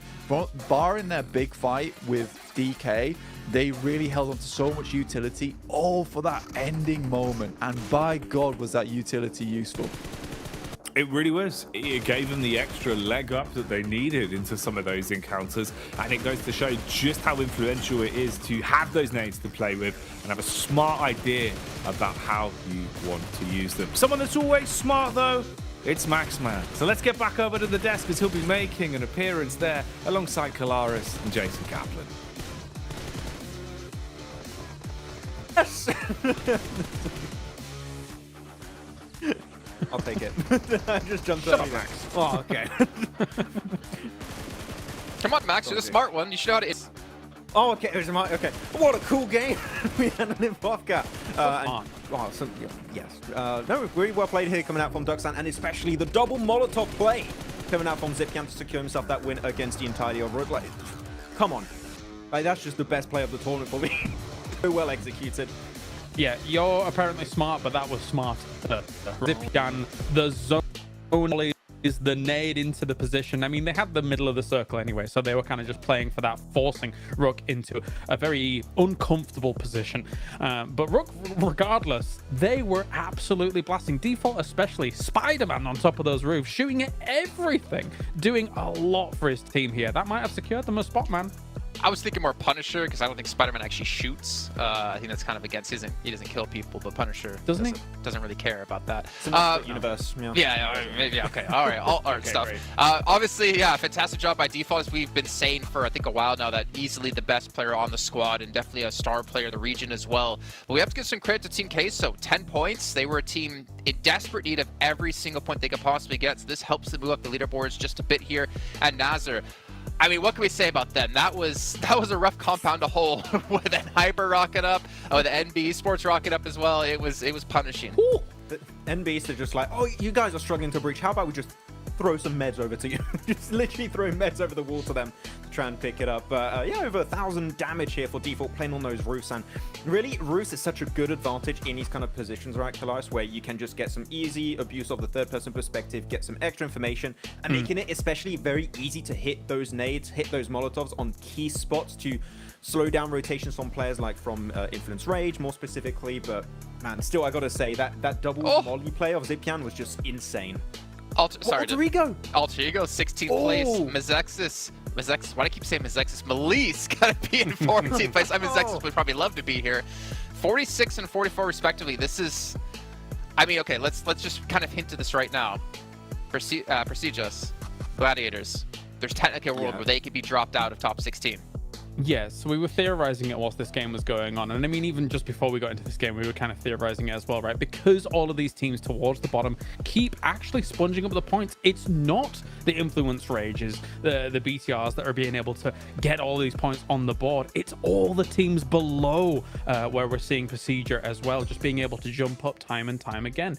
I don't know why I said it that way, but I mean, it's ultimately very, very scary here for Procedure. There is a world, and thus, because Gladiators is only 2 points ahead of them, technically them as well, if enough teams do well, where they don't make it. And I would not have said that at the start of this. Yeah, I expect Alliance to overtake their position. I expect that Brute Force has been able to get consistent placement points too. I'm telling you, from how we have been seeing the bottom of the leaderboards shifting these last few matches, there's a really big chance that at least one of the two teams might go out. Both of them could also, but it's... Man, I did not expect Gladiators to maybe be in a tough spot because they looked so safe at the start of the day, but really those bottom teams understood we need to bring our best game possible heading into today, and there's going to be some big upsets at the end of today. I can already see it coming. It's so rough to be Inco as well, because that first match they had, they were able to propel themselves forward to 16th place, but they've fallen back down to 21st. Like, this is tough. You get one good game in, but one's not going to be enough to secure a spot here. Nazar, obviously, with their 8 eliminations, they're still in 17th place. They're still holding on at the moment as they did move up in the leaderboards. But I don't really know what to say down towards the bottom. It's really anyone's game, and I don't think any of us can properly predict right now which teams will be knocked out and which teams will make it through. 2 days is just very severe, right? Like, to the point where you are going to have these fluctuating results. You have got to put your best foot forward almost straight away in the days that you have allocated to you. So yeah, it's going to be volatile and it's going to be close by the end of the day. Okay, well, volatility, we'll see if it's going to continue to happen here as we head into our final Erangel of the survival stage. Jackie and Blink, take it away. Thanks, Jason. Last Erangel then. Hopefully, this one should follow suit and be a bit of a banger. They've all been somewhat unpredictable, Blank, and very different flavors. It feels like we've kind of had like a taster session of Erangel games in the survival stage today.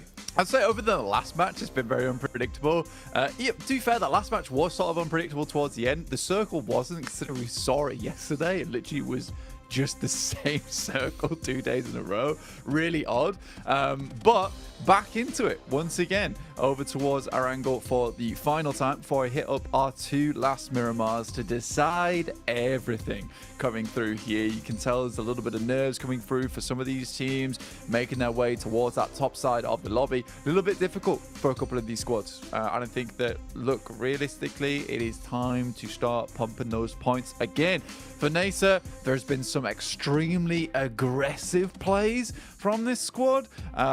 It's been working out somewhat. I mean, they've been getting points on board right now. From Sem9, on the other hand, Sem9 are really struggling. And I think that all comes down to BTR completely battering them earlier on today. And I think, you know what, maybe that's even a targeted approach from BTR, considering that Sem9 drops in very similar locations to them across the map. Getting rid of them would be fairly nice for BTR coming in towards that last chance. Last thing I'll talk about, Jackie, before I shut up for a little while, is Malice Esports and Alter Ego. Okay. Alter Ego 16th place, Malice Esports 14th. I don't think that they're going to be making it through to the last chance, unfortunately, unless things go horribly, horribly wrong for a lot of these teams underneath. It's always the worrying part, man. You know, it's why we said how important it is to decide your own fate for yourself, right? Get as many points as you physically can. Have as many good games as you physically can. Because the difference of having one bad game when you're sat here today, just watching the other 2 groups play against each other, you know, knowing, oh, we might lose out on a spot with a difference of 1 point, 5 points, something that could have been achievable. It just kind of leaves your heart in your mouth, you know. It's a gut-wrenching feeling, never something you want to leave up to another team. So it's a shame, but the thing is, Blank, not everyone can make it. Competitive format here, you know, one of the brightest sparks, the biggest events of the year. So much riding on this, the chance to have that title and that prize pool in your back pocket when all is said and done. Making it to the live finals is a tall order, and only the cream of the crop can make it there. That's why in these next 3 games, if you're going to show up, if you're going to find those chicken dinners, get some extra points, now's the time to do it. Last Erangel for the day. After this, it's Miramar Madness. 2 final games, and then we will know what the last results are. Which teams are going to make it out of survival stage into last chance, and who will have their story at PMGC 2023 ended in the next few games. Let's get into our last Erangel then, Blank. Plain path on screen as the drops are coming in. Very, very kind here. Pretty nice arc on this bad boy, at least straight line in this case, but we'll be heading straight down from Kameshki to Ferry Pier. So one of the best playing paths, I would say, in the game for most teams, right? It gives you that ability to get to wherever you want to go on the map, with it slightly leaning either towards the left or the right hand side.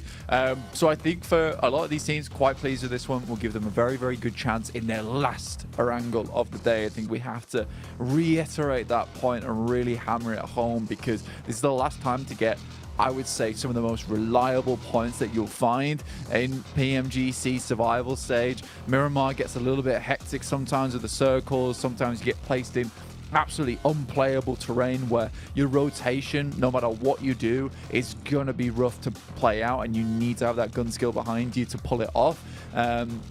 And there's just not a lot of feeder teams left in PMGC anymore. It's a case of everyone is very, very strong.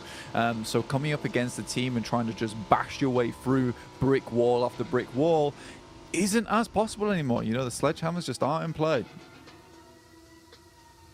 Some sledgehammers definitely still are.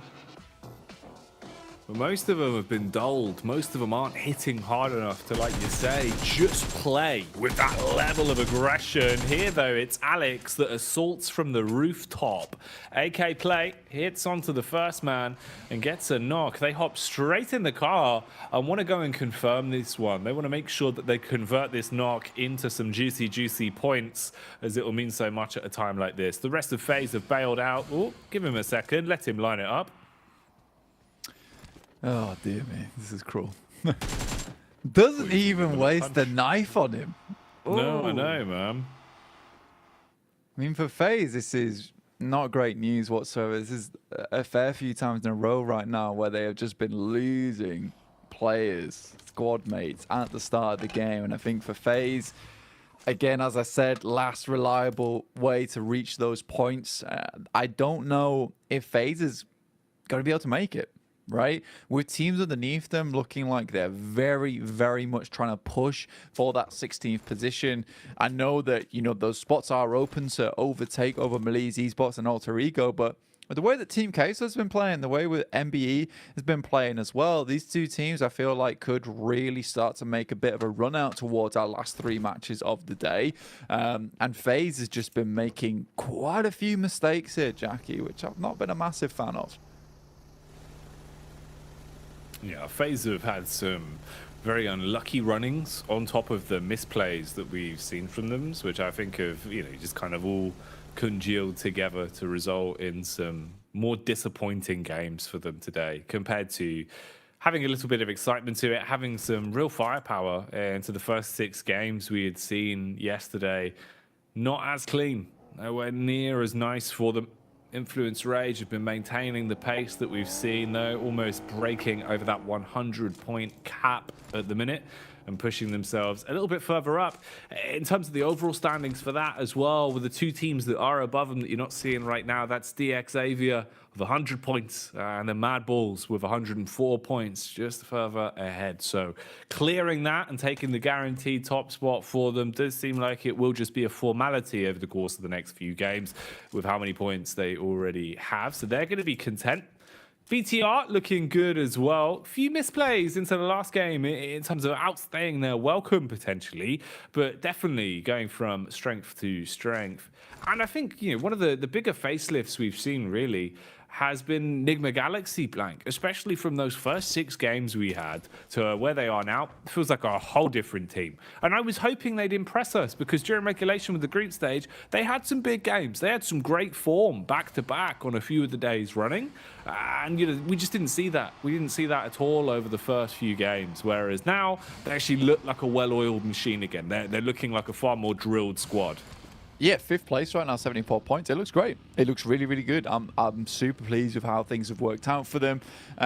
Some of our Korean teams right now, 49 to 48. Very similar performance. You know, I don't know if this is intentional or not. I don't think it is, but it's sort of interesting to see these 2 teams go hand in hand. Again, Korean squads usually do take a while to adapt and perform very, very well over long format tournaments. That's where they tend to really blast out the most. And it's where they sort of need to improve as we move further and further into this tournament ruling of just quite quick formats, quite little sprints that we have going on in the survival stage and last chance, even in the group stage of league stage as well, where you just have 3 days to mark your position towards that top 3 to get the direct invite.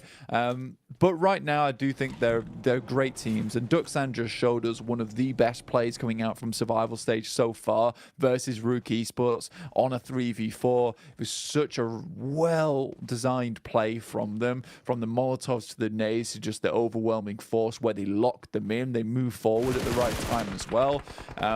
We're starting to see these incredible moments start to pour through from the survival stage as teams really try and lock in their position towards the last chance.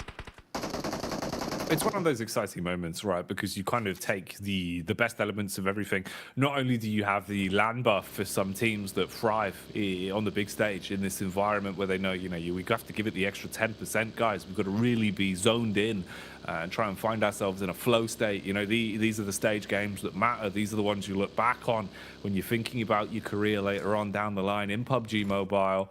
And then you add in the fact as well, you know that your chance of even continuing in a tournament and making it just a stone's throw away from those live finals results on how well you play over the course of these handful of games. You've got to go even higher. You've got to go even further, give it that 25% and really have that big buff. You know, everyone needs to step up on a squad right now. You can't have that 1-star player. Definitely have to pass the baton a little bit more liberally between all 4 of the members. And some squads have taken that in their side. Some of them have really displayed that. Others, not as much. Definitely struggling. Some of them, you can see the pressure really has put a dampener on things.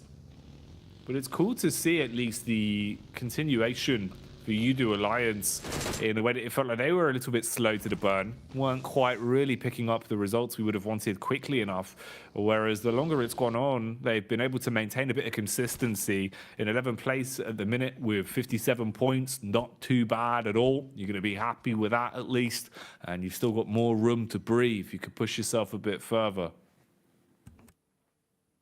Looking at the circle now, where we're centering up, again, sort of feels like reminiscent of our first angle of the day here. We went over towards Pachinki side, FaZe playing the exact same spot as before, but this time suffering on that knock and flush that came through earlier on in the game. And they'll be forced to play as a three-man in this situation. But we move further down towards that southwest side, not really centering up over towards Pachinki at all. So Team Queso get themselves a nice position on that southern edge. Rook get themselves to push into the circle too, because I think that when you encompass at least this bridge side, gives you a lot of time to think about rotating across. Right now it's only really Duckstand in that location, but Rook knows that time is not on their side, so they need to just move now, unless they wanted to just wait the circle out until around about zone 4 and then push in when no one's really looking this direction. In the meantime, it's Nigma Galaxy coming against some of the firepower of these other squads. Influence Rage flying past them. Federal knocked out of the vehicle, but a great spray down over towards Freak will knock him actually in the end. Didn't think that final bullet would go through, but it does.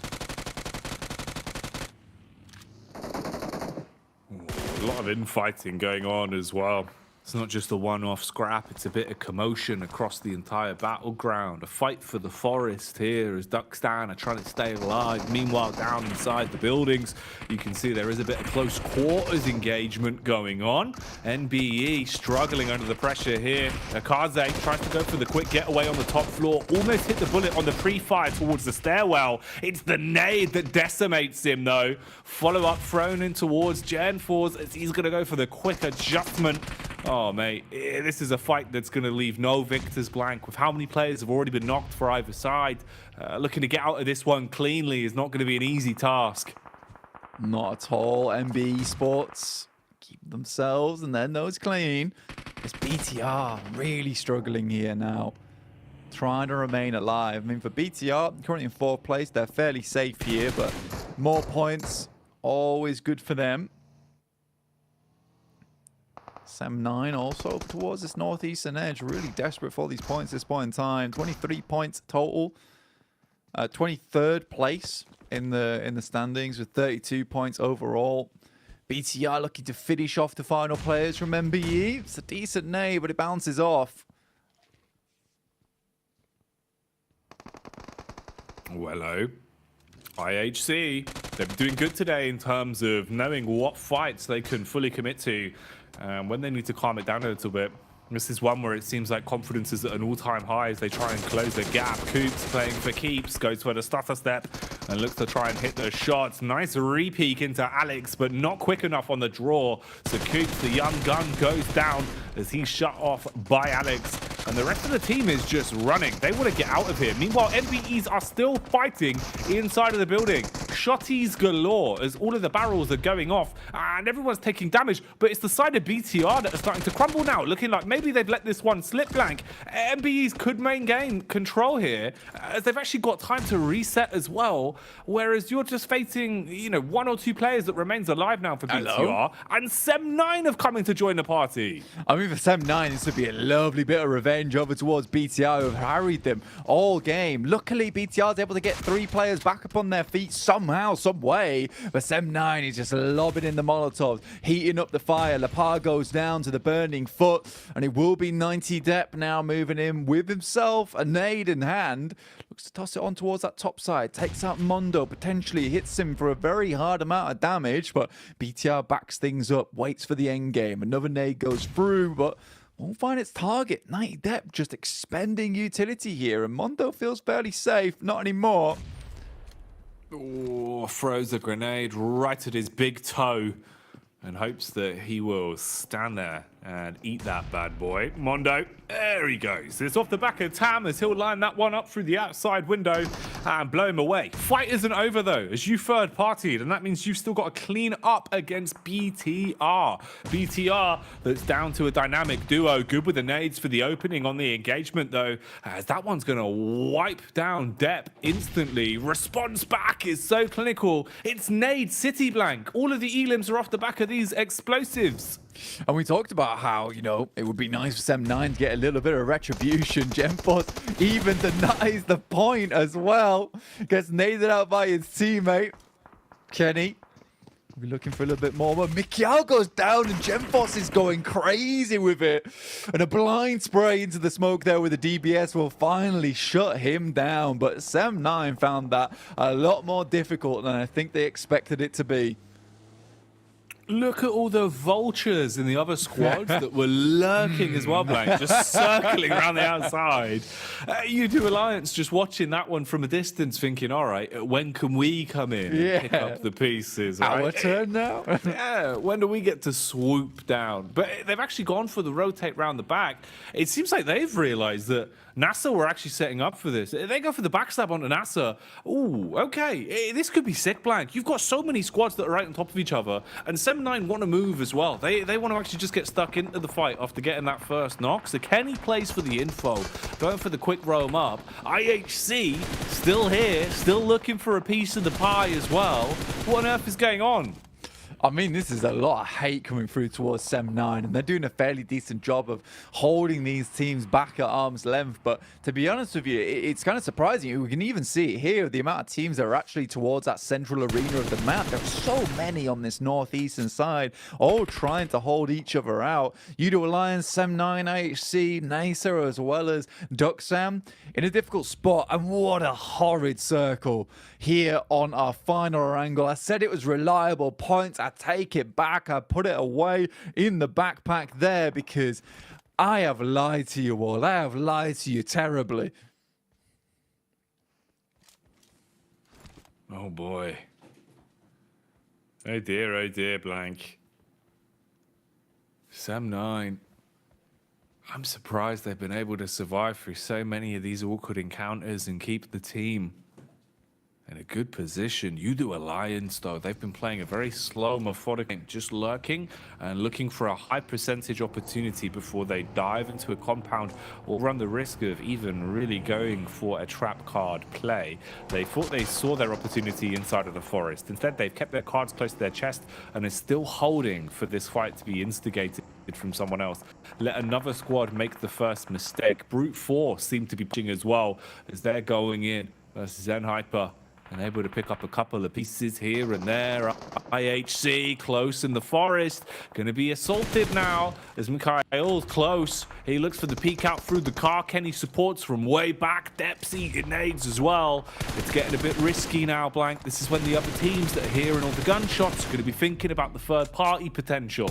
Mate, Alex has no clue where Tam was shooting from. Finally finds his number. And IHC hanging on at the moment versus Sem9, who have tried to get the beat on him. Mikiao tries to move away in the vehicle. Some great team shots coming through. Won't finish him off in the time being. Kenny as well off in the distance. And it will now only be one final player of Sem9 to make it through. It's so unlikely that Kenny will get much further. Tam gets knocked out off in the distance. Demo creeping back towards Alex now. Oh, spamming across Kenny. He's going to go down as the headshot will hit. It's YHC surviving in their awkward encounter towards the forest. Meanwhile, Udo Alliance, they've got a scrap. They've got a clash up close and personal. NASA trying to fight back IHC as well. And Godless, how is he alive, Blank? Man's on a sliver of HP. It's tiny. A speck of dust there for the health bar. But he does back off and stays in the fight. Alex brings Demo in the vehicle. He's battered and bruised, knocked as well, but drops him out. We'll go for the res here, and IHC continue onwards. I mean, you can say one thing about this team is that they are resilient, right? Very much able to hold on in some of the most brutal of scenarios. TK Plus down towards the south side, just outside Lighthouse at the moment, but definitely not in it. They've crashed upon the rocks here. The light was not on when they came to port. Obviously, this circle is not a good one. There is so little landmass to play in it. No one's going to be playing down towards the southeast edge in Sosnovka. Lighthouse, a big old focus point for Rook at the moment.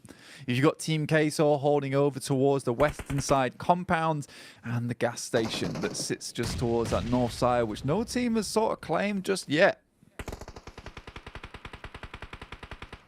So many squads, yeah. man. Yeah, it's rough with just how close they are. And if you can't find your way through the opposition quickly, it's going to get so much harder. Zone shift is rough as well.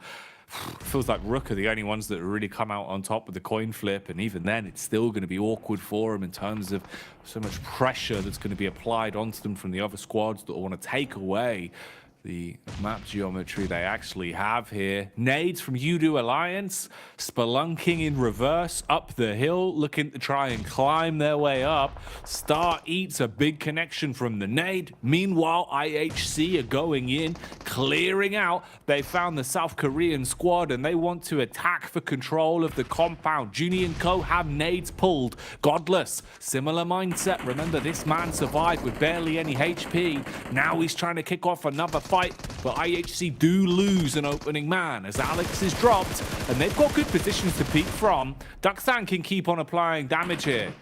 Duxan coming off the back of confidence of that last match in Orango, holding on right now versus so many different teams all in the same area, playing around yellows here over towards that south side. Zipian tosses a nade over the top, spots the players from Nassau just sprinting around the sides. Yol goes down and Duxan just looks like a different kind of beast now. This isn't a duck. This is an absolute behemoth with how they're playing. Ooh, getting their wings clipped now, though. Shot coming back in as Godless tries to stay alive for IHC's hopes and dreams. Sam9 as well, even getting stuck into the mix with the last man, the solo dolo, dealing a bit of damage. Quick getaway for Godless as he goes full James Bond blank. Takes the car into the water. Tumbles it in. Not a hover car though for the time being. Will hit down towards the depths of the Mariana Trench there. And there he'll stay for quite some time, you'd imagine. Rook from the Lighthouse. Such great visibility for this squad over towards a lot of different teams. And with the circle panning the way it does, they just have a lot of protection going forward here. You got DK underneath, but it is Duxan to be taking a lot of damage here. Will lose another in Hoxie. He did so much good work for the team before, and now they just have to send it over open ground into rocky terrain. They miss the jump into the water, have to give it another go and hope they don't get sprayed out as they tumble in. It's not quite good enough. No, it's shallow water, Blank. They've beached themselves. Oh, this is not what you want. They're trapped on the sand. Junie. Just swing the wheel, my brother. That's so rough, bud. The second attempt to get into the water, and even then you hit the shallow bank and eat bullets. They're gone. Absolutely wiped away. Look at the moves from Mella, man. How's he doing it so quickly? Start stepping left and right. Finally falls to Rook. It just feels like desperation from so many squads. Fair play to Mella, man. The fact that he was getting in like that is crazy. Man, this is absolutely outrageous at the minute. Okay, zone's going to move. Form so much more water though still to contend with. You're restricted in terms of the actual landmass you're going to have to play with. Inco as well, you've got the blessing of the fact you're already inside of the big deep blue. You're set up in there to make it uncomfortable to actually have a full squad wipe against you and have bridge control to play with. You've still got a little bit of the lighthouse in the zone as well, so there's something to be said there for Rook. Rook have been hitting their shots, so that's always going to help. But this is looking so rough. Like, these circles have been unforgiving today. Yeah, absolutely horrible. Honestly, just disgusting to play around with. It's been very, very difficult for so many squads. Prepod over there from Brute Force doing his best to try and get his way into the circle, but he'll just be edging along the beachfront, pretending to be a crab at this rate, because that's the best he can do. Hopefully has a hard shell on him as well, because getting out from this situation is requiring him to weather a lot of bullets on the entrance inwards. Team Queso, strong spot still held by them up towards a little bit of high ground with the rooftops available to them. Inco sort of blessed from their position where they came in from that eastern side of Sosnovka, swung in from the coastal edge, and it's kept the bridge in for such a long time. They basically haven't had to do anything in this match, which is very fortunate for them, considering that they've got to jump up quite a few placements in this game if they want to set themselves up for a good chance to get in towards that top 16 at the end of the day today. This has been one of the most cruel games to other teams and one of the most fortunate teams to Inco. Just so many miraculous things inside of this game that have made it pan out the way it has. U2 Alliance sharing the territory here. They formed an alliance, it seems, with D+, at least for now. If you expose yourself, if you make yourself visible, I think that alliance will very quickly start to crumble, and you got to worry about the fact it's some sort of reverse fireworks show, Blank. They're just throwing the grenades down at them, and they're detonating right on their heads. It will finish off U2 Alliance first, as they're now out of the equation. D+ stuck in the same spot as well. The only blessing is they're starting to run out of nades, Blank. Yeah, Rook just ripping away points from these teams underneath. They want to go as far as they can into this match. It looked like it was fairly on target. Mikiel so low HP, and Pusher will find him off the back of that one. The nade took him down so low. But Mikiel able to get those final couple of bullets in to do the rest of the job. Then Abeche over towards this side from Inco. Vitali still towards the bridge end of things, actually. And Inco desperately want to win this game. Regardless of what happens, they will get somewhat of a decent placement point, I would imagine, here with Squash holding on the bridge itself. Brute Force, though, able to actually move themselves up towards that northern side to start facing off against Team Queso, which the circle most likely in this next one will push them further down towards that south side. So you've got to respect the plays coming through from Brute Force here, able to get themselves in a position where they might just be able to do well in this game. Inco finally getting an opportunity to put the bridge control to good use as well, as they spam shots onto the players lurking in the water and finally finish off D+.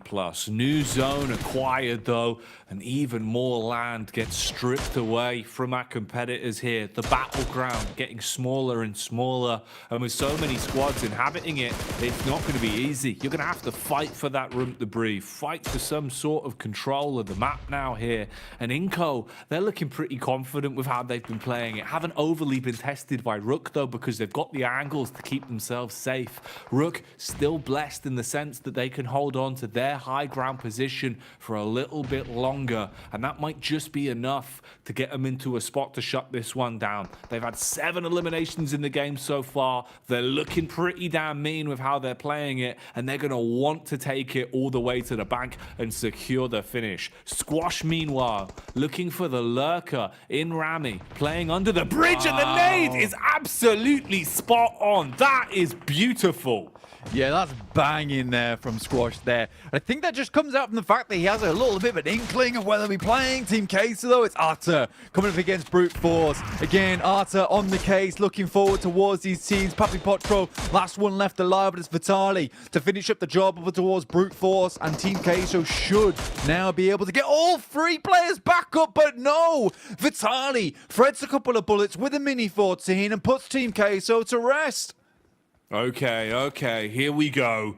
This is what they've been waiting for. Inco, the battle of the bridge has been going their way, and even finding countless opportunities to third party and first onto knocked players. They are adding to that total tally of points. They've also got the edge of shutting down one of the key players from Rook with that fantastic use of the nade, blowing him out of the server and leaving them down to a 3-team setup here. Just Pusher, Default and Eugene up against the full squad of Inco, Blank, and this high ground that's worked wonders for them won't exist for too much longer. For Inco, they've got so much control now as well, and Farouk, like you say, coming down off from the lighthouse puts them in a very bad situation. They'd have to get some clear knocks to start things off here versus Inco. 1 nade left remaining here for Rafa and a Molotov, but overall, Inco's supplies are looking pretty healthy. Default, though, moves up. makes it to the bridge. Going to try and snake his way through, get something done off the back of this one. If Default can find at least a good nade over to one of these players. But once again, it's Squash with a killer grenade from the top side. Default dropped everything, tried to keep himself minimalistic and hidden. It doesn't matter though, because Squash has got the X-ray vision in this game apparently. Squash, more like swish, as that's the noise he's making every time he throws out these nades. Countless 3-pointers, Blank. It's been so good from him. I don't know how he's so calculated, but the trigonometry from this man is perfection. Every time he lines up a nade, you know it is going to be an absolute banger. And that's an impact frag player that he takes down with it as well. Default today has looked unbelievable. His gun skill's been through the roof. His mechanics have been on point. So the fact you take him out, you remove that chance of a potential upset clutch from Rook massively. You've left them down to just a duo now, Blank. Chances of this one being an upset are slim to none. Inco are licking their lips at the idea of the chicken dinner now. For Squash, basically done it single-handedly from this position underneath the bridge. He has been so influential on this map. Inco with 4 players, then Abeche wants a little bit of the money too, sends a nade over the top here. Oh, it's close, it looks scary. The tracer showing you it whizzing right on by. The bullets, though, are hitting. Play zone coming on in, and with the tag that was already inflicted onto Eugene, the zone was enough to finish him. Pusher will be getting pushed away as he goes down, giving up the chicken dinner to Inco. Double chicken dinners on the day for Inco. We said that one wasn't enough, so they gave us 2. For Inco, this is much needed points, but sort of gifted as well to them here at the end of the day. But again, you've got to look at the way that Squash played out that game, and I think that you could sort of give him the credit for just nailing each and every one of his nades that he sent through. Some great vision. Even I think the team looks a little bit confused with how on point his nades were there, but it takes them through, gets themselves a chicken dinner. This is going to be so massive for them in their long run.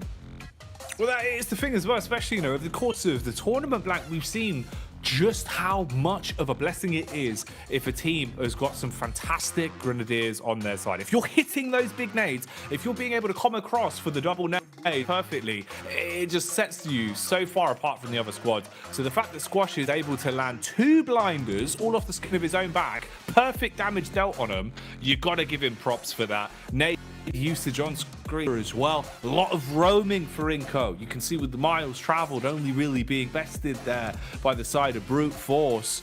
But wow, that's a big game for him, Blank. And honestly, towards the end, I'm kind of glad they just played smart. They didn't get stuck into the game until they absolutely had weren't forcing the issue. I mean, the start on Sosnovka, right, was quite amusing because they must have rotated up towards the eastern bridge. The circle was for like to themselves, this is a horrid circle. Let's re-rotate back here. In the meantime, we're going to rotate on over back to the desk with Mr. Jason Kaplan, Maxman, and the Kalaris. That seemed like an hyper rotate right there, to be honest, Blank. But as we did see, Inco closing out the game yet again. Their second chicken dinner on the day. And going into this match, they were in 21st place. Where they've ended up after, well, that will be left to be determined when we get to our overalls. But again, a much-needed game to make them feel so much safer and have a little bit of wiggle room if they have a bad Final 2 match. Yeah, and the point gap at the bottom here, Jason, is so small. One good game like that, you can jump up significantly high and be safe in top 16. So, Inco, glad to see him get a win like that. But Rook here, man, again, we've seen so many good games from Rook, able to reach the late game stage. Default's been doing fantastic. Rami's got some amazing nades, especially from that spot, because they read the lobby so well, right? Mad Balls don't play this location. They're not in this lobby. We're just going to full send it on to Lighthouse and just survive into a podium position and get a second place. So, man, Rook really trying to reach now a podium position at the end. I'm loving it. Are you calling them an ALT here, Max? No, it's not an Avenger level threat. No, okay. They're good. I like them. It's cool. They're good. Team Queso as well, though. Kalaris obviously getting 12 points. Brute Force getting another 9. Again, teams who desperately need these points have been able to do so consistently today. Yeah, these teams at the bottom zooming up the leaderboard like a Zonda are really fast here up towards the top, and it's impressive to see. I do think when we get to the overall leaderboards, though, that our theorized procedure and gladiators potentially being under threat. I think by the end of the day, I think they'll be 15th and 16th. That's my prediction here as we take a look at it. Yeah, it's getting close. You can see 9th place and 10th place respectively for those two teams, but two teams who unfortunately will have to just watch from home and not have a chance in the last chance stage. It's going to be Melise and Alter Ego. They just got that WhatsApp message, guys. Your plane is tomorrow morning at 2 a.m. You're going back.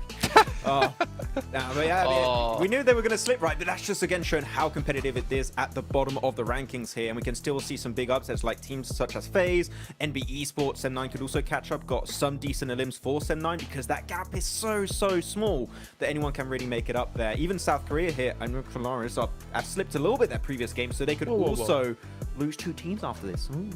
No, they'll be cool. They'll be cool. Okay. It's getting close, though. I mean, if you're obviously talking about procedures in there and gladiators, you still have UDO Alliance as well, just right around the 60-point mark. So they're still not safe whatsoever. But it is getting tough here for everyone. And obviously, as we're about to head into our mirror matches, I got to remind you guys once again about the Infinix GT10 Pro, official smartphone here at PMGC. You guys can check it out. It was born for professional esports players, and you guys can pick one up and dominate the lobbies. Not to mention, you can head over to TikTok and check out everything's behind the scenes, some clips and some videos being uploaded for you guys. Just make sure you look for the tag PMGC 2023. I'm really putting production on this few here, so I'm going to keep churning through these ones. We have the Frost Festival as well happening. You guys can pick up the game and download it and play in the new update. Oh, he's catch up. He's keeping with me on this one. And glide down a slope with a snowboard, hide behind a snowball mound, the size of Maxman's head, and potentially turn people into snowmen. It is big.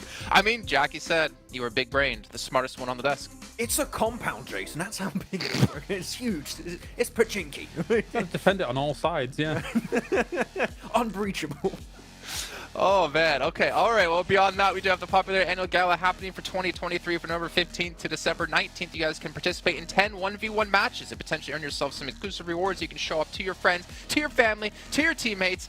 But also, you still have other things to show off, like the new Pagani, the collaboration with PUBG MOBILE, which hopefully you guys have been able to pick up for yourselves, the Amola and Zonda R models, and you can show them off. Maybe not be able to get one in real life, but at least you can get one in the game. And then when you win your matches, something I don't do too often of, you can show off your new victory dance as well while supporting your favorite PMGC teams. We are going to head to a short break where we get things ready to go for... What are you doing, Kalar? Are you dancing? Dancing. Yep. I mean, to be fair, that's probably what I would do in the club. Okay, Max, man. Let's head to a break. Let's get him off screen. It's going to be Miramar come up next, back to back. We'll see you in a few.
We saw FaZe Clan there looking a little bit upset, a little bit sad, and honestly they should be. Their hopes of getting through to the last chance tournament are slowly falling by the wayside, and to be fair, even if they do qualify at the moment, they still have a lot of work to put in just overnight to be able to get top 5 and potentially be one of our finalist teams in our Grand Finals, kicking off over in December. But Jen, we are back. We didn't get to talk too much about that last match, but honestly, Inco kind of setting themselves up for success. If we want to hop back to it before we hop into our game. Yeah, I love especially the way they were playing Nineveh down on the beach side and having 3 players over onto the top of that bridge, able to get himself multiple angles during that match and making sure that teams, especially coming from the west, like N-Hyper, Brute Force, Team Kesso could not really have a chance to compete in that game. So just having those 2 positions, those 2 angles were really important. And it's really weird though, you can compare it to Mad Balls, that they'll all been consistent. 1 win, 2 bad games, 1 win. We just need to see more consistency to be safe here. Well, you know what, Kalaris and Max, we got to see your dance moves, but it's time to head over to our best dancers on the show of Jackie and Blink to take us into our first Miramar. There's not much real estate in terms of the screen space, so I thought I'd go for something like this. I hope that was enough, Jason. I hope that pleases you, because I know the viewers at home probably hated it. But it doesn't matter, Blank, because the games are what they love, and these games have been delivering. They have. That last game was insanity. Circle was disgusting. It was just rude, realistically, at the end of the day. But it gave Inco a great chance at a chicken dinner. They don't mess it up. They don't fluff it. They understand that that was one of their best opportunities to grab themselves a big chicken dinner. And Squash takes fate into his own arms in that sense, where he's just lobbing those nades across and getting some killer nade shots from it. So I think coming into this Miramar now, as the lads on the desk exclaimed, we do have Malise and Alter Ego leaving us. They're confirmed not to be going. Maxman was quite cruel, talking about flights being WhatsApp through. I mean, come on, man. They only just lost, dude. Come on. Give them a second. Give them a minute. Oh, mate. It's painful, they Blank, but it's kind of the way it is, man. It's a competitive format for a reason, right? It wouldn't be the most prestigious event of the year if anyone was just making it through to the finals. If anyone could walk in, it'd be like a bouncer, Blank, that doesn't check ID, instead just looks to see if he likes the color of the shirt you're wearing. It's very silly. It's not a good system. Are those Nikes? Get out. You're not coming in. It's unacceptable behavior from you. But are you Max, man? Come on in. We got 2 different bouncers here. We're gonna flip the coin to allow the Max man into the club here. But into the survival stage in the last chance club, we have 16 teams to be decided on just yet. We have esports who have honestly been doing fantastically well. Despite losing out on 2 angles now, they still got themselves second place in both, really playing very well off the back of some strong positions, which we know they're good at taking earlier on. But penultimate match here of the entirety of the survival stage as we head in towards Miramar, the dusty deserts here in front of us, and we'll see once all that does who exactly will be in that bottom 8. It's going to be painful, man. It is going to be a rough state of affairs for our teams that don't make it through. But some of them have to. Some of them got to get themselves into the upper echelons and soldier forward into tomorrow and the preceding day, where we'll have that last chance, those last few moments of madness to decide which teams move on out of it. So this is really where it is all do and die for a couple squads. Little bit of a shift, little bit of potential still remaining in terms of some of the placements for these teams. So accruing an extra couple points here today can be a big one. So we need some large finishes for some of our squads further down the pack here on the back-to-back Miramars. And I do wonder what sort of form we're going to be seeing as well. Seems like fighting is going to be part of that, as FaZe, who really have been hit with the unlucky stick, Blank. You know, they look completely different to what we saw when they came out swinging initially into last chance, well, survival stage rather. They were looking a lot better. The longer it's gone on, it's just felt fragmented. You know, it feels like they really are always leaving themselves susceptible to these attacks, and they give quite a free opening elim on this one, you know, for nothing really. FaZe just drop far apart and a man gets spotted instantly. Yeah, and I mean, at this point in time where we are hitting these last two matches, 20th, 21st, 22nd, 23rd, it looks terrifying. And Hyper have just been really struggling to get any points on the board, despite trying to live towards those end points of the game. Even on that last match, just swimming in the water for an extended period of time. Even Mella on that last game with a right good jiggle over towards on that top side, trying to get in towards the water himself. It's just not happening for these squads so far. For FaZe, I do think that the days are numbered, or at least the matches are numbered. Just 2 left to play now for themselves, and already moving into this Miramar in the first couple of seconds with 3 players. Inco feeling much more secure now. 12 plays, 55 points, happy days for them.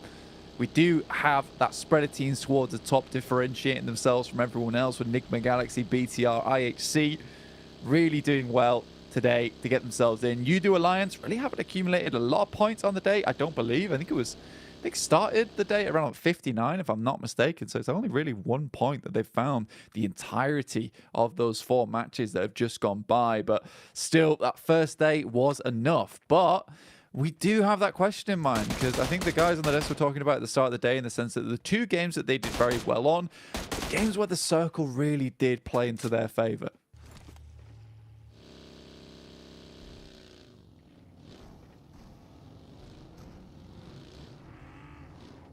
Inco's on our screen at the moment. Squash, as we said, the right arm of God on this guy, honestly, Jackie. Yeah. Incredible nade plays from him.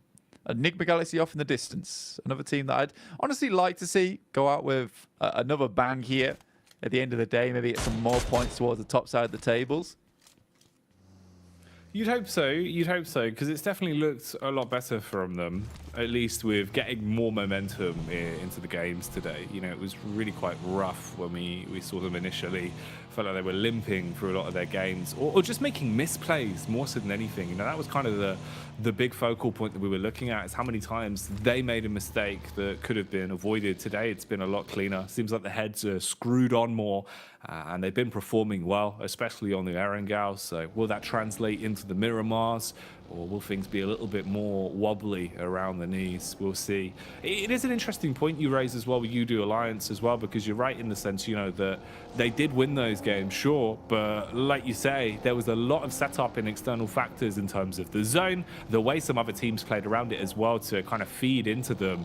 Outside of that, in the raw head-to-heads, in the raw games from the opening moments towards the finish, it's still not looked exactly picture perfect. But hey, I mean, however you gain those points, however it goes, you're just going to be happy you're getting them. So if they're at least able to keep themselves afloat and stay out of the danger zone, I think that's all they're going to be thinking about right now. I don't think it'll be as easy as that, though, when we get into the next 2 days. Definitely is going to be a harder task. So you're really going to want to make sure if there is any jitters, you get those out now and start to look towards the future. Nacer as well, man. Some of the crashes we've seen from today, Blank, have been interesting, because it feels like in terms of confidence in their own gun skill today and sort of, you know, sticking to a game plan from the minute they decide it, it's a lot better. But things working out for them, or the absolute most miraculous collection of events occurring whenever they decide to crash onto a compound, seem to be a given. It feels like if they go in for something, you go, D+ turn up, and then everyone else just turns up with it, and you have about 6 teams in a compound and everyone loses. It's been a weird kind of vibe they've been hit with today. They're being chased uphill here. So Nacer, at least with the spread they've got, you got the early warning of knowing that D+ are coming. So you can back off, you can peace out. You-Do Alliance are close by as well. Yeah, over towards the south side of Los Leones at the moment. I mean, a lot of teams kind of spreading out towards that south side of Chumacera as well, where you do have those rocky outcrops, and you can kind of play in here for the time being. Nigma Galaxy off in the distance, though, are taking shots over towards Nacer, and they're sending some backwards. And again, you're right, this team does keep getting sandwiched between a lot of different squads. And right now, D+ Kia coming up behind them. And with Nigma Galaxy in front, they sort of need to make a center of the side whilst they locate a bit of a better position to find themselves in. Nigma Galaxy picking themselves up a bit of high ground, potentially playing around this region, around this warehouse, will work out for them in the future. But realistically, it is that stage 2 that we're waiting for, where it is a massive shrink on the circle. defines a lot going forward for a lot of these teams as well. So right now, get as much loot on as possible, as many nades as possible. I think a lot of teams will be looking for that 5.56 ammo as well, because you know that in that late game, when you do huddle up in towards one of those compounds, you're likely going to be expending bullets that you're not getting back anytime soon. Having all the extra bells and whistles on Miramar does go a very long way. And we've seen that as well, especially proven true with the utility usage we've had today. You know, not too much defensive, really. The smokes haven't been throwaways, but there hasn't been anything too crazy in terms of the defensive utility usage. It's been a lot more focused on the offensive. The way that nades have been used today, especially, have been really clean for the squads that we have in the lobby at the minute for last chance. Survival stage even. We keep doing that because I'm already thinking towards where we're ending up with this. Looking at the rotates coming in here, though. Everyone's starting to get themselves closer towards the zone. Rook are going to want a gun for dead center pretty early. They've been doing a great job of finding themselves inside of the zone, setting up in a compound and playing defensive. That's where they are a level above their usual selves. Talking of being above here, though, it's a bit more literal, as Freak and Co are right on top of the hill and they're looking down towards DK. They've spotted out D+, they know where they are, and now they're going to start to rock on down. Utility in the pockets for them as well, so you've got nades you could throw in if you want to deal the chip damage. Instead, it's just Lord bursting off a few bullets on his own. I think for DK here, it's a bit of a stressful experience because you have to leave, right, at some point. You want to get out from these foothills. You want to head up towards that northern side. You talked about Rook, and it is really fortunate on the circle moving up towards this north side that Rook does get a fairly good entrance towards what could be a central position in the circle. Over towards this western side of Los Leones, a lot of open ground, but a lot of compounds too to be playing in. It's just slightly awkward on this south side where you've got to now clear a lot of that high ground terrain, which then slopes downwards. Just awkward valleys to cross through. Enigma Galaxy realize they've got a very strong position to now hold out DK. Any team that they can really crunch down on the south side will make their approach towards the circle later on much easier. So I think for Enigma Galaxy, it's not a bad idea whatsoever to go for this play right now. Ralph does take a bit of a shot here. DK, no pushovers in their own rights, but the question is, when does Enigma Galaxy decide that long enough is long enough? We'll find out. We'll see how quickly they decide to move away from this one, as movement is occurring on screens. MB Esports starting to at least adjust somewhat. Team Queso as well. Been looking a little bit more aggressive into the later games of today. I think we're realizing their days are numbered if they don't start to really pull the finger out, play a little bit more aggressive into some of these encounters. So they've been trying to farm the elims a bit more, going for slightly more risky maneuvers. Inco have been on a bit of a tear as well. And they're sandwiched here at the minute, down towards the roadside with a little bit of cover to work with, each of them with a building to play off of, so no easy lineups for the rest of the squads. Squads that are key, though, around here, probably BTR and Influence Rage, as they like to instigate a lot of these fights. And with how many squads are in close proximity, if they go in, start kicking off a bit of a scrap, that's when you're going to see everyone else weighing up if they want to get involved into it or not. And look how much damage has been done here to DK in terms of the confidence. They've got to go for a wide rotate through the blues. They don't like their chances of driving through the actual map right now. Inco, though, take the fight from the players driving in more directly. Vehicles down the gulch and straight into the face of Nassar. Inco just peeking out through the back, man, backing them up as they'll be able to hit that and shut down the squad blank. They're gone. Nice. One last chance now. At the end of the day, 19th place at the moment, 43 points. Very much in danger going forward. But you can see just how close the grouping is towards 16th to 12th place. It's 52 points to 55. Just 3 points between those four placings there. In the meantime, Inco is getting ripped to pieces by their Brazilian brethren. On the other side of things, Influence Rage, who are looking to increase their points margin towards that top side, started the day in third place. We expected them to end the day in first place, and they've not quite reached it just yet, with teams above them still. Okay. Trying to reset and hope things blow over. Hope the attention on the next fight is somewhere else, not directly on top of them, as they need time to heal up. DK looking to go back and save the man that's been separated, as Fabian's on the hillside towards MBEs. The rest of them have arrived. This was their mass migration they went on, rotating the whole way outside, going through the blue to give themselves a potential position to play off of. Kaze, he's had a good day of it. He's had some big plays today. Will this be another one of them? Looking for the P-Cup here, a bit of damage done, so instantly opening with an altercation against DK. DK is pretty important on this fight because they're out of one frying pan into another with Enigma Galaxy left behind them. They want to push their way through MBE Sports, get out from these foothills into a better position going forward. DK currently dealing with Enigma Galaxy as well. Keep taking shots towards them. Coops down there with the rest of the team. They swing on by, but I wonder if Enigma Galaxy realizes that MBE Sports are also in this location, or they're just chasing onto where DK is currently playing. Either way, it could be a very, very bad engagement for all three of these teams coming up shortly where no one comes out the winner. DK realizes that they've sort of baited Enigma Galaxy in, so maybe it's time to just rotate back. Again, moving up towards that northern edge. The old faithful, mate. See if it works out for them. See if they'll be able to set themselves up, hunker down, and make the play from the position.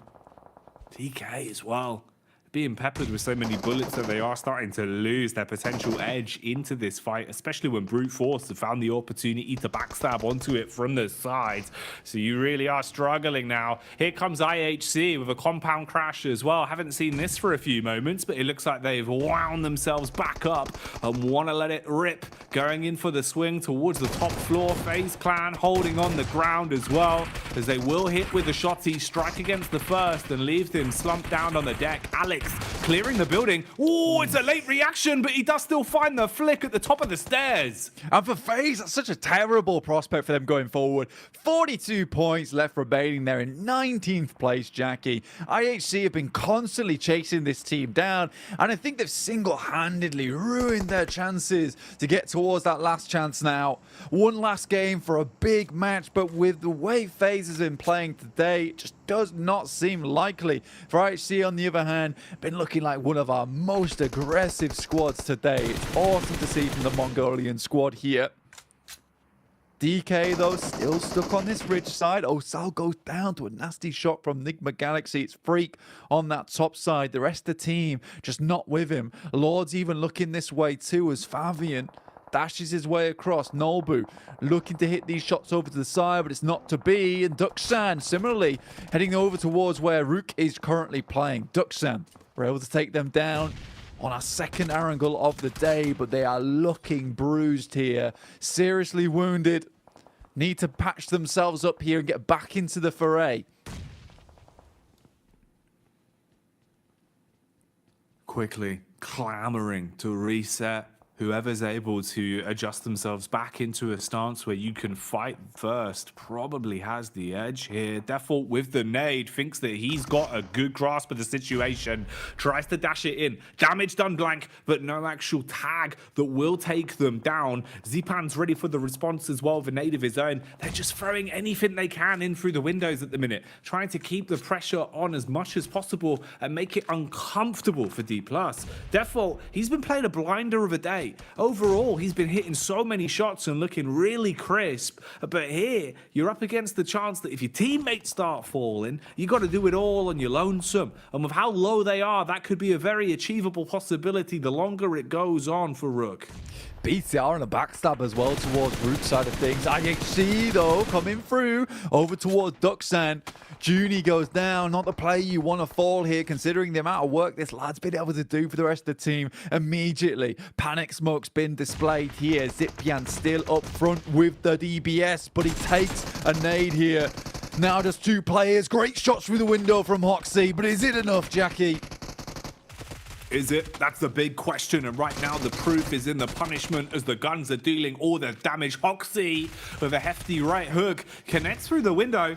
Junie Force back as well. Doors blown off. Looking uncomfortable. Sideline sweep for Alex. Who keeps the pressure applied. What is happening, Blank? This is non-stop warfare. Everyone is swinging into it.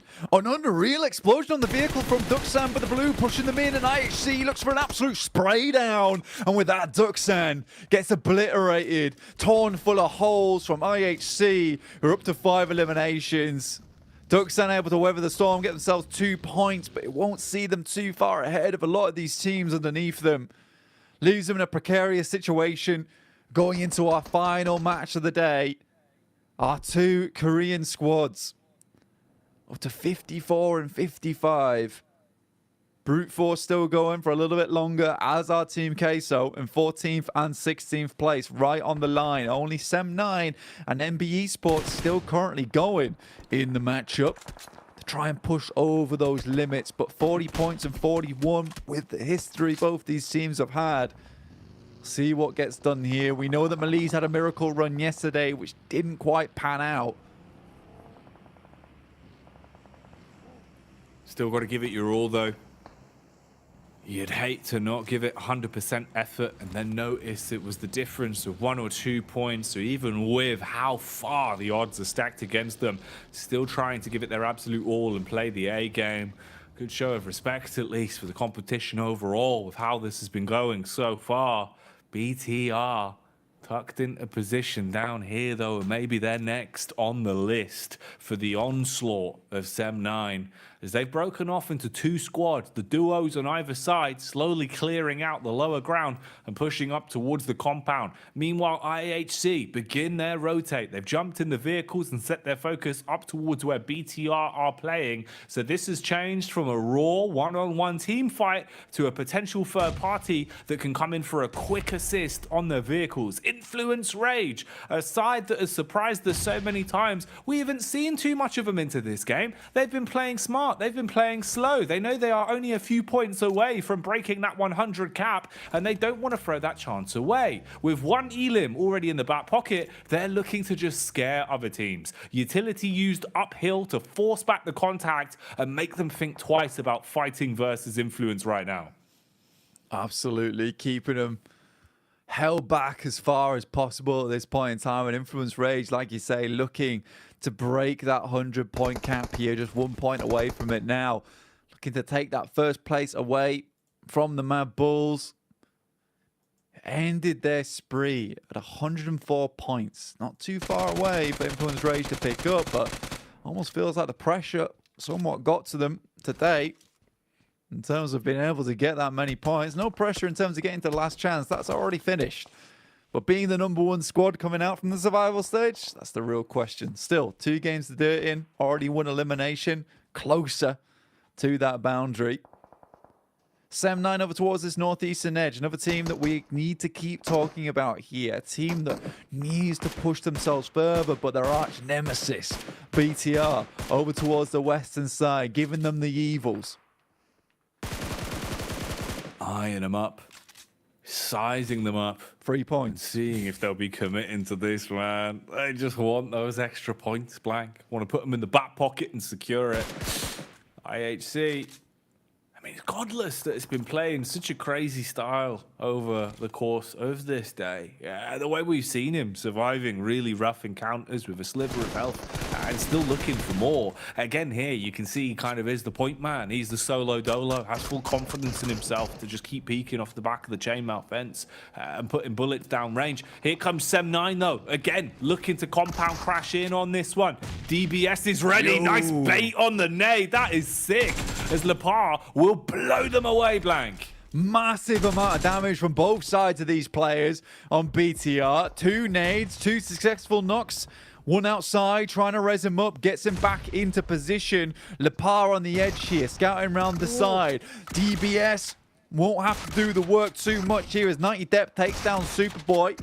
Will finish him off here, but Sem9 certainly struggling on this push versus BTR once again, seeming sort of like their kryptonite. Lepar, last player remaining. Nade in hand, runs directly into one of Sem9's. That's so rough for BTR. With the way the opening moments went on that crash against Sem9, you were thinking they were probably going to be able to clean house on that one, or at least survive quite heavy-handedly. Instead, the reset is great from Sem9. There was no aggression to shut down the knock players, so they were able to get back into the fight and clean house. Now, they're suffering from success. IHC, they were waiting to finish off BTR. Instead, they'll take Sem9 on. They fancy their chances on this one. Godless loves an engagement where possible, and the nades are ready. Kenny looking to line that one up, had the pin pulled, hoping for the quick detonation, but it goes straight by Godless. He doesn't hard commit though, doesn't want to push in and get taken down by a close range angle, instead trying to play with the distance here and look for a peak that he feels favored in. Realizing that the blue is pushing out of this compound. You got Zol on the side as well. Alex Sorry, who's been able to hold down this position. Smoke's been dropped down, preventing the push coming through from the rest of Sem9. He's in a bad spot, is Godless, completely exposed, and now it's down to Alex, the one-man army himself versus Sem9, the 3 players. Great flashbang over the top side, tries to get a lot done with the DBS, will quickly swing back into cover. This is unbelievable stuff coming through from Alex. The fact that he's able to step up tall, Versity squad, maneuvers the vehicle out the way, looks to go for the crash onto him, won't find it, but you can see the thought process. Dear, dear me, Alex is just something else. Sem9 finally put the beast down. You can't contain him, man. You can't control this guy. So confident in the way that he plays it. Now, though, we switch our attention to Namiga, and that is a beautiful nade. Coops blowing away the first. Looking to finish them off with a quick follow-up as well. That one's going to be on target. That is huge from Coops. Hitting all of the nades blank. Coops is just the Grim Reaper of the lobby. On Enigma Galaxy, he just sends some disgusting nades over the top and he's not stopping. Little boy's got one of his own, looking where to place it. Another nade will go for the air pop. That looks pretty good on towards Coops, but it is a quick flick over the top side there with the DBS. Man, Coops. Armed with a shotgun or nades. That's all he needs, it seems, as he will be punishing. Okay, quick detonate on the minivan, so at least that can't blow up and be used against you. Hard commit onto the Reds now and try to reset the fight, so at least the Niggas still have more to fight with here for Enigma Galaxy. Okay, Sem9 as well. They've been so aggressive in just looking for these very aggro third parties to swoop down and deal damage. Even here, looking for a little bit more. You've got high ground at the minute to play with, whilst the rest of the teams are just scrapping amongst one another. And we're losing a lot of players. Squads now starting to dwindle down as well. So the longer this one goes on, the more these fights are going to look very scrappy. MBE Sports Team Queso, Sem9, all looking good for a game here that will take them above and beyond in towards those top 16 teams. Sem9 with 8 eliminations, one of the best matches we've seen from this squad, all survival stage. So they need to take this just a little bit further, you know, because if they can secure themselves a chicken dinner with the 8 eliminations, maybe a few more, you know, that's going to set themselves up very nicely around the 60-point mark, which sets them on side with Udo Alliance in 9th place. Influence Rage finally put down, 2 eliminations found, a couple of placement points, but not above Matt Bulls just yet. One more game to make that happen. Freak takes down Tam though, as he quickly peeks over the top side. Enigma Galaxy just aren't finished yet. NBE Sports gets ripped to pieces by this team, torn apart like paper. The claws have come out and they have been fed through the shredder blank, leaving it down to just these 4 squads now. So who's going to be standing tall when the dust settles? Who can get that extra juicy chunk of points from the chicken dinner here on Miramar? Death with the early damage firing off towards Lord. With a mini 14, you can see he's confident. He wants to take this peak and try and hit a nice shot, but after losing so much health, he doesn't want to go for it again. Slows down a little bit and won't re-peak just yet. Has to play for the slow heal, gets smoked off by his teammates, so at least he has some cover as well. Quick resupply here. There is the death crates for some of the players coming through over towards MBE Sports, but it's brute force flying up towards Team K. So there's nades coming out. Papi Potro sends in a blaster. will explode. Two of the players from Brute Force and Neo's only last player alive to try and fend off against his squad, but Papi Potro puts him in the bin before anything more can happen. Sem9 also take this opportunity to send down the hill. They lost a player on the eastern side, but they're in towards a top 3 position. This is good for them, but they need to go further. Otherwise, this last game still will mean a lot to them. Enigma Galaxy, how far screwed onto their heads right now? Are they in a position where they can play this right, play this smart? They've had some moments of absolute madness, but they've got to do even more here. Peppering bullets onto the rotate from Sem9. Sem9 that are still playing so crazy, so ridiculous with some of the rotates we see from them, some of the moves they've been making throughout this game. Even here, where they're in a final fight between 3 squads, they're still willing to be loud and audacious on their moves. Team Queso, they're just holding. They're just defending. All they've had to do is throw nades onto Brute Force. Outside of that, they've just been sitting pretty and waiting for the fight to come towards them. The longer the zone moves in as well, the less space between them there will be. For Enigma Galaxy, they're just sucking up points towards that top side, not allowing anyone an easy breezy path towards that last chance. Tam sends a grenade over. Kenny gets out the vehicle just a little bit too early, will fall. Die to that damage. But Enigma Galaxy, what a game from them so far, going up against Influence Rage, touted as one of the best squads in the lobby. Took a while for Enigma Galaxy to come online, but they certainly are now. All systems firing. Activated at just the right time. Sem9 doing what they do best, but unfortunately this time the crash isn't going to work as the speed wasn't there for them. Go down and they lose out. Sequeso with a triple threat, still alive and kicking, still in the fight. Ooh, he thought he had the edge on it, Blank, with a Molotov set up on top of the roof. Instead, they just absolutely blow him to bits. Perfect placement on the nades. We thought Enigma Galaxy's nades were sick. Apparently, both of these teams can drop some big bombs at the minute. Yeah, the dynamite coming through from Team Queso so far. Seriously good stuff. Big Milo up front and personal. Keeping himself in the doorway here, barring all entrances. Enigma Galaxy, Molotovs thrown, denying those sightlines, whilst Coops attempts to get his buddy back up on his feet, but Big Milo's up front with the S12K. Unlikely that Coops will get back in towards position, but the blue is pushing in Team Queso now, and a barrage of flame is in front of them. They'll have to push on through. Lord spots a player, Arta instantly hits the deck. What a timing from him. Oh, this is rough, man. You were in a raw 3-on-3, but they hard committed to the res and left themselves exposed. So now it's up to the individuals. Lord, he's got to have a huge clutch, and it cannot happen. Queso hold on. They will defend the compound. Perfect placement of the nades, and a much-deserved chicken dinner in the final fight there as they overcome the odds and beat out Enigma Galaxy to take that chicken dinner on Miramar. They do not melt under the hot sun, the Team Queso. What a game from them. Big sigh of relief coming through from them as well, because those points they're able to accrue on that game are absolutely massive for them. So Team Queso will be very, very pleased with how this one panned out at the end of the day. Papi Potro with an unbelievable nade that got sent through from that doorway towards Brute Force, also on towards Sem9, who really needed those points too. But Enigma Galaxy tried to get away with some funky moves at the end there, Jackie. Just doesn't quite work out.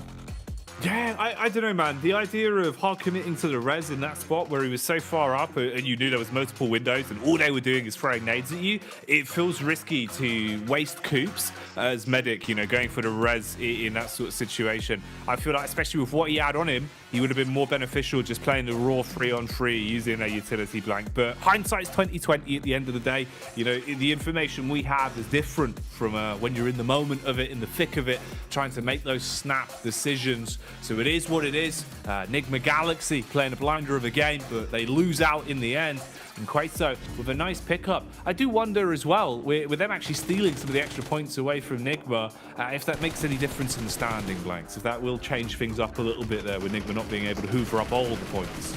Yeah, absolutely, and I think it will make things much easier for Team Queso going forward. Sem9 have a bigger game to go for in our last one of the day, but before that, we've got to send you back on over to the desk to break all of this down. And breaking down is what we're going to do exactly that, gentlemen, as we had Team Queso, the team who were the bubble, in 16th place, getting a massive victory that honestly might have put them safe now, or should have been able to put them safe 100% through into our last chance tournament kicking off tomorrow.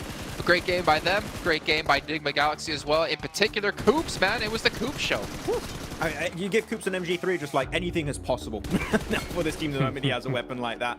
I do have to echo the point that Jackie did make at the end there, is that it was a bit weird for him to force that res onto Rauf. I think you leave Rauf give you free information and try and have a bit of a wider three-man split to get more control onto Team Queso, but then you saw Arthur there on the low ground. He was just making sure that the entirety of Enigma could not leave the edge of the blue zone, and they were just going to be suffocated behind that hill. So good execution, and all off the back of that rotation onto the best player in this lobby here, Kalaris, is Big Milo. Oh yeah, loving it. Yeah, he was. He is colossal, that's for sure. You know, here it was Team Queso being able to do so well. I think it's about time we've seen them be able to put up a performance like this. They were doing well in terms of holding down this location, right? They were here for a little while and able to hold it off successfully. Again, against Enigma Galaxy, who did flub a little bit. I have to agree with your guys' sentiments on how they want to make that approach happen, but when you're going up against Enigma Galaxy and they're able to put up this performance throughout the game, look at Depp. 1,069. Look at him. Nice. That's my noise for that one.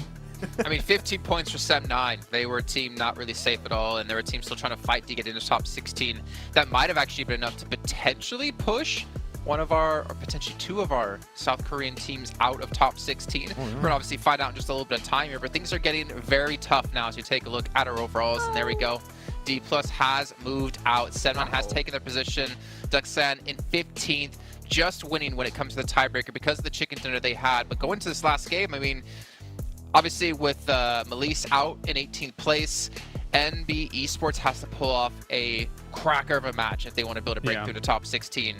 Look, they sent it to us saying, you know, break down this game or whatever. If both South Korean teams go out, I am going to break down. Okay, Jason? All right? I'm going to put it that way. All right? That's it. I don't want to say it's last chance. Yeah. I don't think it's going to be possible, though. I think we're going to see at least one of them. I think Procedure, though, is the team I'm focused on because they're in 60 points in 13th place. If D+ gets 7 points on this match, if Sem9 gets 6 points, if Duxan get 6 points, Procedure could be knocked out. The stars have to align, right? Yeah. For all of those teams to do well, but it is possible. Yeah, we alluded to it earlier on in the day that 60 points is by no means safe. I mean, look at Brute Force, right? They've been able to jump up to those kind of closer positions with them after starting off almost disastrously in day number 1. So it's possible. Whether or not it occurs, though, is kind of a long shot. We'll see. We'll see. They will need to reach pretty much top 5 locations if they top 5 positions on this next last game if they want to maybe overtake Procedure Evos. But I don't expect it to happen. It will need to happen exactly as you said, right? All the stars need to align. But man, what a comeback from Sem9 though, that match. So many eliminations while getting third-partied by IHC while breaching on BTR. They had amazing opening nades. Sem9 just brought it back from the brink of death this match, so they can make it happen. It's such a small point gap, right? So many teams can still compete, and now what we need to see from some teams that are outside of the top 16 is not just try and play passive and play your own game. You need to get a ton of eliminations there. You need to start fragging out, popping off from the get-go, otherwise it's just not going to be enough to make in top 16 to reach the last chance. So we need to see some big performances here at the bottom. And this goes into something we discussed while we were watching the first match when we were, you know, obviously off air, is that obviously depending on how many points you're behind, how many matches you have left determines how big you have to go. And Claris, you know, we were talking about this in particular for NB Esports. You just have to go crazy. You have to hunt for those eliminations. You have to put the fate in your own hands. It's going to be really tough considering what we've seen so far, but if they want to have any chance, they've got to go for it. Yeah, especially when their podium finishes throughout the majority of these 2 days when they've been playing have been smaller limb games as well, right? They're able to sometimes get to the late game, but they're not getting the limbs with it, so they've got to go really big, Jason. Well, it's time. Our final match here, the survival stage, before we get into our last chance tournament kicking off tomorrow. We're going to find out if some teams can hold on to their position or if we'll see some teams push them out. Colors hopefully won't be too sad at the end of this game. Let's throw it to our casters of Jackie and Blaine to take it away. Setting up the big one then, the last game, the last hurrah, Blank, to decide where all of the chips are going to lie, man. And then tomorrow we know who we're going to be seeing here in that last chance stage. It's good. It's so damn good how the game's been going so far already. So I'm living for it, but I'm excited for this one, Blank. I mean, it's the fact that all these teams towards the bottom side of the rankings have just absolutely worked their socks off to be here at the end of the day. Like, what is this? Jesus, that guy's moving quick on the old finger tap in there. Looks like we got a bit of a rehost coming through very quickly. I'm assuming we'll get back into the game as fast as possible. But in the meantime, let's set the stage. We've got currently a couple of teams down towards the bottom of the rankings. We've got DK, NBE Sports, FaZe, NASA, N-Hyper, all attempting to make their way in. And honestly, it's all doable. Right, off the back of a big game. You're looking at 16th place with Sem9 at 55 points. For N-Hyper in 23rd place, that is just 15 points away, right? A chicken dinner, 5 limbs. That's all it takes. So every single one of these teams, it's more than doable. It's not a fat chance. It is very, very likely that if one of these teams does extremely well, they'll make their way in towards that last chance. It's not a pipe dream for a lot of these guys. So this is going to be one of the most exciting final games we see. Sem9 look happy after the back of that last match. There's a little bit of sweating, I imagine, going on for them, but they just need to do okay in this last Miramar. That's what they've afforded themselves, Jackie. It's true, man. You know, you've done enough to at least put yourself in a position where you don't have to go above and beyond, don't have to win the absolute world in a game like this.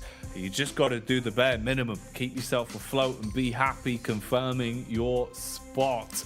And knowing you stay alive, knowing you're actually in the runnings going into that last chance and being into a position to close things out. Mixture of emotions here as well, Blank. You know, you can see from that human element of things, the teams are obviously the reality of the situation, probably now starting to creep in, knowing that, you know, no matter what, their likelihood of really changing the outcome is slim to non-existent for a good few of them.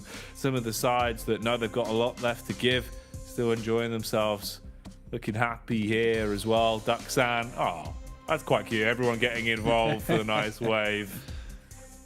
It's tough. It's tough for a lot of these squads, right, at the end of the day. And I mean, for Duxan in particular, it's not just battling against a lot of these other teams. They're also battling directly against their Korean teammates, right? And DK Plus, like the guys that they've played with in their own league stages for such a long time. They probably have intimate relationships as well. So I think for DK, 54 points, very doable to also get in. I think for Kalaris, he's really hoping that we do see both Korean teams are able to make it towards that top 16. I think both deserve to probably go in as well. DK's had a big standout, as has Duxan, but at the end of the day, this survival stage just hasn't looked that amazing for both teams in terms of consistency. However, we have seen great moments out of both of these squads, and it would be great to see them go through to the last chance to give them that one last go of it. Remember, we've all said before that Korean teams, on adaptation wise, that's where they shine. So 2 more days, that might just be what it takes.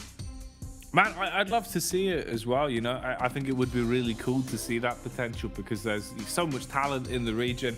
And I think the resilience that we've seen from both of the squads as well that are still in the runnings here, it goes to show that they do have the talent for it and that, you know, in a position like this where some of the sides looked a bit deflated, looked like they weren't able to keep up with the pressure after even losing 1 or 2 of their games over the course of the 12. That was enough to shift them off kilter and they weren't delivering. Whereas both of these teams in D+ and Duxan have kept a good, strong mindset the whole way through. And I think that mental is what's been the difference maker for them. Understanding that it's never truly over until it's over. But us setting the stage is about to conclude, and we can instead move into the game itself. Miramar, for one final time today, for one last time in the survival stage. At the end of this, we're going to know where the standings are, who's making it through, who doesn't make the cut and gets removed from the tournament. It'll all be decided at the end of this one. So strap in, make sure you've got yourself some H2O, because you can imagine this game is going to take the wind out of you. And you're going to need to stay refreshed, eyes peeled the entire time, root for your own squads, make sure that you're backing them all the way, because they need all the support they can get in this last game where things get tense, where things get a little bit serious for these squads. FaZe trying to get themselves up towards a better position here, but the day has not gone well for them, constantly losing players at the start of things. MB Esports getting to a really good position on that last match, Jackie. DK, standard gameplay, but a little bit painful towards that late game. NASA, as we said before, extremely unlucky on most of their plays today in terms of the Crash Kings, followed up by the rest of the players hitting onto them afterwards. But it all comes down to this. There's only a couple of teams that'll be able to work their way up in towards that top 16. Which teams will get pushed out and which teams will work their way in, it'll be all decided on the north side of the map up towards water treatment. Okay then. This is what we've been given. The plain path of destiny for some of these teams. Let's hope they can make the most out of it. Any commotion that you decide to go for here better be calculated. If we see any early fights, it could be the difference for a good few of these squads. Fanning out early on though, as they spread themselves across the map and look to get the looting element underway. Brute Force are quite close by to MBE, a stone's throw away, but plenty of room and a magnitude of compounds with different ground loot in, so you're not going to be too worried about forcing the issue. Potential though, if we see someone gathering themselves, good bit of firepower early on and catching whiff of Brute Force as they're going from building to building, that's where a problem could arise. You got MB, like you said, close to Brute Force, and it is the idea that right now MB are desperate for those points. So eventually Brute Force is either going to have to make a southern rotate or a north rotate. I expect them to head up towards La Copleria. Very easy rotation for them to go for here and try and take precedent over some of the high ground positions on the northern side of the map, right?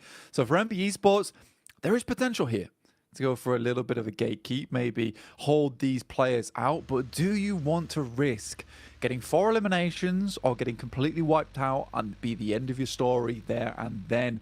These are the sort of decisions that you have to make towards this final game if you're in the danger zone, right? If you're in the red. Have to take risks sometimes. Sometimes you got to give up those risks in favor of the future of your tournament life. But it's difficult. It makes those decisions feel very, very horrible. And something that might have been an easy and quick, smart decision for you to make before becomes really sticky. Sticky decisions are never what you want. You prefer clean, dry, smooth decisions. They normally are always the best ones.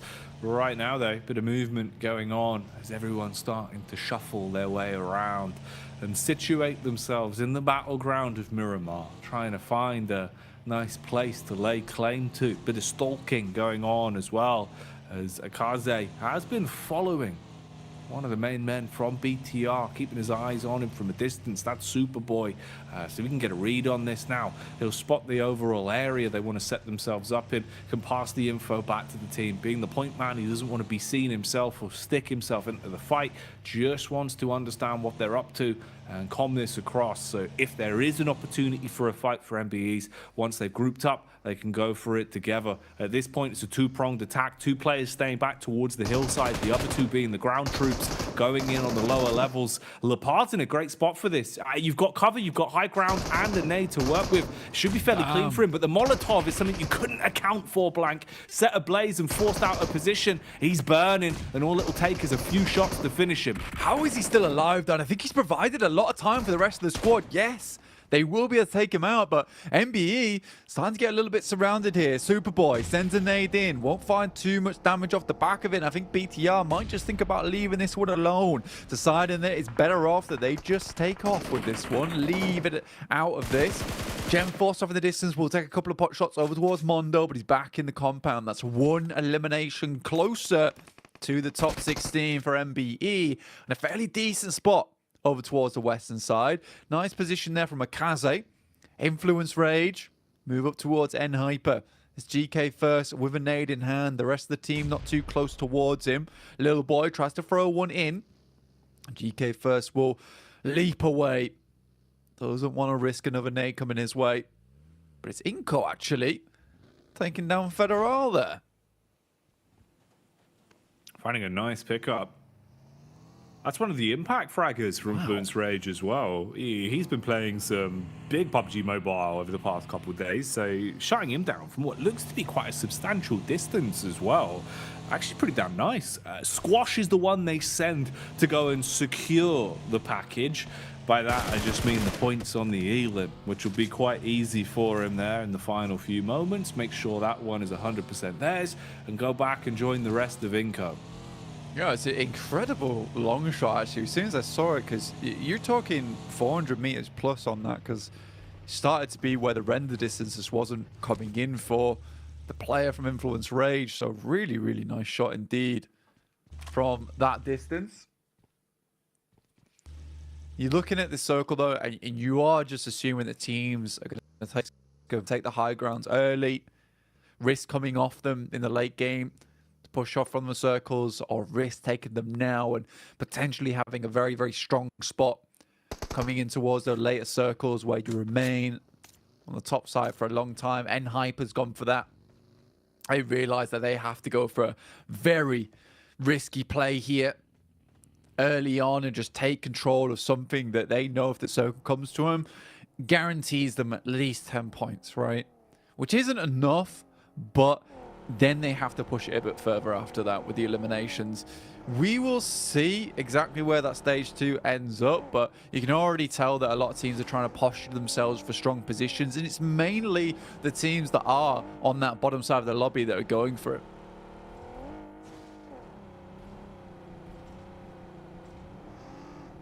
It's the way you got to play it as well. This late into things. A little bit more aggressive, a little bit more quick to the decision-making. FaZe on the move, starting to get themselves back in the zone as they will cruise on by and start to slide on in to a bit of a better position to play around here and have some sort of cover to work with once they find a safe haven. Okay, you do Alliance as well. On screens here, just a single man from the squad as they are close by. You've got a bit of a backup. Again, fragmented into a 2-2 split, so they've got a good lay of the land in terms of how far ahead they are. And they see Team Queso going in ahead of them as well, starting to pull up through Graveyard. So read on the overall area.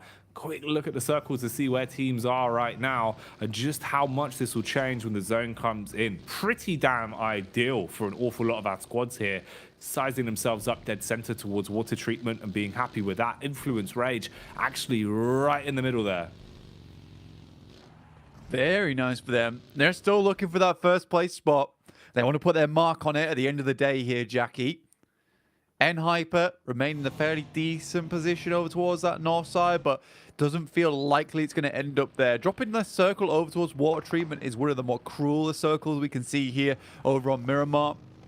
With the way that everything dips down and long valleys to play around in this area too, does make things very, very difficult in the long run. Inco lost a fair amount of health over towards two of their players, but I imagine they'll get them back up to speed very quickly.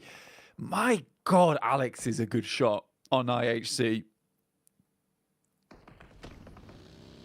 He's been so crisp, man. Or they're Alex just sending is it. Giving it today, and that seems to be what the entire team wants to do. They might expose themselves a bit too much, though, on this cleave around the corner, Blank. Bad news for Godless was MBE. a bit late, man. This is all starting to go wrong now in the way they're playing it. This is really bad news for MBE. If IHC can continue to press the issue here, MBE Sports, that's their run done. Oh, holding on to this is only going to get harder. IHC come swinging around the corner, take heavy damage. Godless was instantly knocked, but they've reset from that position. They've got the smokes down. Oh, Coops has found the back door. He's third-partied onto the sec as well. Uh-oh, this is not what you want, NBE, and I don't think they can really course correct. IHC, though, now Scrap versus them as they try and take the fight back. Enigma Galaxy making their move up the side of the hill as well, Blank. This is carnage. MBE down to just 2 players, and this might just be it for MBE at this point in time. Only 1 elimination found, and we might have just confirmed another one of those spots to be going home. What a horrible sandwich to be between there for MBE. IHC and Enigma Galaxy, 2 teams that have been on the up and up today. Lord. Good tracking, good tracing, keeping the damage distribution going. Wow, this wasn't the clash I expected to see into Miramar this early between these 2 squads, but it's been a pretty influential one in how they've played it so far, and at least you can still cut your losses, right? It's not an overcommitment in the sense that it's ruined both of their runs, and they can't just back off from it. So Enigma Galaxy now falling back as they cascade down to at least somewhere a bit safer to play around, finding a moment to breathe. IHC as well, relatively split up still on the hillside, but not overcommitting, have somewhat slowed this one down. But Dogside are in the middle of it all, and they're quite fragmented as well. Zone's going to push you further on up, Blank. This fight, it could be an old wound that gets opened up again. Yeah, I mean, for IHC, Enigma Galaxy, both teams that are very safe, and it's just so unfortunate that 2 teams with realistically nothing left to lose on their side just barrel their way into MBE, and they get caught up between it. I mean, this is just a sad state of affairs looking at MBE Sports at the moment right now, because you know that making that 10-point jump is going to be really difficult for them. Duxam, I believe they took a shot backwards there, but not before they were able to knock Coops down. Junie's able to flush him as well. So for Duxan, they are accumulating points, which is great news for their position currently in 15th place behind Brute Force. DK, our other South Korean squad, moving in underneath towards water treatment, trying to get in there early, but Default's already in position. Osal doesn't have the bead over towards him. Fabian is knocked out, and that is DK down to just 3 players. Luckily, Influence Rage is there with the damage, but DK in such a horrible spot now, Jackie. You are trapped between a rock and a hard place. Smokes on either side to at least give them a little bit of a visual barrier, some kind of line of sight break between them and the other teams. But leaving this area doesn't seem like it's a possibility. They run for the riskiest of the maneuvers, jumping into the one vehicle, barreling their way into a wall. Oh no! Eating bullets because of it as well, Blank, and they are being fed into the meat grinder. This is turning into an abattoir quite quickly as Enigma Galaxy are able to at least do a bit of damage before they go down. DK trapped in position now as well. Influence Rage sat on the perch looking at bombard nades down onto him. Oh, this is so many of our top squads in a close position to one another. DK at least are able to find the res onto Forest. DK, 17th place at the moment, 54 points. They get the first res off, yes. And that might just keep them alive. What a risky maneuver from them. You wonder how many nades Influence Rage and Inko is willing to bet towards that position. It's one of the worst places to go to as well, is water treatment. Just in the sense that there's so much high ground that surrounds it. You look down towards, and I mean, DK just cuts the losses early, says that we believe that it's going to end towards water treatment. Let's get a pick up there. FaZe up to 2 eliminations. Again, another team that's on the chase right now. They've had hurtful day after hurtful day. Finally get a little bit of retribution for themselves, but on the southwest side, so much space towards the north, with Brute Force currently just littered alongside it. feels like 25% of the map has been given to them, and with the zone shift favoring them as well, it's a pretty good time to be on brute force, at least in this game alone. Overall, though, still going to need to do some obscene things to thrust yourself further up the standings. Default this time, not as crisp as he has been. His gun skill's been through the roof today, but just peppering bullets downhill on this one. Looks for the quick jump behind the steering wheel and wants to join the rest of his team further uphill, rotating off and keeping both of those vehicles in a position where they can play with them. You're somewhat surrounded as well in terms of the squads, but the high ground will be a bit of a blessing for you, at least when it comes to contact early. Queso come driving on by, and Pusher sees it. Ooh, Influence Rage as well. They've gone quiet for a few moments, but given another opportunity to strike as the connections are there. Nacer as well. Third partying onto Rook whilst they take damage from Inko. Okay, Blank. Scraps all across the place. Inko and Influence Rage on either side of water treatment. The Brazilian pincer is in for DK and the teams that surround this position like Team K. So Eugene gets cleaned up here by Nacer. So many teams here towards the bottom 8 seem like they're getting themselves into fairly decent positions. Sem9 look to make their rotate up towards the northern edge, and it's Tam that already instantly sees Nacer, but they'll be able to hold them out now. Sem9 in a dangerous position. They're right on the bubble, right on the cusp with 55 points. This would be a horrible time for them to go down. 90 depth guts up and close. Oh, Depp with the damage, hits the head, has to fall further back and pop the meds so he can stay alive here. Nacer right now are causing problems, and the nade will force you further back as well. 2 of them, to be precise, thrown out to cause some issues. Shotgun level maneuvers being called for now as well as they close the gap, turning long range into close. Mikhail, what can you do? Quick flick, had the read on the spec, but can't quite take him out of commission. Response back with the shotty. It's close, Blank. It's not enough though, as Stars dealing the damage, comes into orbit. And both of those are meaty. Some heftier limbs to find if he can convert these and close down on Sem9. Yeah, Stars going absolutely supernova at this point in time. A crazy nade over the top of a Sem9, down to just 1 player now, 55 points, like we said, right on the barrier. Nacer on the chase themselves, up to 3 points. A dastardly and terrifying case of a fight there, and Sem9 is out, Jackie. 55 points. They would require DK not to get a single elimination, and Nacer, FaZe, and MB Esports not to get any more themselves. But in the meantime, it is FaZe taking it face to face with Duxan. The plot thickening the longer this one goes on. The fight occurring before our very eyes could affect those stand-ins quite a lot. And Mella, oh, the mischief maker with a nade, blows away Junie. DK, or for Duxan rather, feeling the pressure as this is really getting quite rough for him now. You're not in a position to do too much against FaZe. Feels like it's turning into a bit of a formality. And these aren't the only fights that are going on as well. Nacer still trying to push their way back into a playable space. And they've got to fight tooth and nail for it. Doing a good job versus N-Hyper, as they are at least able to cleave their way through the front men, start to push into the zone a little bit here, restock on the utility as well, but they're eating the grenades, Blank. This is not ideal. Quick response back, that one bounces and won't land on target. Smokes up at least.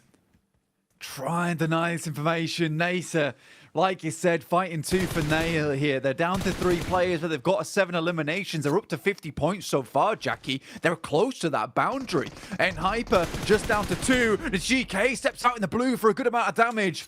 In the front side, it's Xenox holding his own by himself, but he's so incredibly low. GK first decides it's not worth his time. He's going to move out of there. Binny from Duxan moves on forward. Final player alive towards the shack, but he can't get in towards the front side. Nacer desperately trying to continue on their journey, but it's G-Fan holding them out. N-Hyper equally in a horrid situation, and it looks like it might be the final curtain being drawn here for Nacer.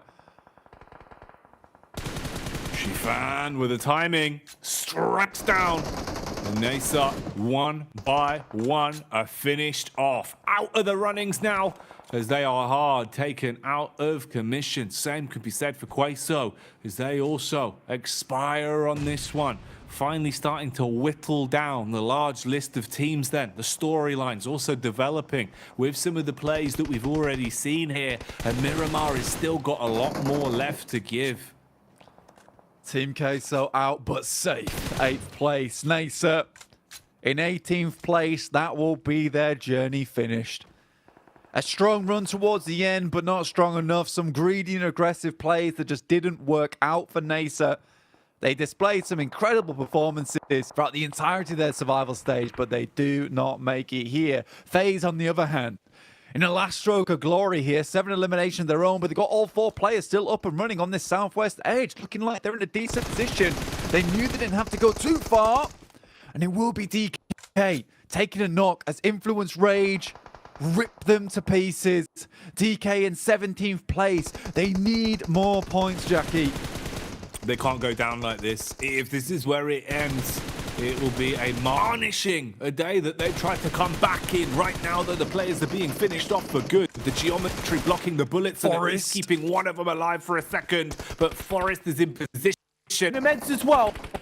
The healing blank, but his entire squad is gone. It's all on him. The hatchet is pulled out from Lil Boy so low, and he will fall. Claim that one and shut him down. 17th place, another team joins the rest in the bottom 8 there. Dukshan will have to go on as the South Korean representative if they can make it further into this game.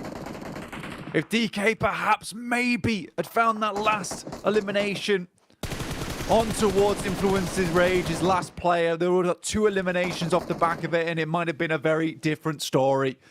But that will be the end for DK. BTR currently central. Dukshan in a cheeky shack, surrounded by so many teams that we pump in their way. But it's FaZe Clan that interests me the most here, Jackie. On the south side, 4 players alive, 7 eliminations. A lot more points to go. Well, 5 in fact, so it's not even that much of a jump for FaZe Clan at the moment if they want to head up towards 16th place. No, it's doable now. It feels like it's a lot more of an achievable prospect, Blank, and it's kind of the one team we've been hammering on all day, saying FaZe didn't look the same as they were yesterday. At least at the minute, they're starting to play more like themselves, finding elims, a good bundle of them. Close quarters engagement here, and for Dukshan, it goes up in smoke. Taken out by the Molotov, no more points to be earned for them. A lot of points found there by FaZe, up to 9 eliminations, but hold the phone a minute, because DK, I forgot that they'd got that 1 knock. So as soon as Influence Rage fell, DK technically got counted in for that 1 elimination, drawing up to 55 points, which means they're on the line. 16th place. FaZe would have to go out very soon if DK wanted to remain in that 16th position. But the game that currently FaZe is having, it just feels unlikely that they're going to stop anytime soon. But for DK, there's still a hope. It's a hope, but it's in the hands of another team. Like you said, this is FaZe that right now, Blank, only being a thimble away from having enough points to actually break in and snatch away a spot. It could be doable. It could be achievable. Playing far better here on Miramar right now. And with the other squads looking a bit timid, FaZe playing confidently, that might just be enough. They're still gunning for those elims and spotting out brute force, or at least 2 of the members up on a hillside. They've got a read on what they want to do here, trying to see if they overextend. If they peak for too long, they want to take the top off, just pad those stats even more. But they're keeping distance, staying far back, playing squad-based PUBG right now, rather than pushing in and forcing any issues. Cheeky peeks here and there, Mind's waiting for it, but who's going to hit the mark first? That's the big question mark on this one. Difficulty is that right now FaZe is on the ridge side. If the circle moves even a little bit towards the north here, they're forced to run down the hill towards BTR and all of the other sight lines. FaZe have done so much this game to try and secure their position towards 16th place. The question is whether they can make it happen here. The next circle will decide everything here for them. Will it give them more time to stake their claim into last chance? Peppering shots constantly, brute force, not pulling any punches now. Inco though, they want to go full aggro, jump shot through the back of the shack, goes in for the quick cleave round the corner, the burst connects. The head will be taken off. Akaze goes down to the DBS. Horrid circle here for FaZe now. They have to move down the hill towards the compound held by BTR. They have to have a hell of a push here. They're in towards top 5, currently sat at around about 52 points. It's not a lot of placement points I don't think that they actually need here. I think a 4th or a 3rd would absolutely do it. But FaZe, they first need to make this crossing, or a team needs to go out before them. Mormon's taking hit after hit, and this is what I was talking about. Getting off this ridge side is going to be so incredibly difficult. It's not going to come easy. You're so exposed as you go for the push down. You've got brute force that will be taking pot shots, and then BTR that are waiting to assault Inco. In the meantime, still finding more opportunities to pad those stats. There's a contact connection though on the brute force. So FaZe gathering themselves another elim. They're going for the risky maneuver blank. They jump into the vehicle. Damage done onto one of them already as well. So the bullets are whizzing by. They're just going for the crush. They're going straight into the face of BTR. Superboy ready with a shotgun as he blows away their hopes and dreams on the cop, taking down the first man and playing the Miller holding strong, looking to shut this one down if possible. BTR broken, bruised, and cleaved on the getaway. Last one remaining here. They've not cleaned up any of the eliminations on that bottom side. They sort of needed to confirm onto these points. Vintoris is down, just Mela alive left remaining. There's a spray through from Gemfos, and Mela's done it. That should be it there for FaZe. Mela comes in clutch again at the end of the day. Easy stuff with the DBS. And DK, despite everything, will have been pushed out now. What a game from FaZe. Right at the last minute here, Jackie. Surviving by the skin of their teeth blank. It looked like it had all gone wrong. Takes when they needed to keep it clean, but Mela with some momentous play. Huge clutch from him, huge gun skill and composure in a situation that required there to be ice in his veins. He kept a level head and hit some very important shots. FaZe done enough now, just looking for any extra, any bonus on top of the game they played, and we're left with a final 4 to remember here on the last game of the survival stage. Inco, Judo Alliance, Brute Force, and FaZe. Honestly, I think that at least 3 of these teams are so important to look at here. Inco, with a great couple of chicken dinners, a great standout towards the end of the day to get themselves safe. Brute Force, who has been consistently in the top 3 today, to drag themselves out of the depths where they started in 24th place. And FaZe with the miracle run right at the end of their tournament lives to get into that last chance, despite a lot of unfortunate starts to their games, losing players right off the bat. Prepod takes down one of the players from Vitali, and it would be a dream ending if FaZe is able to finish this game out with a chicken dinner. Certainly possible here, Jackie. With the game they've already played, it would be the Cinderella storyline finish to what has been a fantastic, not only past few minutes from FaZe, but overall a blinder of a Miramar. They've got nades to work with. They've got a rough idea of where the peak from Judo Alliance is coming in from as well. Exchange of nades into the building. The shack getting shaken by the reverberation from these detonations now. And they're going to cascade a bit further back, set themselves up. Mela playing on the stairs. Loot box control taken as well. So that supply drop rearming them and giving them a little bit more to work with in terms of the stock they've got going forward. Squash has been playing a slow game. He's been waiting and lurking, trying to third person his way into this. They see each other as he comes around the corner. He quick peeks up. Squash hits the shot and says no to Brute Force. denying the first peek, has to extend for the cleanup and grabs that one. In come the smokes from FaZe though, looking to cross the road, but it is a lovely game there from Squash, able to take out a player. Nade goes through, it's a banger from Mela, once again directly on target, followed up with a Molotov unneeded here. Mind tries to deal with Vitali, last player remaining here from the guys on Inco, but it's FaZe. It's always been FaZe here towards the end of the game that we've been looking at. Flashbang, blinded by the lights. Here is Mela, but he leaves a light show in his path as well, with these nades been sent through like fireworks. Nade after nade to close the gap, starting to get closer and closer. Good damage done there as well. Pre-pod, forced to play on the angle now. Scared about what could be going down as he's waiting for the heal to come through. At least resets his HP and sets himself up for the final fight. One that's going to be intense. Mind, meanwhile, goes for the wide swing, looking for the info play. That's right. Get yourself down on the ground blank, as they can't afford to expose themselves like this. You don't want to be seen on any of the angles right now. A mistake for FaZe this late into the game would be costly. This is a chicken dinner that could be there.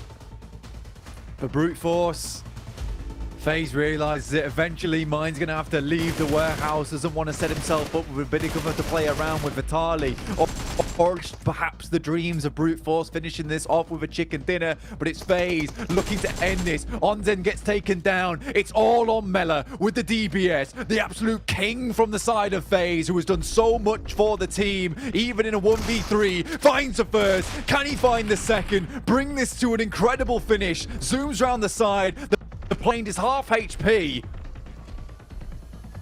Trying to go for the wide swing, shooting in through the window. He's being chased now. Quick peek from Mind on the wayside, looking to cleave round the corner and hit the shot onto him. Mela does damage onto the down teammate, takes him out of the equation. Wanted to go for the quick heal, instead switches to the gun, but the DBS fires out. Won't quite land on target, but he'll still finish things as FaZe are able to close it down, grab that one in the end, and after a Cinderella story of a comeback, grab themselves more than enough points to break in to the last chance qualifier blank. Elated and excited because they've earned it themselves. Huge game from them. Mela pointed at his teammates saying, "I told you so, I told you, Kip." At the end of the day, we saw Mela dancing on his first day of survival stage. Now we know why. This guy is confident as anything to win out these games. What an unreal game from him. 9 eliminations, 1,000 damage done, a 1v3 versus BTR, a 1v2 versus Brute Force. And that is how you brute force your way in towards the top 16. What a game from Mela. This was an unreal storyline. His nades, again, like fireworks, celebrating their victory, getting into that top 16. One of the most unlikely teams to see do it as well. It's wild because we were singing their praises. We were really impressed with the level of lethality FaZe were pulling out consistently when we saw them previously. Today, it was slow. It wasn't the same team. The moments of greatness were few and far between, but Mela showing up when it mattered most, and the squad playing perfectly in this game blank had a really good set of how they wanted to approach it. The head on them today was fantastic, and honestly, props to them. You know, well deserved. You can't really fault that. They have fought tooth and nail to make it through to the last chance, and they've earned it. Absolutely earned it, 100%. Let's look at how those overall rankings look back over on the desk. Well, depending on what teams you're a fan of, it could be either good or it could be bad. FaZe kind of, what a way to end things off here, Max. They were able to obviously take the chicken dinner. Mela getting 9 eliminations, and FaZe, I mean, they start off things strong with the chicken dinner and they end things off strong with the chicken dinner. In fact, thinking back to day one. Yeah, I almost want to use the reverb to talk about Mela right there. Like, what an absolute bang of a game here. On his lonesome, if you take his points alone, I'm pretty sure he does qualify his team here for the survival stage, but what an insane breach, especially like BTR. They had a good foothold in that position too, and they just get completely destroyed by Mela here with the DBS that, I mean, of course, if you want to just shred teams, the DBS is like the weapon to do so, but what an amazing transition. And avoiding, right, Kalaris, all the fight just happening, all the madness happening in water treatment, because the moment you go there, you're going to die. Avoid the fight, get the chicken, get the dinner, get the 16 eliminations, and make your way over in the survival stage. I'm going to be real, I've been a bit of a naysayer of FaZe, but when the gauntlet was thrown down for them, boy, did they deliver. 26 points in a game here when everything was up against them.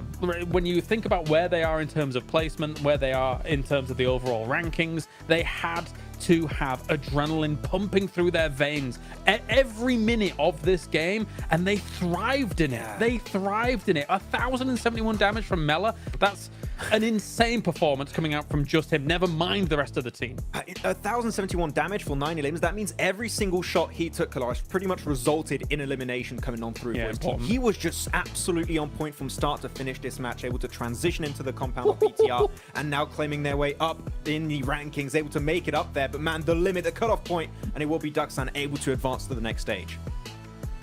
I know who doesn't, Kalaris? Sam9. Whoa, yeah. Wait a minute. Well, honestly, looking at this too, I mean, Alter Ego finishing off in 22nd place and Hyper 23rd, Melise 21st. It's unfortunate to see these teams, down here at the bottom, but then again, there's got to be 8 teams who don't advance forward. The one thing I will say about FaZe, though, is yes, you can thrive in the pressure, but 11th place finish isn't going to get you into the Grand Finals. They have to push even harder in pretty much the same amount of time coming up in the next 2 days of play here. It's going to be tough for a lot of these teams. I mean, even Gladiators, if they want to be able to get to the Grand Finals yet again, this performance is not going to be what they need, and it's going to be so tough considering where things ended off. They keep squeaking by the skin of their teeth. Look at it. In terms of placements, they're the lowest placements earning team out of the 16 that get to that last chance qualifier again. Gladiators, they were able to have a few pop-off moments in their second day of games, but it was close, man. It is close for this team that is always talking about becoming a world champion, but right now I'm concerned they might not even be top 30 in the world, which is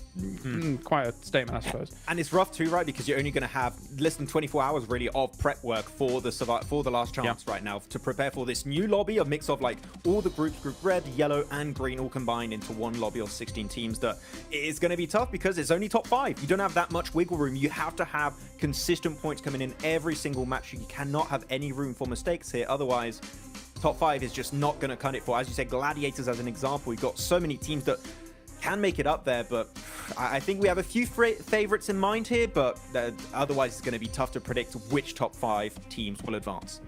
Well, in the meantime, we're going to head down to the stage with a special interview from a certain player from this team. I don't know which way it is on your screen. It's going to be Ventoris coming in from FaZe Clan.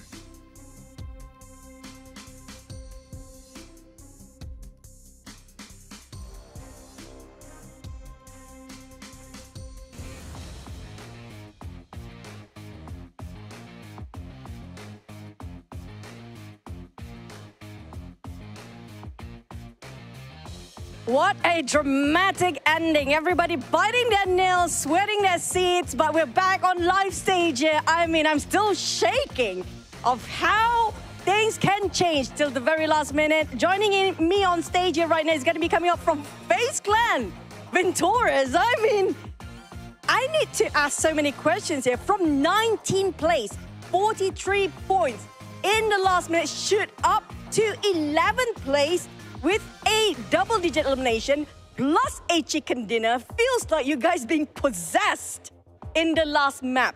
What going through your minds for that last Miramar map? What was the discussion? What happened to you guys?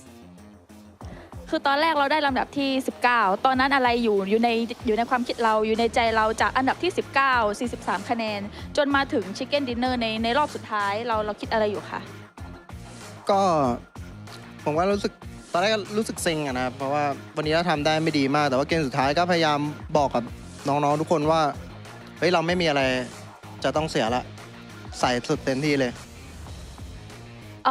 For FaZe Clan at first they feel a little bit disappointed but there's nothing to lose so they tell everyone in the team like fight as much as you can.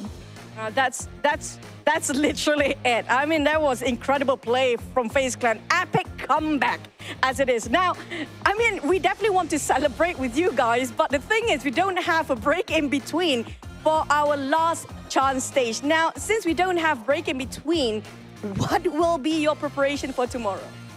เนื่องจากว่าเรามีการแข่งขันโดยไม่ได้มีการพักเลยแล้วพรุ่งนี้เราจะมีการเตรียมตัวยังไงคะก็น่าจะกลับไปคุยเรื่องข้อผิดพลาดกันให้มันแบบเข้าใจแล้วก็นอนให้พอครับเนาะมาแข่งพรุ่งนี้so they will be like have enough sleep and communication in the team fix like everything like which part that they have make the mistake for today.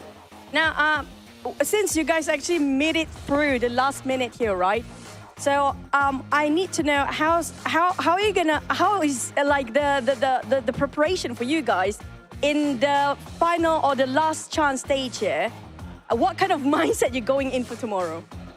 พรุ่งนี้เราคิดว่าเราจะทำยังไงคะเพราะว่ามันเป็นรอบของlast chance แล้วเราจะมีการเตรียมตัวอะไรยังไงบ้างผมว่าเราคงไม่ต้องเตรียมตัวเลยครับเพราะว่าเราเตรียมกันมาพอสมควรแล้วก็พรุ่งนี้ก็อยากให้พวกเราทำผลงานออกมาได้ดีครับผม So for them they said like no need time for preparation because they already have like enough for their prepare and then they will do the best for tomorrow.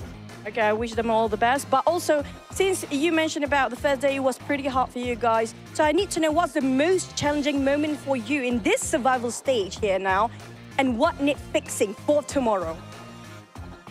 ค่อนข้างเป็นช่วงเวลาที่ยากลำบากสำหรับเราในช่วง 2-3 วันที่ผ่านมาเราคิดว่าช่วงไหนที่เราเป็นการท้าทายสำหรับเรามากที่สุดแล้วอะไรที่ต้องแก้ไขคะผมว่าวันนี้ครับเป็นวันที่ท้าทายสุดแล้วเพราะว่าจาก performance ของเมื่อวานเราทำมาได้ดีมากแล้วก็วันนี้มาแล้วก็ช่วง5เกมเราทำมาได้ไม่ถึง10แต้มเลยนั่นแหละแล้วก็ประมาณนั้นไม่รู้จะพูดแล้ว Okay, for the most challenging moment he said like maybe today lah because yesterday he quite did a little bit like nice one the performance is better than today so today is quite tough for them and then he said like maybe there's nothing to prepare for tomorrow. Just do it, I guess, at this point for them. Okay, since you fought all the groups, right? All the 3 groups you fought for this survival stage, you faced them before. Now, which team or more than one team, for your preference, that can actually be the most challenging or maybe stop you from getting that top 5 slot to Turkey? เนื่องจากว่าเราได้แข่งกับทุกทีมมาแล้วในช่วง 2-3 วันมานี้เราคิดว่าทีมไหนเป็นทีมที่ค่อนข้างท้าทายกับเรามากที่สุดแล้วก็คือจะเป็นแบบทีมที่เราสามารถที่จะแข่งกับเราอะจนไปถึงรอบ top 5 ได้ค่ะผมว่าทีมที่น่ากลัวที่สุดก็น่าจะเป็นทีมที่ทำคะแนนมาได้ท็อปของรอบนี้นะครับใช่ครับเพราะว่าคัดแล้วคัดอีกจนได้ทีมที่ดีที่สุดในอันดับตอนนี้ So he think the most challenging team for him is the top one for this round. Is influence rage? Yes. Can I know why? Why in particular? อยากรู้ว่าทำไมคะก็ด้วย performance ของเขาครับเขา2วันแต่ว่าเขาทำคะแนนมาได้ที่1ก็นั่นแหละครับคือคำตอบ Because of their performance, they did the best and top one, so the thing is that one. There's going to be a new standard bar for this season, yeah, since we got quite a consistent teams up there. But last but not least, since you guys fought your way up with a mind-blowing game just now, any last word to all fans that support you all the way, or even the fans that thought that you might not actually get in? Any last words for them? อยากจะพูดอะไรถึงแฟนๆไหมคะทั้งแฟนๆที่เชียร์เราอยู่แล้วก็แฟนๆที่คาดไม่ถึงว่าเราจะเข้ามาถึงในรอบ16ทีมได้ค่ะก็อยากจะบอกว่าเกือบจะหลับแต่ว่ากลับมาได้นะครับผมน้องเอาให้ครับน้องเฮงเอาให้น้องแว่นเอาให้ครับครับผมก็ขอบคุณทุกคนที่เชียร์นะครับผมก็อยากให้เชียร์เราต่อไปในอีก2วันข้างหน้าครับหวังว่าพวกเราจะได้ไปไฟนอลครับผม So he said at the first he almost to fall asleep, but at the end he can come back. And then hope everyone that supporting them for the next 2 days, and he hope that he will get into the grand final. Ventorius, you might be sleeping, but I don't think Mela is sleeping. He's sweating with that DBS just now. What an incredible ending here. I mean, you guys have a lot to talk about for Kansas, but we're going to wrap up for our survival stage. Tomorrow will be the last chance, another battle with a temporary relief for the side of FaZe Clan, but who will be the top 5? Now that's going to be a different story entirely. Back to Casters.